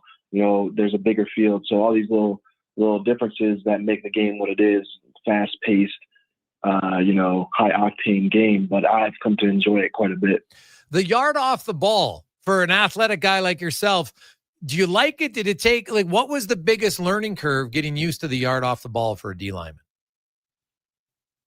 It was a bit of a learning curve. It took a little bit of getting used to. I got pretty quickly oriented with making sure I was a yard off and not hugging the ball like I was used to down south. But I think the biggest change was just how it changes your angles as a pass rusher. Obviously down south, you're right there on the line of scrimmage. So you can kind of tweak your angles a little bit more. Whereas up here, it's like the angles and trajectory towards your approach to the quarterback is slightly different. And it makes a little bit difference with the timing of your steps and when you hit your moves, how quick you hit your moves versus, having to close that gap before you hit your moves on this step versus that step. So it was a bit of adjustment, but that first year I got it down pretty quick with some good coaches that I had. So it was a solid adjustment. Brad, looking ahead, you got Saskatchewan on Saturday, a huge game, virtually a must-win game. When you look at your playoff lives, it's exciting for your team. When you look at film, what's going to be the key specifically to the D-line to get pressure on Harris? He likes to get rid of the ball pretty quickly. He does like to get the ball pretty quickly. When that happens, we got to have some awareness. If we can, get our hands up in throwing lanes if we can to help disrupt that. And then it's all about, just getting there, getting home fast, getting off the ball. That first step is going to be crucial when you have a quarterback who likes to get rid of it quick. Obviously, Harris isn't the most mobile quarterback, so we're looking to, get after him and keep him enclosed in that pocket and, just create as much pressure and disrupt him as much and then just hit him as much as we can to help disrupt his mental. So I would say that first step off the ball, great get off is going to be crucial. Well, Brandon, great talking to you, man. Best of luck on Saturday. And once again, our condolences to you and all of your teammates on losing your owner, Larry Thompson, today. A pretty tough day for the organization. And so hopefully you guys go out and have a great effort for him on Saturday. Thank you. That is Brandon Barlo, defensive end for the Green and Gold, one of the key members of that D-line that has really been surging the last few weeks for Edmonton. They'll have to continue because Saskatchewan, you don't want to give Harris a lot of time. If you give him too much time, he'll murder you. So that's what they're going to have to get off the ball and continue to be as aggressive they have been the last few weeks. We'll come back and wrap things up. It's the Jason Gregor Show, Sports 1440, sports1440.ca, as well as Oilers Nation, YouTube, Facebook, and X. Silent Ice Sports and Entertainment is an innovative market leader across Western Canada with sports and entertainment properties, including the Spruce Grove Saints, the Junior Prospects Hockey League, Silent Rides Charter Company, the Hockey Super League, and the newly launched Female Super League. Silent Ice also owns the Western Hockey League's Seattle Thunderbirds and operates the Morinville AAA Arena. The Silent Ice Center, a new state-of-the-art entertainment facility, is open in Nisku, which features 2 sheets of ice, including a 1,600-seat arena and a restaurant with a viewing area. Find incredible savings on everything you need for your home at The Brick. Save up to $800 on sofas and up to $1,000 off select major appliances when you buy 2 or more. Whether you're furnishing a new space or refreshing your current one, The Brick has designs to fit any style and budget, all backed by their exceptional service. Visit one of their 4 locations in Edmonton, downtown, South Common, West Edmonton Mall, or 137th on the north side. See in-store for details and exclusions. The Brick, saving you more. At Fountain Tire, get up to 25% off select tires, up to $125 off a set of 4 select Goodyear tires, and $50 off a $150 service until October 18th. Restrictions apply. Book today. Fountain Tire. We're on this road together, Canada. Stop juggling lowest bid contractors, because at Wetaskiwin and Ready Mix, one call does it all. From concrete supply to cribbing and pumping, we've got your project covered. Locally owned and operated, Wetaskiwin and Ready Mix is proud to deliver on spec and on time every time, because we know quality concrete isn't cheap, and cheap concrete isn't quality. Send Wetaskiwin and Ready Mix your blueprint. We'll handle the rest. Wetaskiwin and Ready Mix, 780-352-4301. Imagine a busy classroom. Now imagine it if no one was willing to teach.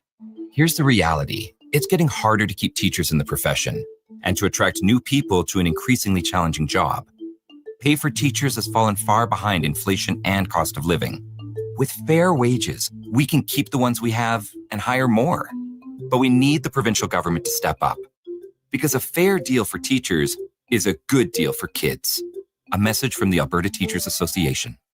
If you're looking for nonstop sports coverage, tune into Sports 1440, Edmonton's only sports radio station. 24/7 coverage comes at you with expert commentary, in-depth analysis, And so much more. We are Sports 1440.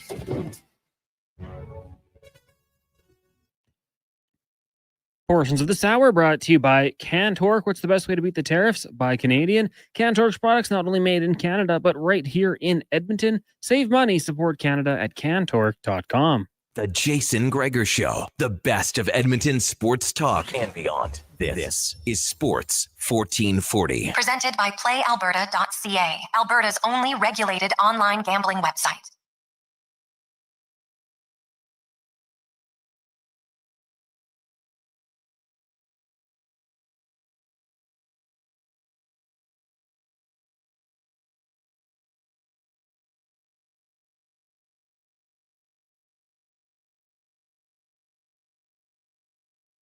Back, Jason Gregor, Connor Halley,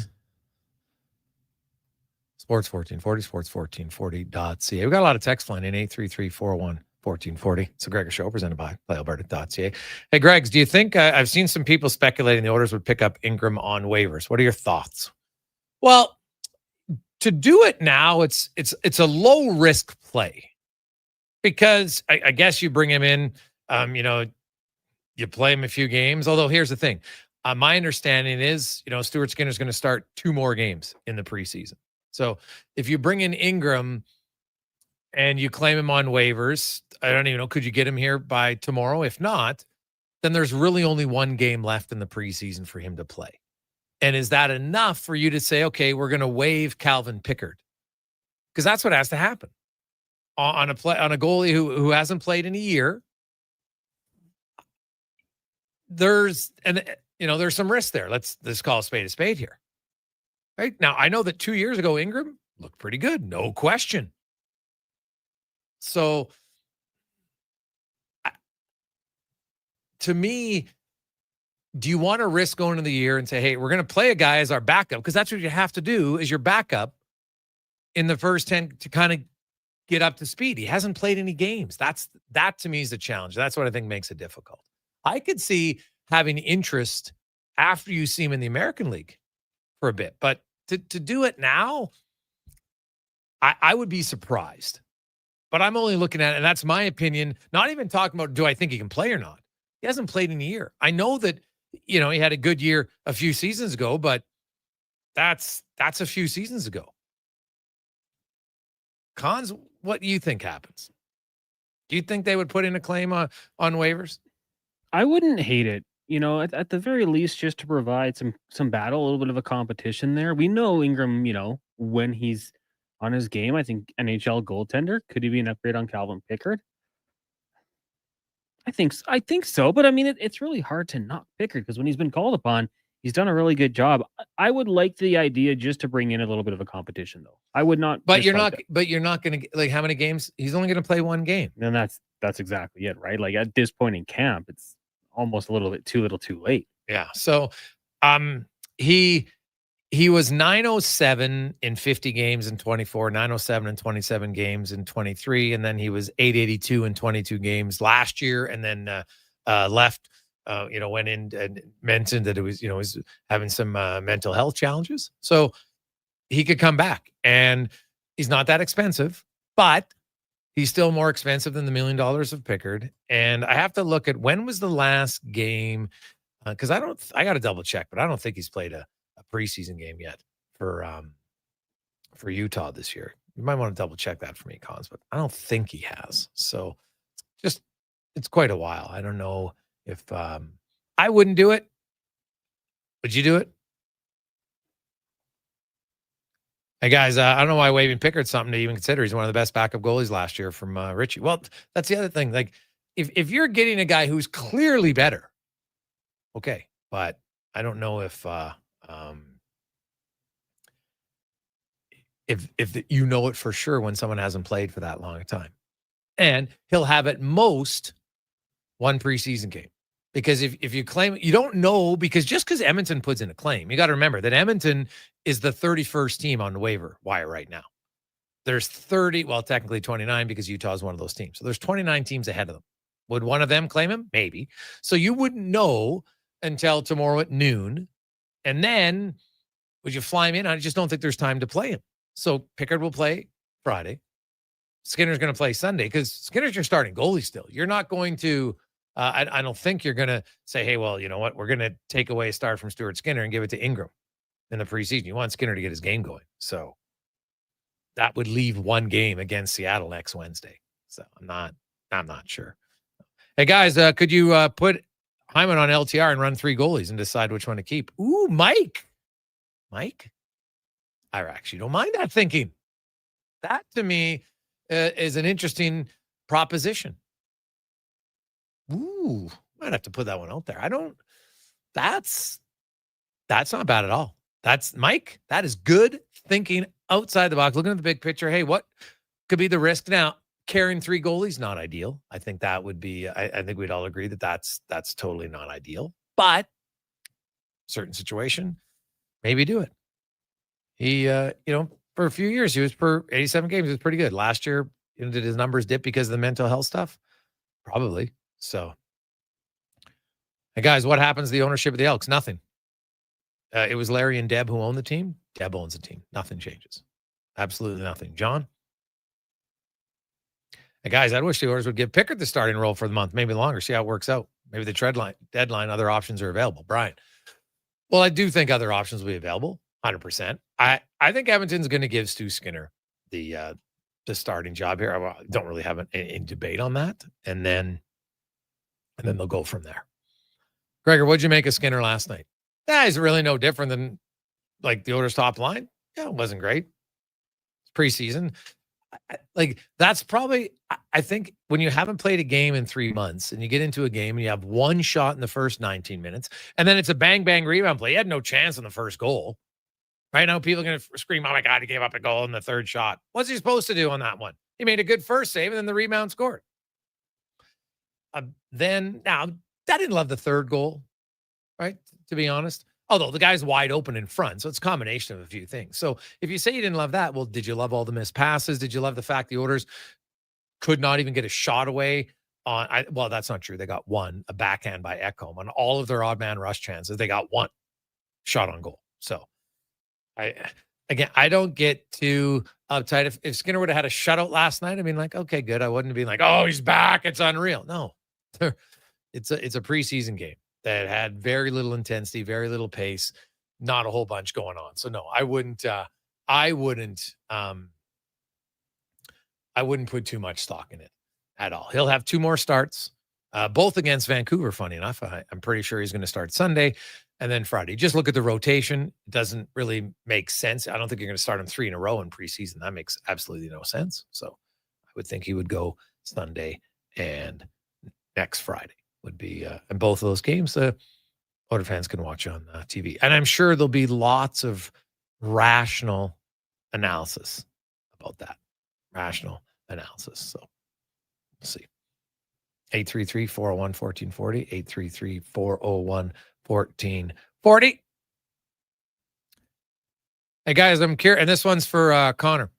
Connor, what's your thoughts on tonight? Would you play? I have both defenses, Arizona or Seattle. Would you play either one? That one comes in from Dave in our email, Gregor at sports1440.ca. Conman? Yeah, I think I would consider playing the Seahawks defense. Well, no, he has both of them. So which one? He actually, funny enough, said he has Arizona and Seattle. Which one would you play? I would go Seattle. I like their defense more. I think they got some really nice pieces in the secondary. Your head coach, obviously a defensive guy. They've got a good rotation of pass rusher. They got Leonard Williams in the middle, kind of the anchor of the defensive line. So I'd probably go that way. I mean, I do like some of the pieces on that Cards defense, but I think the Seahawks defense has been pretty nasty so far this year. So that's where I would go. Okay. Yeah, no, it makes sense. And also for you fantasy football owners, we had it coming in on Fantasy Frenzy, a lot of Brock Purdy questions. Head coach Kyle Shanahan says it's looking like he will return on Sunday. Progressing in that direction. Brock Purdy. Yeah. Okay. All right. And hey, they've managed to, what are they? They're still undefeated, right? 3-0, yeah. Yeah. With a lot of injuries. Well, man, well, geez. Yeah, both. Right now, I don't want to jinx it, but they're looking like the Chargers, right? Like you're probably watching. Is this, you got to hit refresh. Was that another 49er or is it a Charger? Because your team for years had all the injuries, and now it seems that it's the 49ers again. Yeah. We joke about it. They need a seance. They got to do something in that room. I don't know if it's the field or the practice facility, whatever it is, but the Niners just continue to get banged up week in, week out.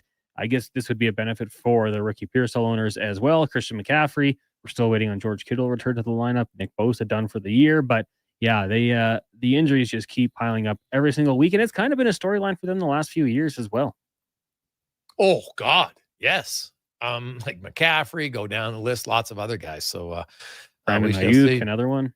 Cons, I'm going to put you on the spot here for my fantasy league because I do have running back. I got J.K. Dobbins, but I also have Kenneth Walker going now. I should preface this by saying I got Jackson Smith and Jigba, so he's a Seattle receiver.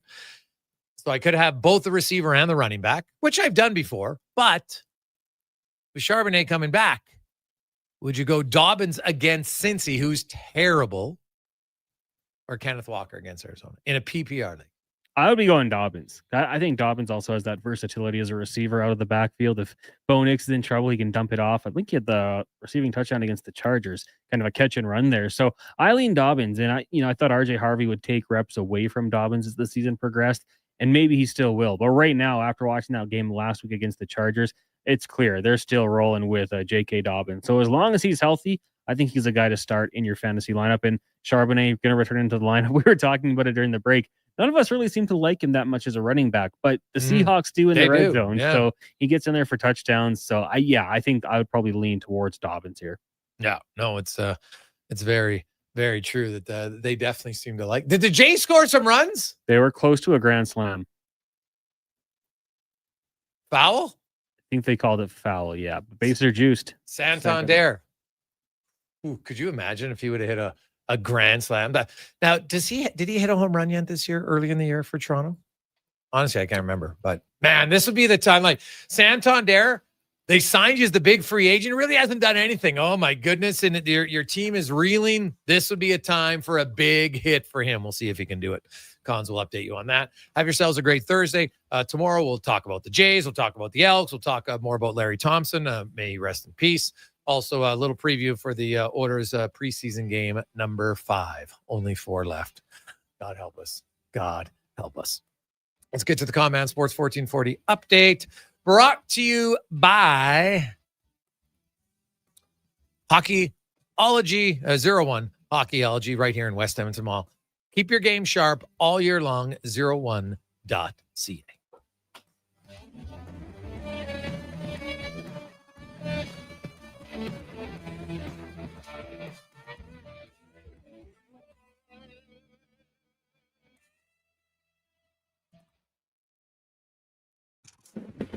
This is a Sports 1440 update. Very sad news from the CFL. Edmonton Elks owner Larry Thompson has passed away after suffering complications following surgery. Thompson became the team's first private owner in August of 2024, fulfilling a dream as a supporter of the club since attending his first game in 1972. In a statement, his wife Deb said, "Our family is devastated with the loss of our anchor. Larry was a legend, and our family will continue his legacy far beyond our lifetimes. Owning the Double E was a lifelong dream. My only regret is that he isn't here to enjoy it. I will continue to support the club and community as it's become my dream as well as all of our family." The Toronto Blue Jays are in action heading into the 4th. Santander striked out, still scoreless between them and the Boston Red Sox. Elsewhere, the Tigers have a 4-1 lead over the Guardians. Marlins trail the Phillies 1-0. Yankees and White Sox tied at 1 apiece, and the Mets lead the Cubbies 2-0. Later tonight, Angels host the Royals and the Rockies in Seattle. Earlier today was the Reds over the Pirates. Orioles dropped the Rays 6-5. Twins blanked the Rangers 4-0. Astros over the Athletics 11-5, and Dodgers knocked off the Diamondbacks 8-0. NFL Week 4 gets going tonight from Arizona with the Cards hosting the Seahawks. That kickoff set for 6:15. And in the NHL's preseason, 5 games in action. You got 4 underway already. Red Wings on top of the Sabres 2-1. Islanders trail the Rangers 3-1. Caps lead the Flyers 1-0 as the Maple Leafs over the Canadiens 3-1. Coming up next on Sports 1440, it is Talk Sports Radio all night long. Live local coverage resumes tomorrow morning, 7 a.m. with Kevin Carius right here on Sports 1440, streaming on our YouTube channel, Sports 1440 AM. I'm Connor Halley. This has been a Sports 1440 update. It is Sports 1440, a Stingray radio station broadcasting on Treaty 6 territory. Download the free iHeartRadio app and listen to CKJR wherever you go. Edmonton Elks Indigenous Celebration is back, presented by No Frills, September 27th versus the Saskatchewan Rough.